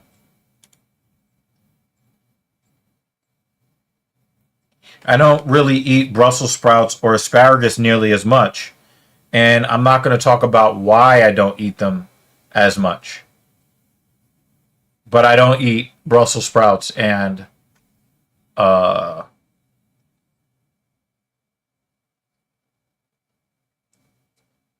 yeah, I don't eat Brussels sprouts and asparagus like I used to. Mrs. Evil, she liked to what she used to eat at Wendy's before Wendy's became like really, really bad quality. She used to do the fries in the frosty. I don't think that the UFC wants Rosas Jr. fighting Ethan Ewing. They're trying to cultivate him up to being a star in the league, and I just don't think he's already ruined one of their hype trains. So, not going to happen. They're not. That's not a fight they're going to make. All right, so we have a light heavyweight fight coming up now. Ethan Ewing might get a performance bonus. He might get one.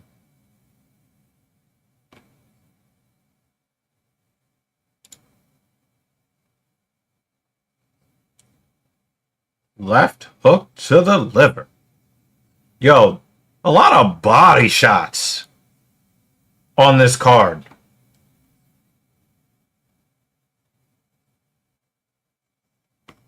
Yeah, you guys got me wanting to talk about food. If you guys have any more favorite food questions, get them on in. For our 20th anniversary, I did take Mrs. Evil out to a fancy seafood restaurant, and neither one of us had any seafood. We both got duck. And then we went to some ice cream donut shop and got some donuts for the ladies, and I got a pint of cherry vanilla ice cream and a pint of rum raisin. I had some of the rum raisin. I have yet to taste their cherry vanilla. But yeah, any favorite food discussions you guys want to put out there? Let's do it. All right, so let's check out the undefeated Abdul Rahman Yakiev.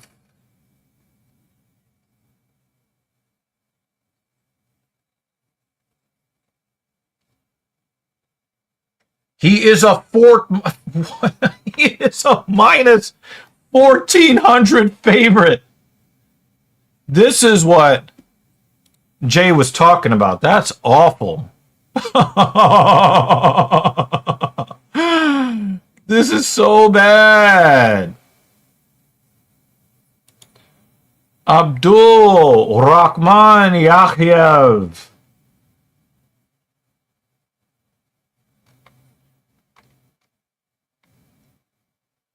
Contender Series 2025 against Alik Lorenz, and then beat Rafael Cerqueda rear naked choke in 33 seconds in November.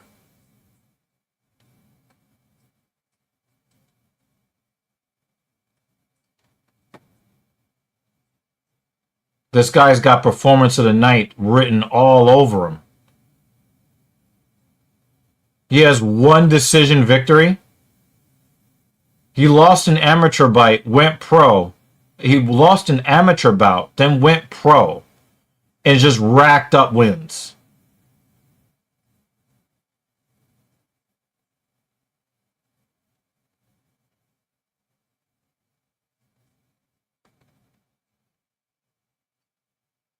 Ground and pound, triangle choke, ground and pound, decision, guillotine choke, rear naked choke, TKO on the Contender Series in 30 seconds. I mean, look at these. First round, 3 minutes. Second round, 2 minutes. First round, 37 seconds. Then the unanimous decision. 1.5 minutes guillotine choke.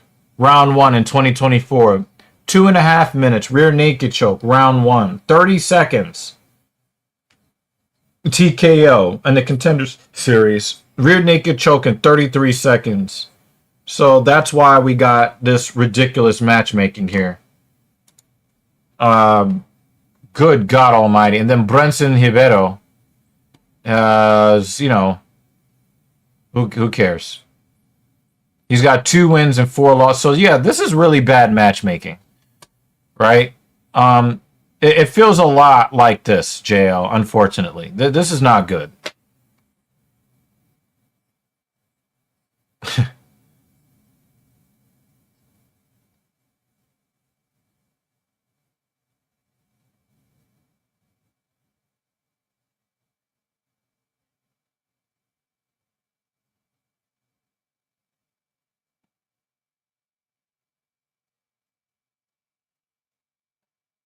So I can see how he ended up in the UFC, but he ain't doing shit in the UFC, but catching L's.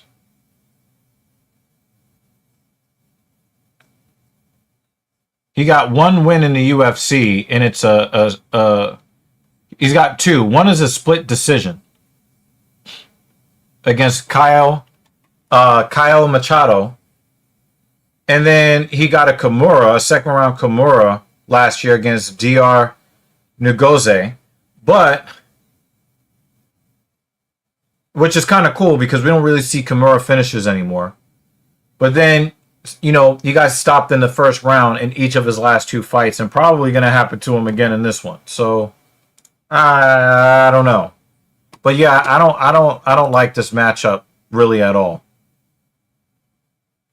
And Rahman Yakhyev is ranked behind Brenson Hibero in the light heavyweight rankings of the UFC. Probably because Yakhyev is this is his debut, but I fully expect that this is going to change very, very soon.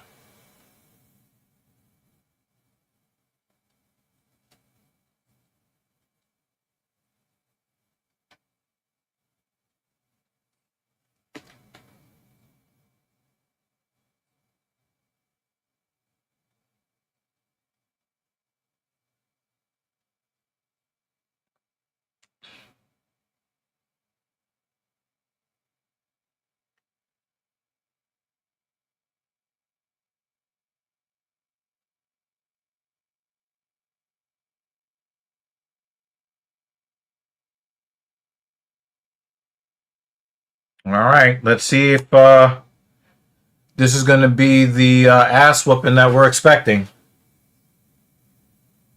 Tapology has this fight at minus 1400 in favor of Yakiev.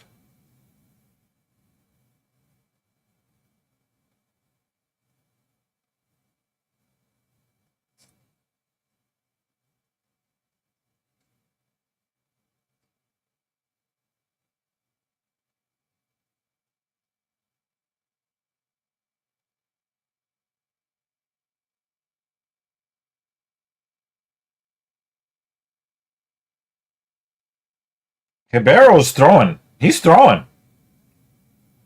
Yakiev is already panic wrestling. Is 30 seconds into the fight.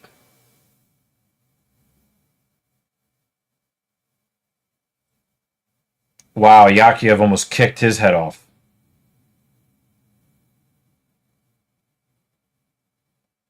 Well, we know Yakiev is not going to get... Oh, shit. He just ate a head kick. Holy crap. Ribeiro is not looking to be the sacrificial lamb.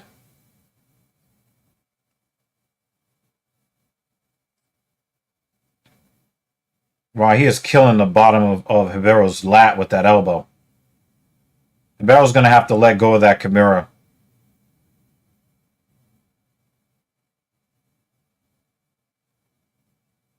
Oh, man. He's going to have... Yep, he let it go.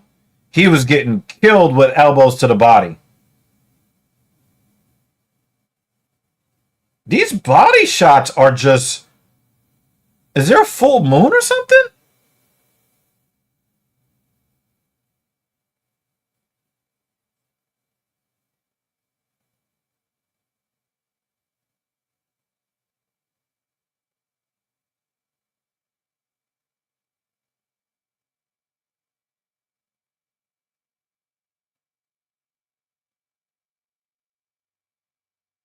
Your bro's doing decently on the defense here.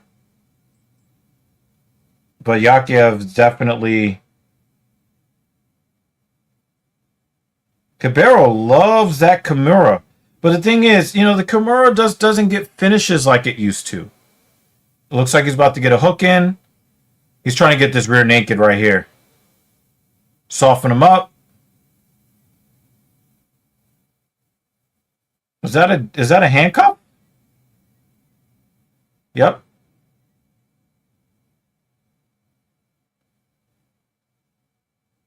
Oh, oh, oh, oh. And good night. Oh. Good night. Bye-bye.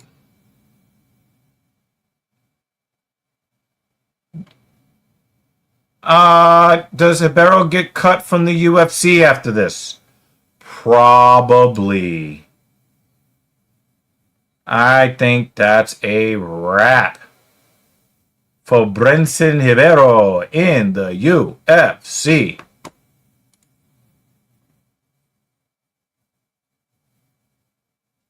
I have to... Wow, you're speaking a lot of sense, JL. But I also wonder if the UFC is doing this on purpose because people have complained that we're not getting any finishes. So if they want to please Paramount with more viewers, then they might be putting these matchups together specifically to get the entertainment factor to go up. Especially when you're talking about fighters that most people don't even know who the fuck they are. People want to see the action. So if somebody's getting choked out or, taking crazy liver shots, they'll take that from pretty much anywhere as long as they can get the action. So, we've had a lot of poor action this year during the Paramount era. And you're more of a hardcore fan, So when most people are that are watching are probably not even looking at the odds unless they're doing some FanDuel bullshit.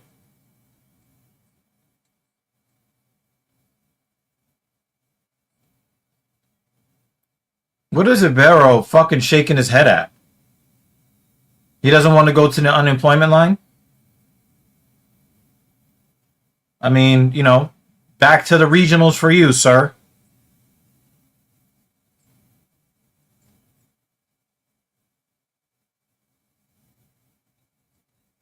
I want to hear this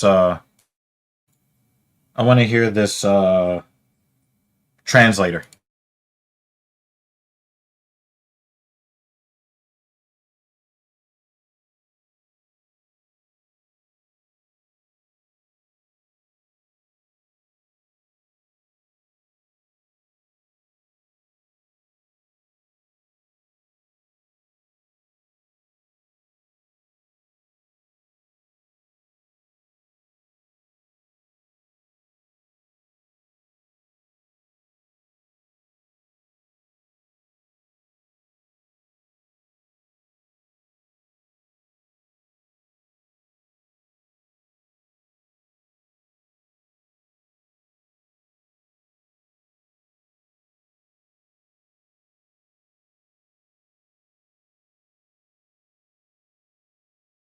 All right, so number one, I watched a replay of that rear naked choke. It looked like he was actually trying to kill Ribeiro. That's number one. That guy is trying to take somebody's life in the cage. Is he ready for top 15? From 10 to 15, I'd say yes. For two reasons. One, he seems to have that dog in him. For number two, the light heavyweight division is a little bit bare. The cupboard is bare at light heavyweight. No, he's Turkish. He is not Dagestani, he's Turkish. So,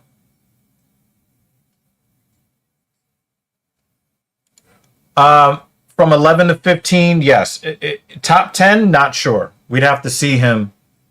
We have to see him against an 11 to 15, and I think with how quickly he got rid of Brenson Ribeiro, I think that there is a chance that he might get a top 15 opponent next time.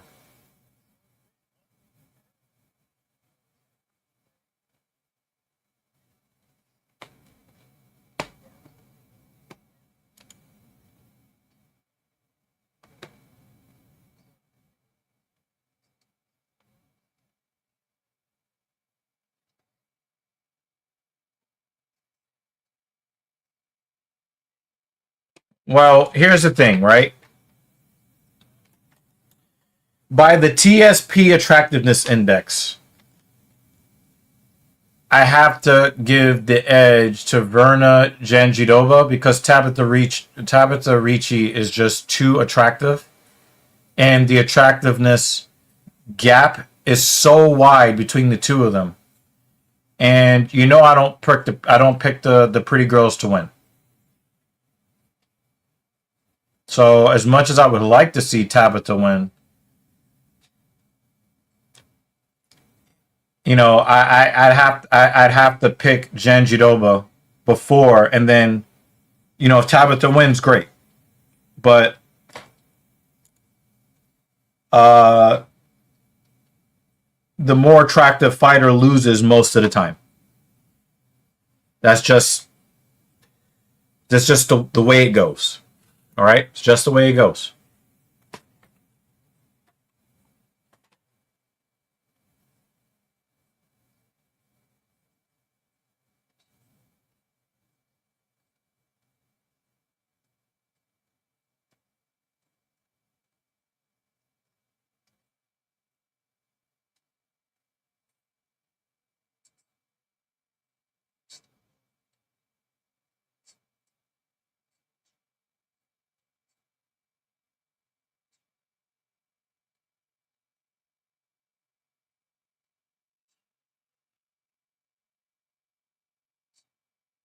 So wait, they're still running they're still running this this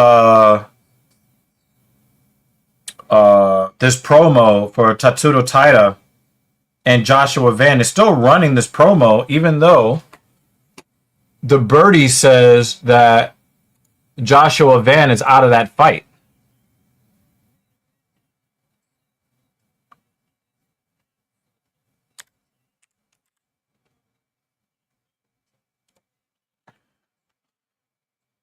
There's like Joshua Van is out of the title fight and even gets a new date. But there's still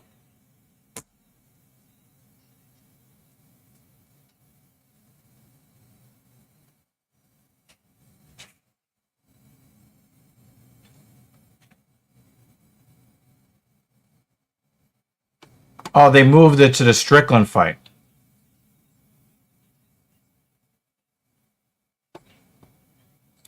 That is true.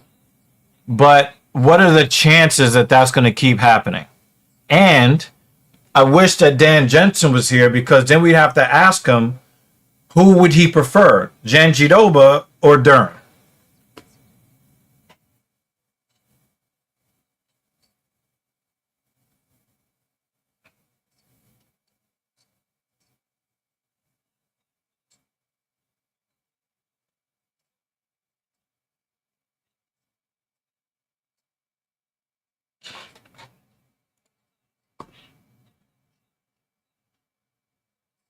All right, so they moved that to May.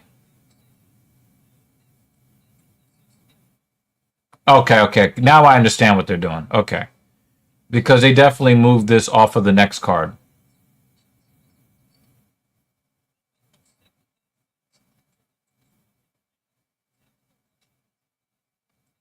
I am a little bit nervous for Chimaev against Strickland. Strickland has kind of showed that he has a really weird way of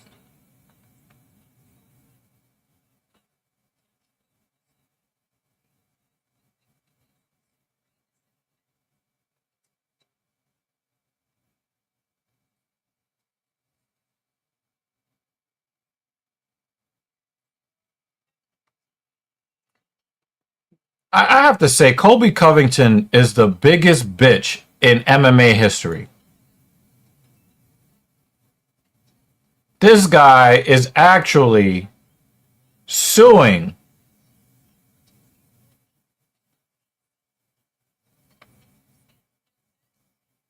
He's suing Jorge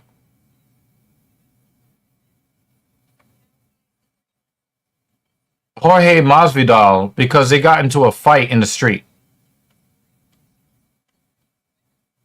Wow. All right, we'll see. Because that's a big statement.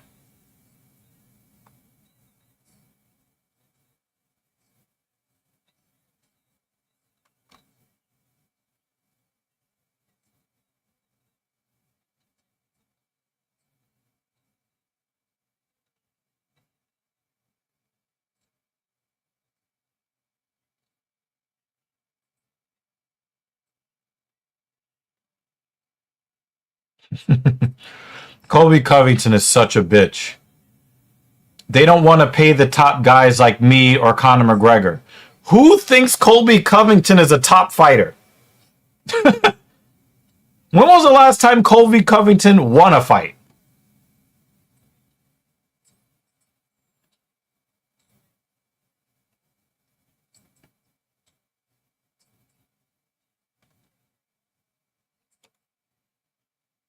Tabitha Ricci is just beautiful. Even after cutting weight, hair,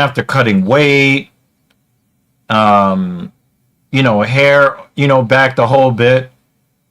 And that's how you could tell if a woman is like really, really attractive is in her after, cutting weight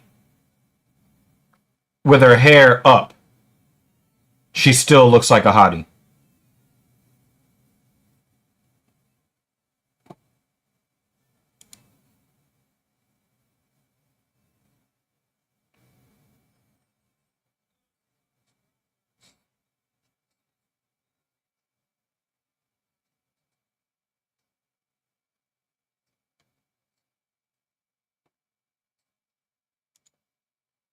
Now I just see why. Now I understand why Joshua Van doesn't use his full name. I just saw why.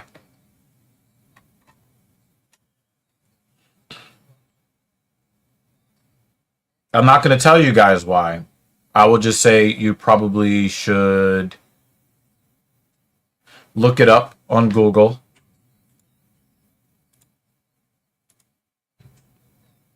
I'll leave it at that.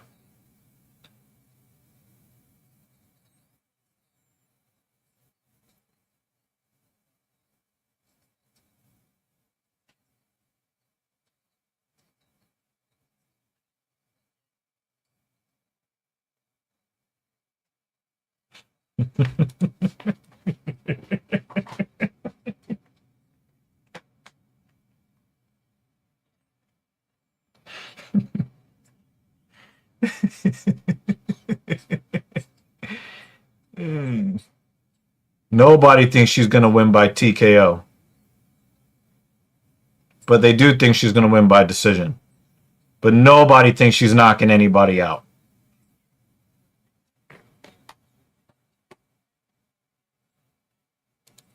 Yeah, man. I mean, it's really difficult for me to look at two fighters that are women and then choose the more attractive one to win. It just doesn't happen very often at all. It just doesn't.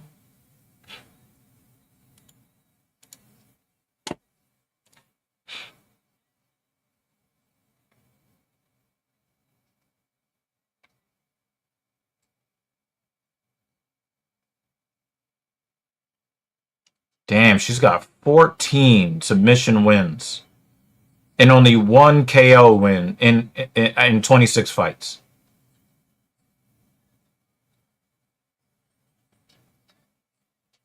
Decisions and submissions. So that's why she's a plus 1400 to get a knockout.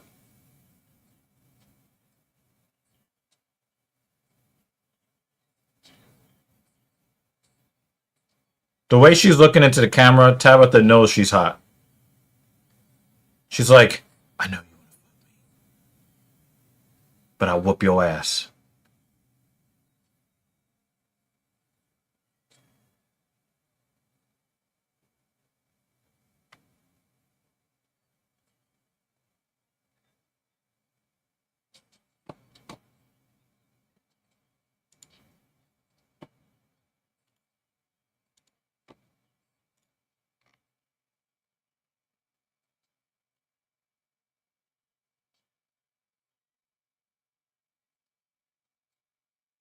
Three submission wins. She's got a TKO loss, two TKO wins, mostly decisions though.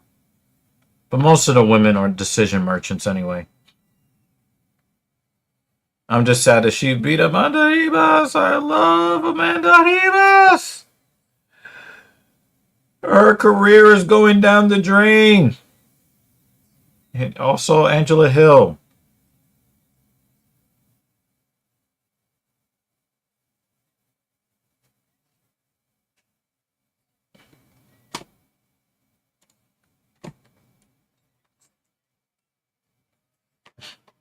All right, they're throwing hands already.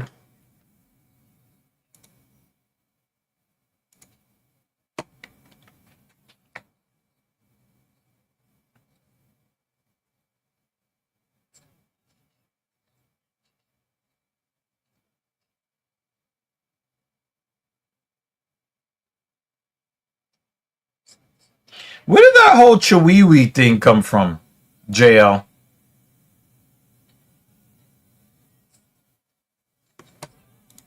Yeah.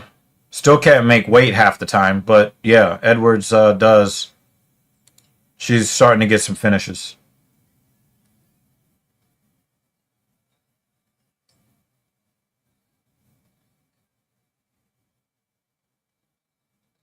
Yeah. You don't want to be grappling with Janjiroba, though. But Ricci's doing okay, not giving up the back.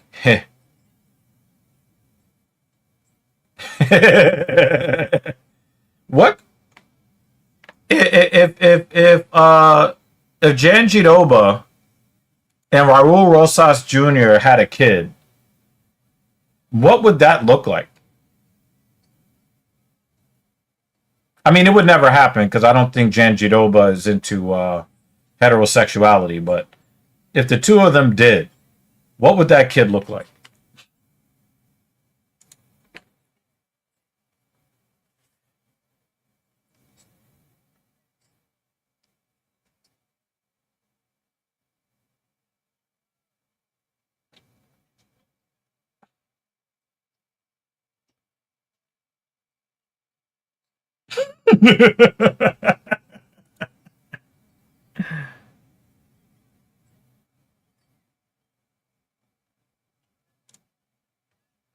Wait, you give up your back to Jan Jidoba?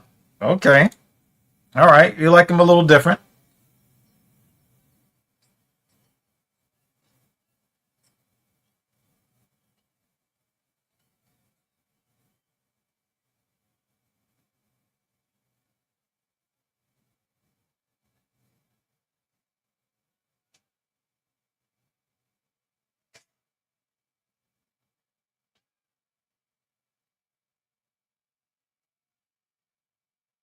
Terminator Demon Baby.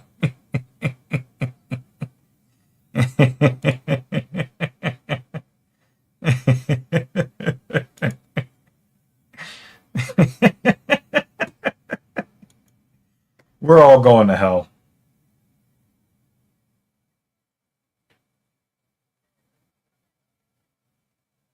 Wow, she knows how to poke that booty out, doesn't Ricci? Oh, oh, we got some Spider-Man backpacking, and Ricci is dropping it like it's hot.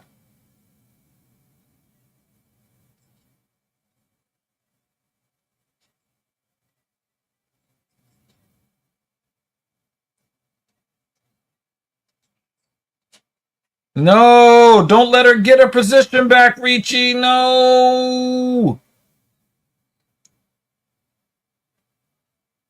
It looks like she's looking at the ref. So is she complaining about hands in the gloves?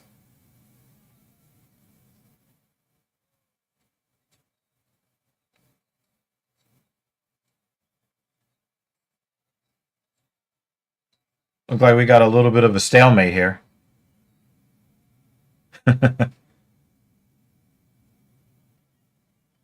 Yeah, if you hang around TSP, you're probably going to a very warm place when it's all said and done.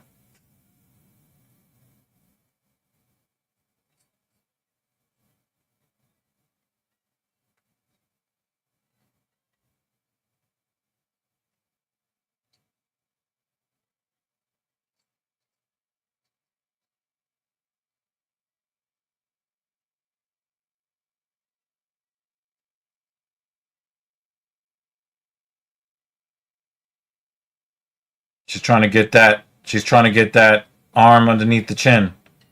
This is not where Tabitha Ricci wants to be. But she'll survive here, though.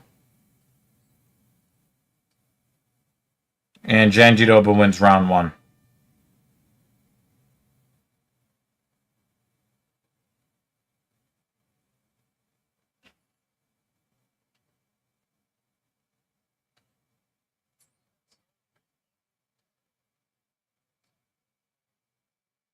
Now, Ricci has done a decent job. A decent job of defending, but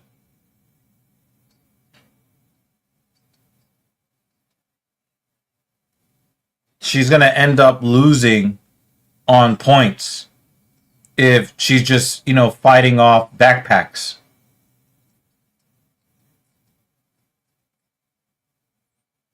She's fighting off, backpacking attempts for the next 10 minutes. It doesn't even matter if she defends against them.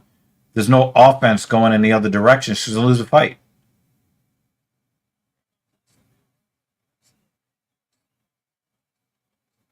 I think Jan Jidoba doesn't care how she gets the win. If she,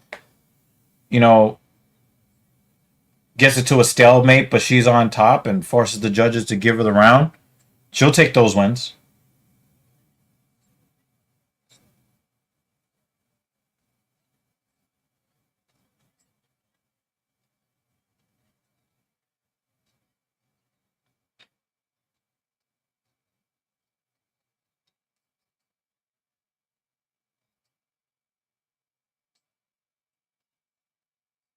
Yep, there it is. Yep. I think she lost the fight already. Tabitha Ricci already lost.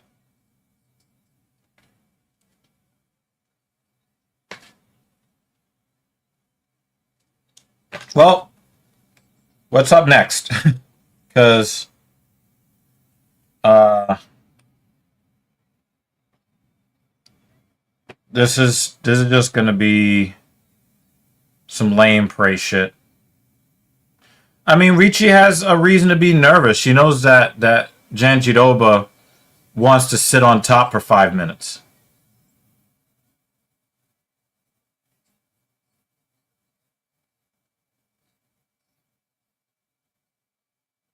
She wants to sit on top for 5 minutes, and you know she doesn't mind point fighting or point grappling.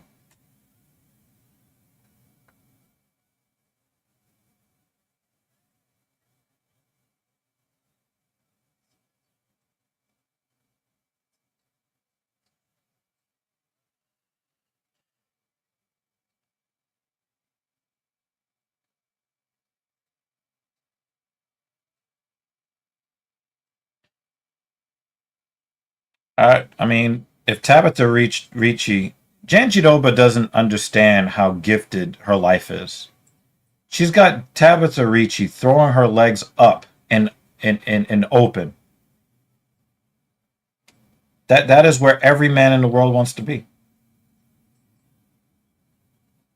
Except maybe Dan Jensen. He doesn't really like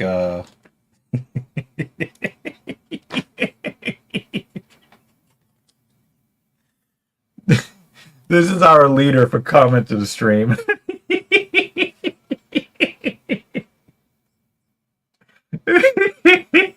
I don't know why I think that's so funny. Oh my god. Oh my god.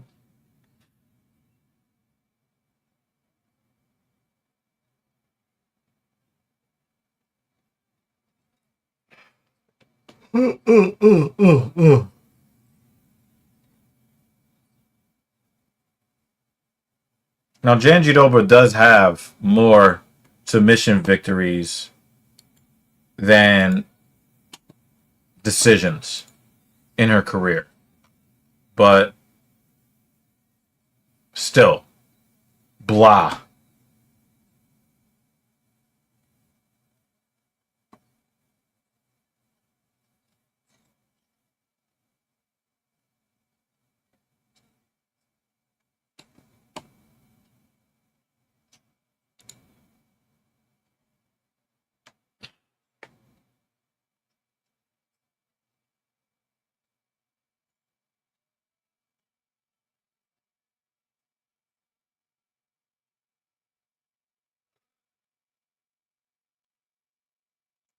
I don't think that Ricci's striking is going to be effective because she's been tired out by carrying Janjiroba on top for so long.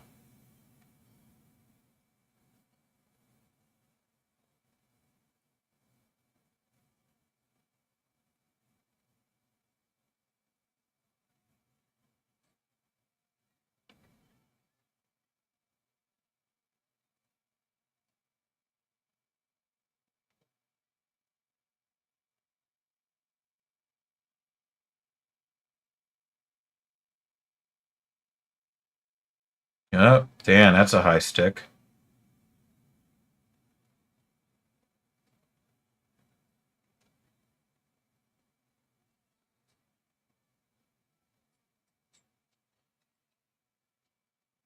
Yeah, this is going to end up being a 30-27, guys.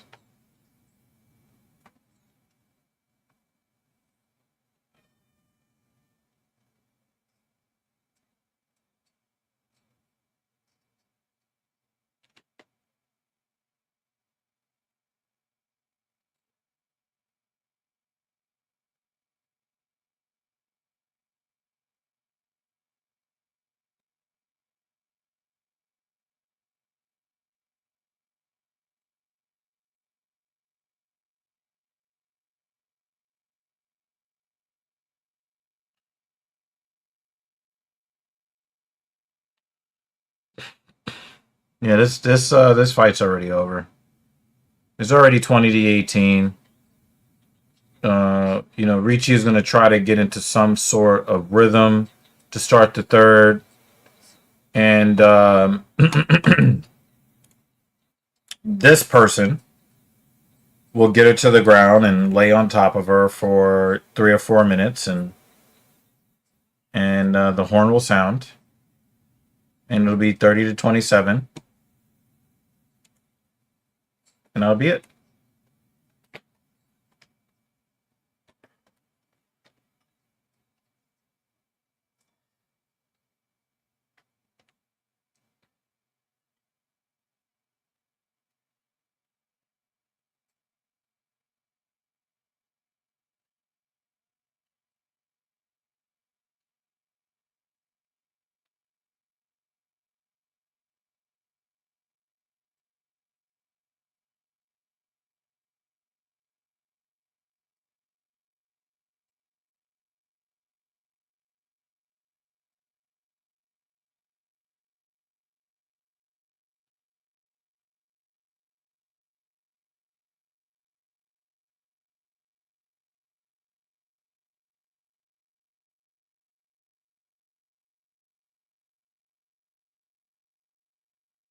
Janjiroba's trying to throw up them gang signs with her legs. But Ricci, she got both shoulders in.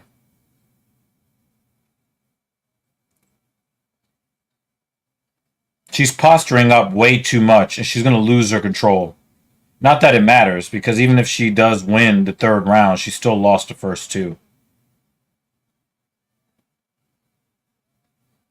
And now she's going to the ground. She's getting reversed. Oh! Nice underhook action from Ricci. She actually...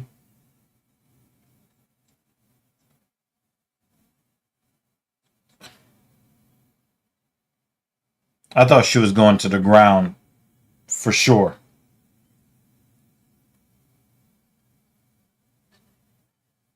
Well, sprawl out. Gotta throw them knees now.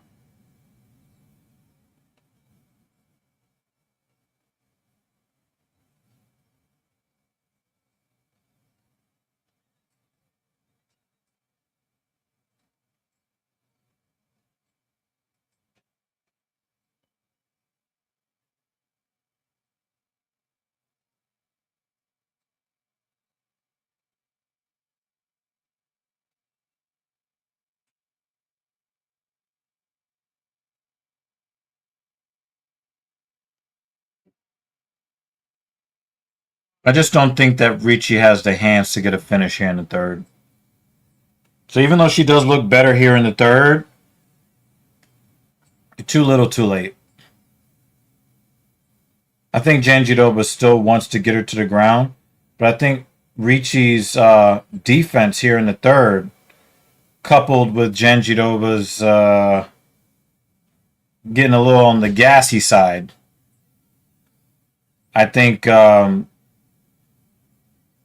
I don't know if she's going to try to implement offensive wrestling, but she might try to implement something on the side of panic if Tabitha keeps. Yeah, that's more of a panic shot than an offensive shot.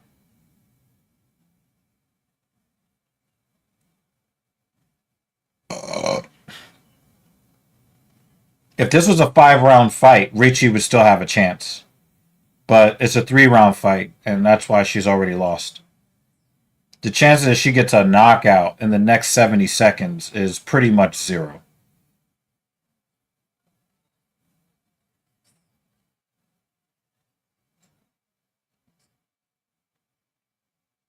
And back to the ground. Yep. Well, 29-28, I would probably say. 29-28, probably a 30-27 in there somewhere.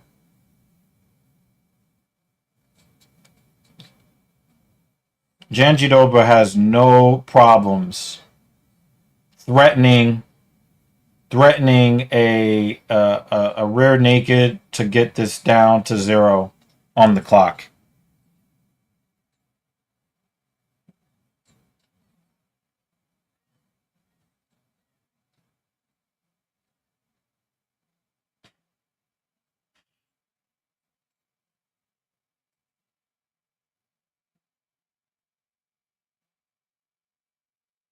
I don't know. This is what she knows how to do. This is what she knows how to do. You can't blame her for being her.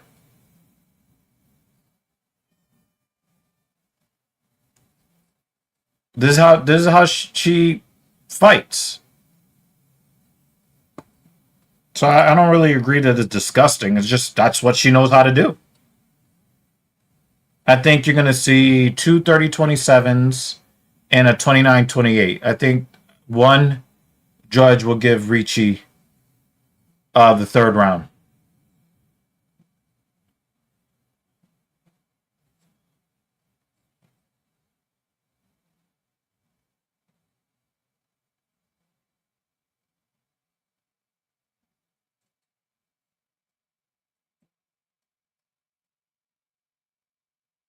A lot of empty seats for a sellout. That's a lot of empty seats.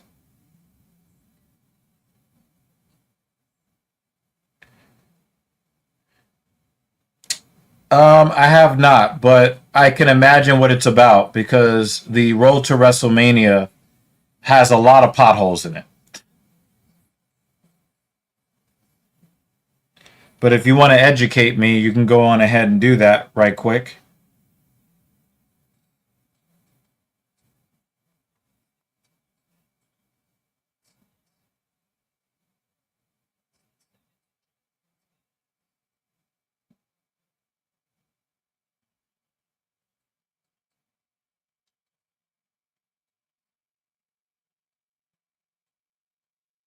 Oh, I got two 29-28s.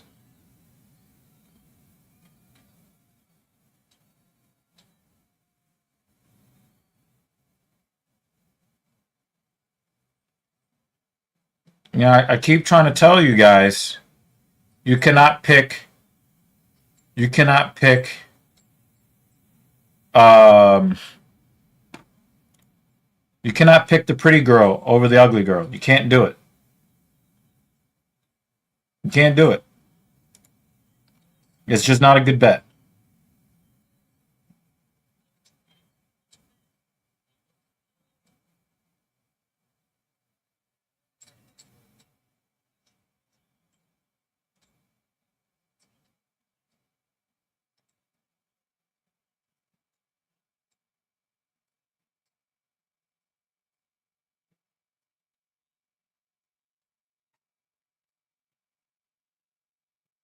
Oh yeah, yeah. Okay, okay, yeah. I did see a little bit on YouTube from various IWC guys about the whole McAfee thing. McAfee has been a fan favorite, so for him to be like they're to me, it just seems like they're trying to force the same storyline that they tried to force last year, but without Dwayne Johnson. Now, I saw something about McAfee saying that, WWE has forgotten their Attitude Era roots. I do agree with that. But I don't like I don't like the fact that they're running the same storyline over again 2 years in a row with different people. The whole, hugging Cody Rhodes and then beating the shit out of him in a fucked up way after being baby faces. It's the same fucking storyline. And instead of having The Rock, now it's Pat McAfee. This is like the great value road to WrestleMania from last year.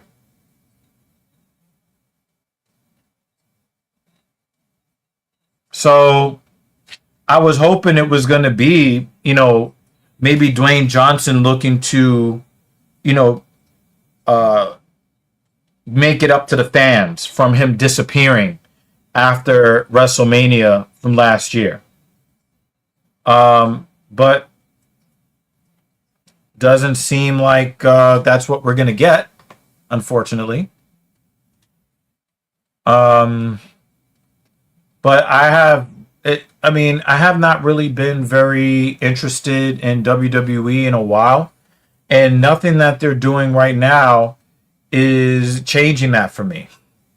And so when you get a rant from JD, it is probably going to be justified, because again, they're having John Cena host the show. They weren't going to have John Cena host the show before.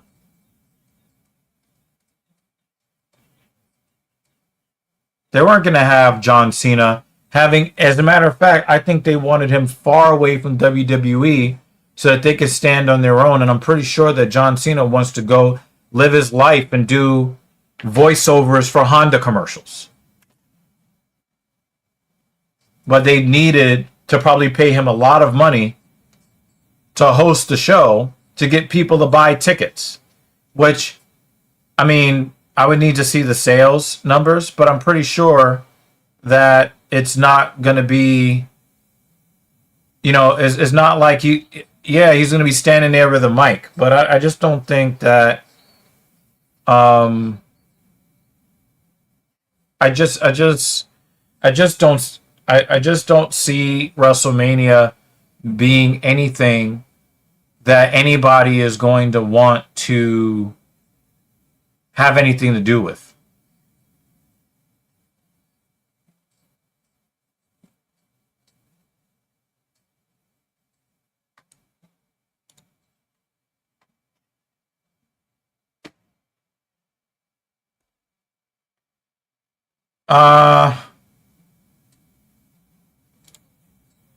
Yes, Jay.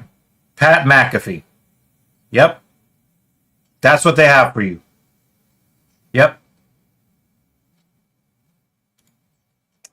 As far as this title fight that we're about to see right here, not title fight, but our main event, I think that this is what the UFC wants. They're trying to get Duncan. They're trying to get Duncan's star to rise. And Renato Moicano is a big enough name that if he beats the shit out of him, the UFC has somebody at 155 on their way up for people to start talking about. And I do believe that a dominant fight over Renato Moicano would do that for Chris Duncan. But we'll see.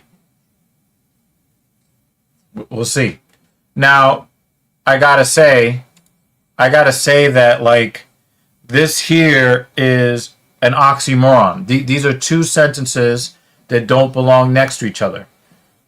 You can't say he gets dusted by the top 5. We're talking about the top 5 lightweights on planet Earth. And then say, I don't think he's that good. To be in a position to get dusted by the top 5, you have to be one of the very top on the entire planet. So the superlatives kind of it's kind of hard to agree with you or to see where you're coming from when you make these big grandiose statements that don't really make a lot of sense. Right? Now, here is why I think they wanted Chris Duncan to fight Renato Moicano, because, he got a title shot. But it was really more of one of those in-between things, because, the other guys either were in on the UFC shit list or unavailable. But you look at the odds, Chris Duncan is the favorite in this fight.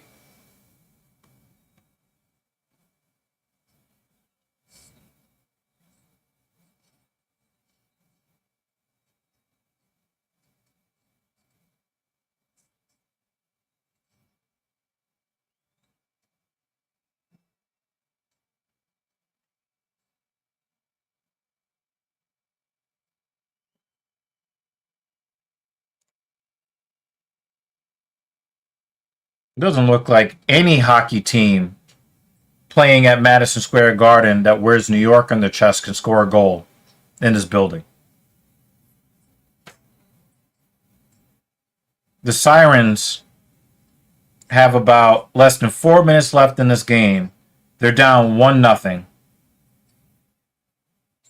And they haven't even sniffed. They haven't gotten anywhere near close. Oh my God, they just scored now. I'm like, yo, what the fuck? They can't score. And then they score. Oh, took them up to the 28th shot to get a goal.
No big, New York chant, but a big cheer for the late goal for the New York Sirens.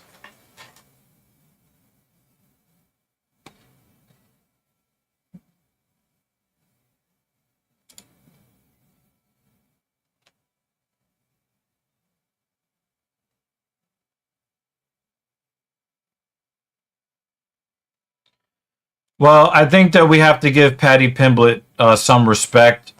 I respect Pimblett more in his loss to Gaethje than really in any of his wins.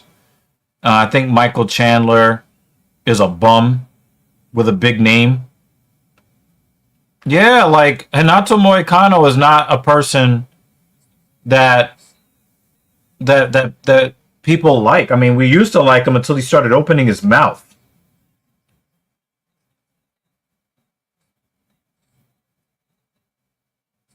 He started opening his mouth about politics and instantly became a very unlikable person. And now people just, they want to see him lose now. And the thing is, Renato Moicano was always a fighter that a lot of people respected as a fighter, which I still do. But when he started opening his mouth about American politics, he lost a lot of fans. Lost a lot of fans.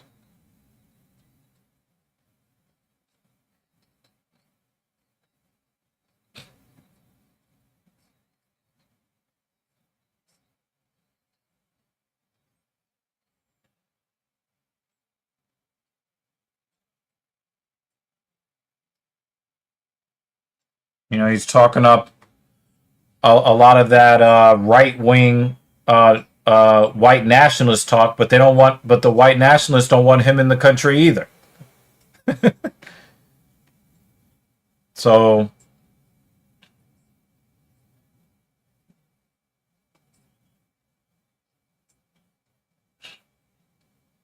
nobody, nobody really wants nobody really likes him anymore. I disagree that I disagree with this. Renato Moicano is a big enough name, and I do believe that there is a lot riding on what the UFC thinks Chris Duncan can be in the UFC. I think that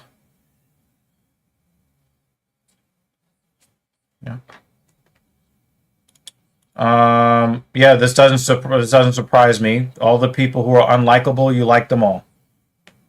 It is what it is. You have the right to like them. Jalen Turner, as much as I like him, I don't think that he should be fighting in the top 15. Jalen Turner has top 10 skills, I believe, but you don't know which version of him is going to show up. And when you cannot rely on a fighter to show up every time and give their best effort, then you put them in the Bobby Green category. And the Bobby Greens of the world, they get lots of fights. They sometimes even get performance bonuses. But you never hear about them in the title conversation because they're just not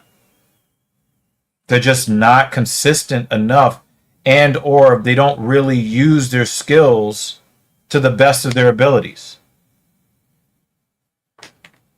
This is a good question. I see Merab actually dominating the next fight. I think that Merab took Jan for granted, and the stars aligned for Piotr Jan in that fight. And I do believe that Merab beats Jan in a third fight between them.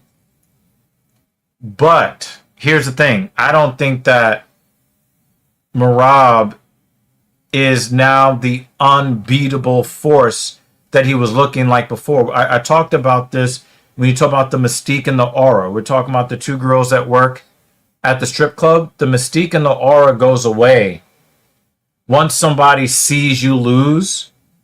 And that's why I think, like, for a fighter like Israel Adesanya, him losing to Jan Blachowicz was the worst thing that could happen for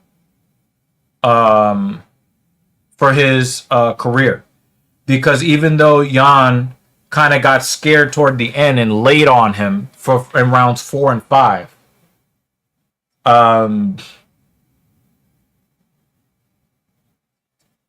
people seeing somebody else get their hand raised while standing next to the referee, standing next to Israel Adesanya, it really did change how people looked at Izzy when they went into the cage with him. And so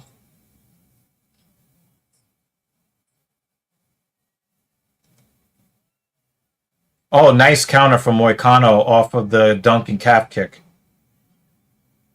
If you guys remember, in 2020 and 2021, the calf kick was all the rage until dudes just started throwing that counter right off the right leg kick. Oh, Moicano is checking. He's checking them calf kicks. Now, here's the question. Will Duncan still throw it? Because Moicano is definitely checking it.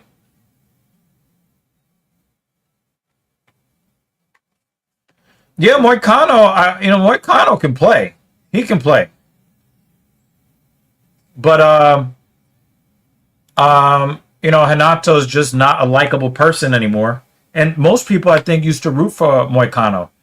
But once he started running his mouth, well, he doesn't have the fans behind him so much anymore. Duncan is highly respected, a highly respected, um,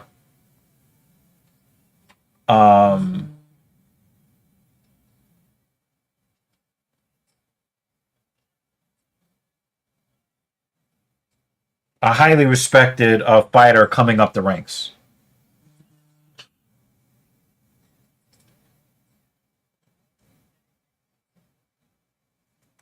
My sister is texting me about the Mets game, and she's ruining it. Oh my God! It's already the 6th inning.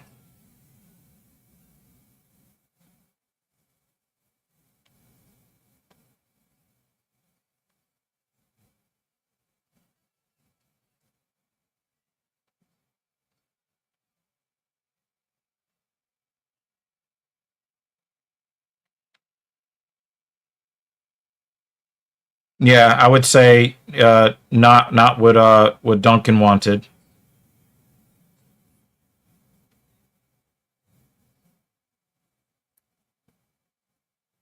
Do they go directly to a shootout in the PWHL?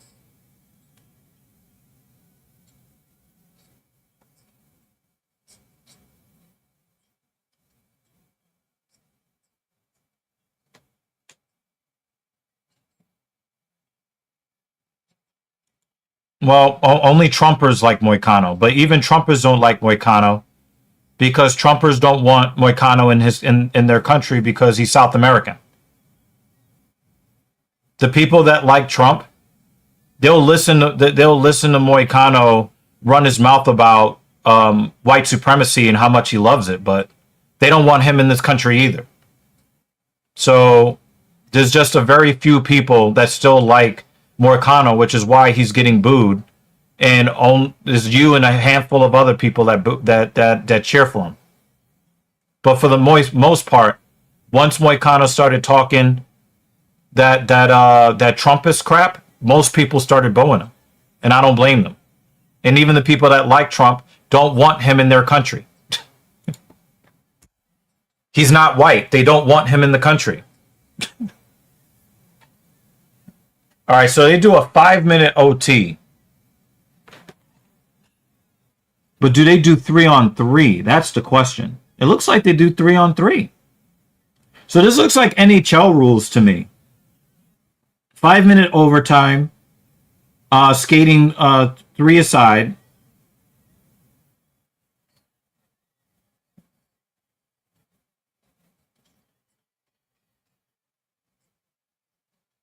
But they're not playing like weird games with oh wait, well, my bad.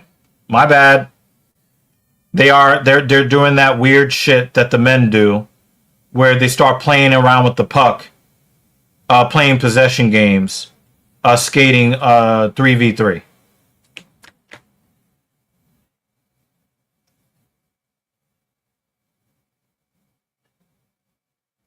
The lady skaters are so slow. That's the thing that kills me. Like, they're so slow.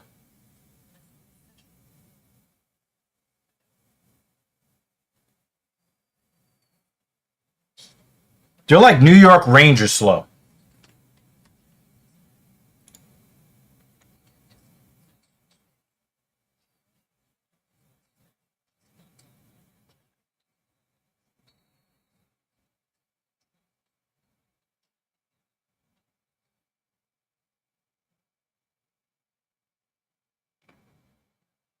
Renato Moicano is Brazilian, so that would make him South American. He's Brazilian. So he's not black or white, but it doesn't matter to the white nationalists of the United States. If you're not white, they don't want you in the country. So he can say all the things that he wants that they want to hear. They still don't want him in this country. Yeah, he's Brazilian. He would be South American.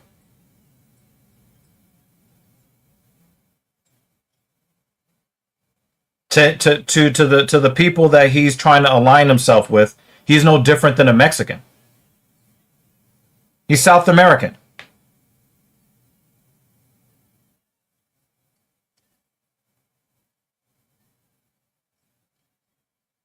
So, non-white. Renato Moicano is non-white, and that's the only thing that matters to the white nationalists in the United States. He's non-white. That's all they care about. Just like what's his name? The Fuentes kid. Nick Fuentes. He's Mexican. They don't want the white nationalist doesn't want Fuentes in the country either. Wow, Duncan's about to get submitted.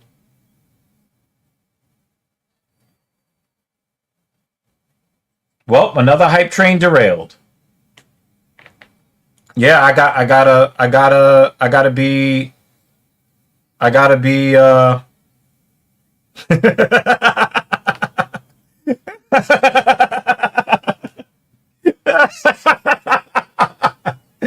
This is the second best comment of the stream. But the comment of the stream still belongs to JL.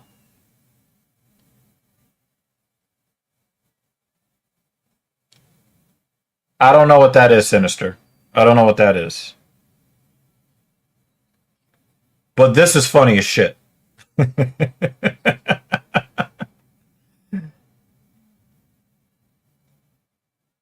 This is funny as shit.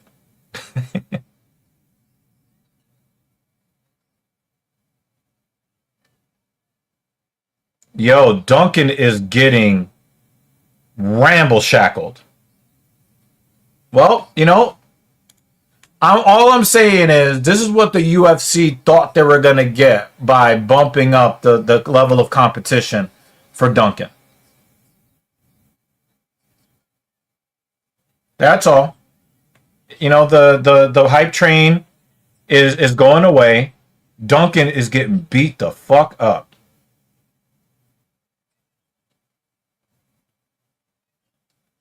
Hopefully Duncan will learn from this, but this looks bad.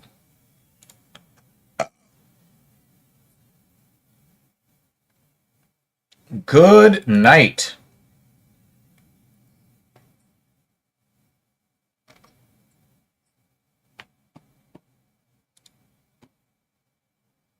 Yep. Yep.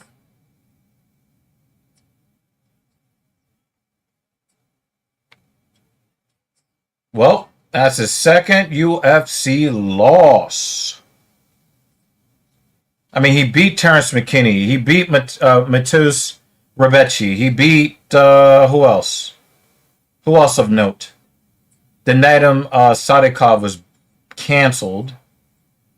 He beat Yanal Ashmuz.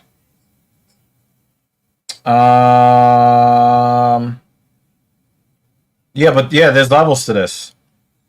Yeah, there's levels to this, and I think that Renato showed that here. And that's another thing about Terrence McKinney. Terrence McKinney is he's just a disappointment. Career-wise.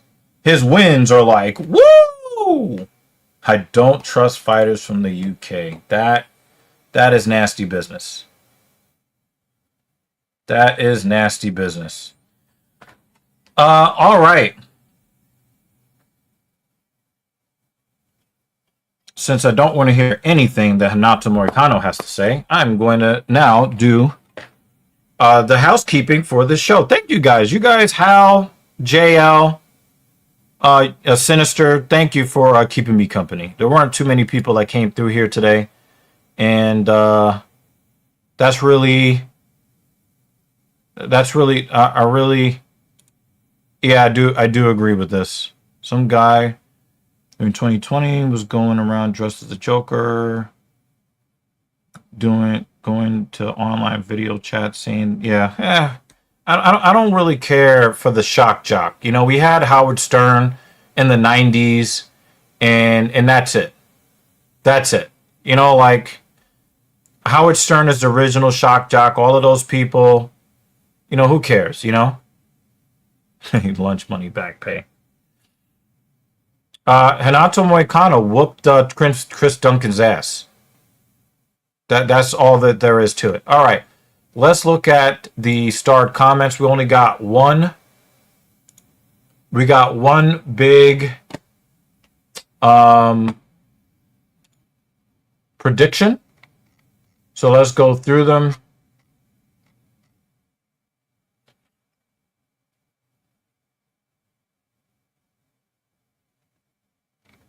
Let's go through them here. Did you choose between Kamaka and Hope? Did you make Kai? Now, when you put this up, that fight had already ended. So, but most people thought that Hope won the fight. Just so that you know, Jay. I know you probably didn't watch that fight, but most people thought that Dakota Hope beat Kai Kamaka the third. I thought the fight was very close, but they gave it to Kai Kamaka in a split decision. Dion Barbosa versus Melissa Gatto. Who did you choose?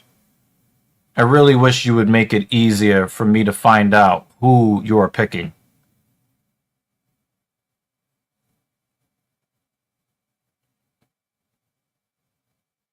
I don't see a pick. I don't see a pick at all.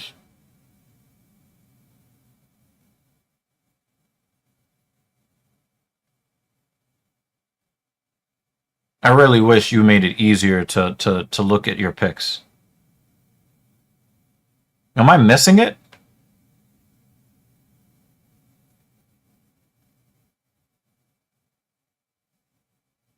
Oh, it's up here. Barbosa. You have Barbosa winning. She did win. Could you put these in order, JL? Please put them in order. Tresean Gore versus Azamet Bakoev. You chose Bakoev, and you were wrong. Alice Pajeda versus Haley Cowan. You have Pajeda. You got that right. You have Venata winning. He did not. He got his ribs destroyed. Mrs. Evil is actually doing family stuff in the other room. She was in and out of here, actually, earlier in the stream. Alessandro Costa versus Stuart Nickel. You chose Costa. You were correct. Thomas Peterson versus Guilherme Pat. You had Pat winning. You were incorrect. Renato was spewing vulgar racist slurs.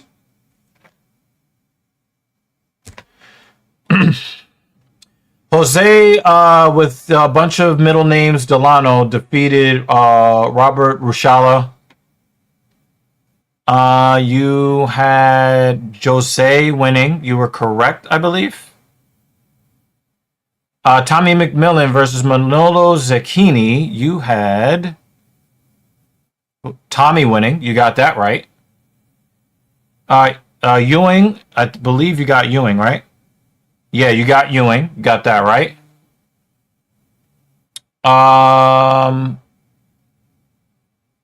Who'd you choose between Hibero and you said Abdul, right? Yeah, you got that right. Wow, you got most of your picks right. You had Ricci winning, which was very not good on your part. And you had Duncan winning. So you were wrong on Duncan. You were wrong on Richie, 0-2. Right on Abdul, 1-2. Right on Ewing, 2-2. Right on Tommy, 3-2. Right on Jose, 4-2. Right on Peterson. No, you're wrong. So that's 4-3. Costa, 5-3. Venata, 5-4. You had Alice, 6-4. You had Bakoev, 6-5. You had Barbosa, 7-5, 8-5. So you did pretty good today, Jay, on your picks. Thoughts on looks maxing.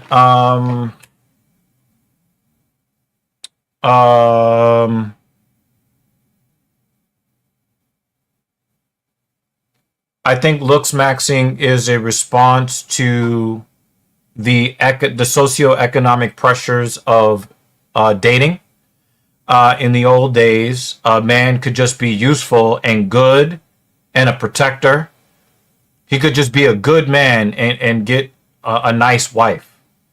But when we had the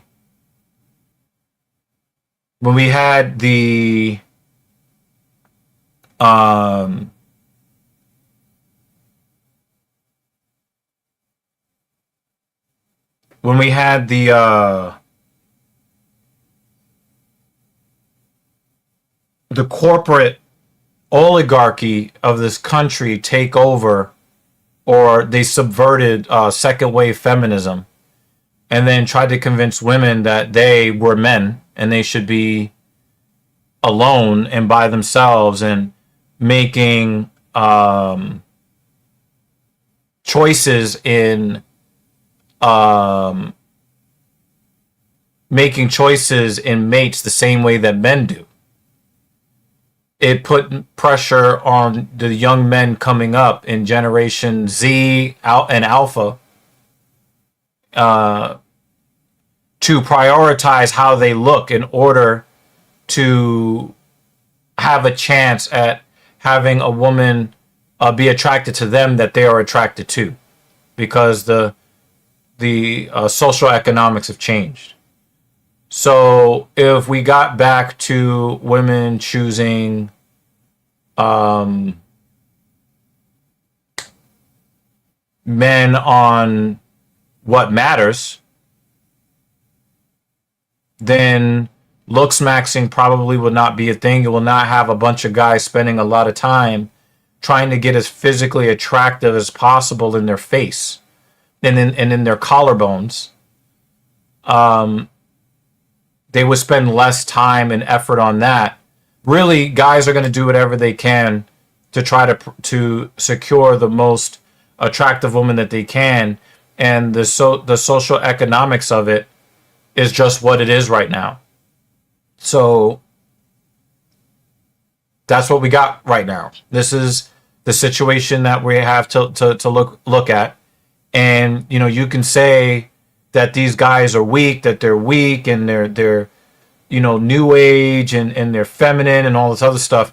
But in the reality of the world, men have always done what they thought was necessary to get the most attractive woman in their environment. And since women are making their own money and they want to make mating choices based upon the physical attractiveness of men, well, this is what you get.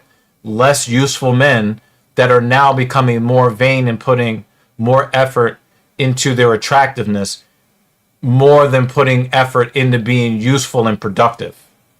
And so what you're going to find is eventually, as society continues to decline, because men have diverted their attention towards vanity and away from being useful. And it's not like women stepped up and became useful. They're still vain, right? Like, women are still vain. They're not stepping up and working in the sewers. They're not taking out the trash. They're not on the power towers. They're not, on the water, in the shipping industry. They're not doing, the heavy labor. They're still not doing that. But now you have young men who have gone away from doing the heavy labor. So now we don't have anybody that is going to hold up the infrastructure of society. And I think that as society continues to degrade, you're then going to start seeing people prioritize what is important. But I think things are going to get worse before they get better. But I don't look at looks maxing as a weakness of young men. It is just a reality of what it is to be a young man in the 2020s. That's all it is. I don't look down on them for looks maxing or any of that stuff. But I will say that it is not leading to a better, more productive, more peaceful society. It is definitely not leading to that. No. So I don't have a negative view or a positive view on look maxing. Our comment to the stream, even though AI Hal tried to come for your title with a really funny comment, clit sniffing Chiwewe is crazy. I'm sorry, that's crazy. And I will never be able to get that out of my head. And that is the comment of the stream. Our comment that has the honorable or the dishonorable mention is Kratos.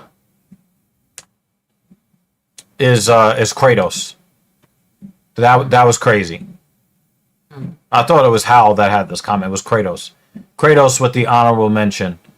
But the comment to the stream, most definitely is JL today. Clit snip and Chewy. It's crazy. That's what I missed. Yeah, you missed a lot. The 3 finishes by body shot, crumpled up like paper bags. We had a lot of finishes, a lot of bonuses today. So Only Jay had picks. yeah, we had a light crowd today. Okay. Thank you to AI Hal. Thank you to JL. Thank you to Sinister. Thank you to Kratos. Thank you to Lewis Rossman. He actually showed up first. He showed up first in stream today and promptly left. But yeah, there wasn't a whole lot going on in the chat today, but you know, the guys, you know, they engaged. We have a new way that we're going to kind of implement how we talk about the fighters on the card. We're going to try to, you know, give you more of a background of the fighters, even the fighters that are making UFC debut. We're going to be relying very heavily on typology. So if you guys want to look at some of what these fighters are doing, see what some of these fighters are doing inside the UFC and outside the UFC. We're going to be talking a little bit more about the backgrounds of these fighters, especially the ones that we're not all that familiar with. So we're going to add that to kind of the secret sauce of TSP, Filthy Casual MMA Watch Party, for episode 199. I am Dr. Evil. This is Mrs. Evil. And we want to remind you guys to please stay safe out there in the real world. Thank you so much for watching, and we will see you next week. See you next week. Peace.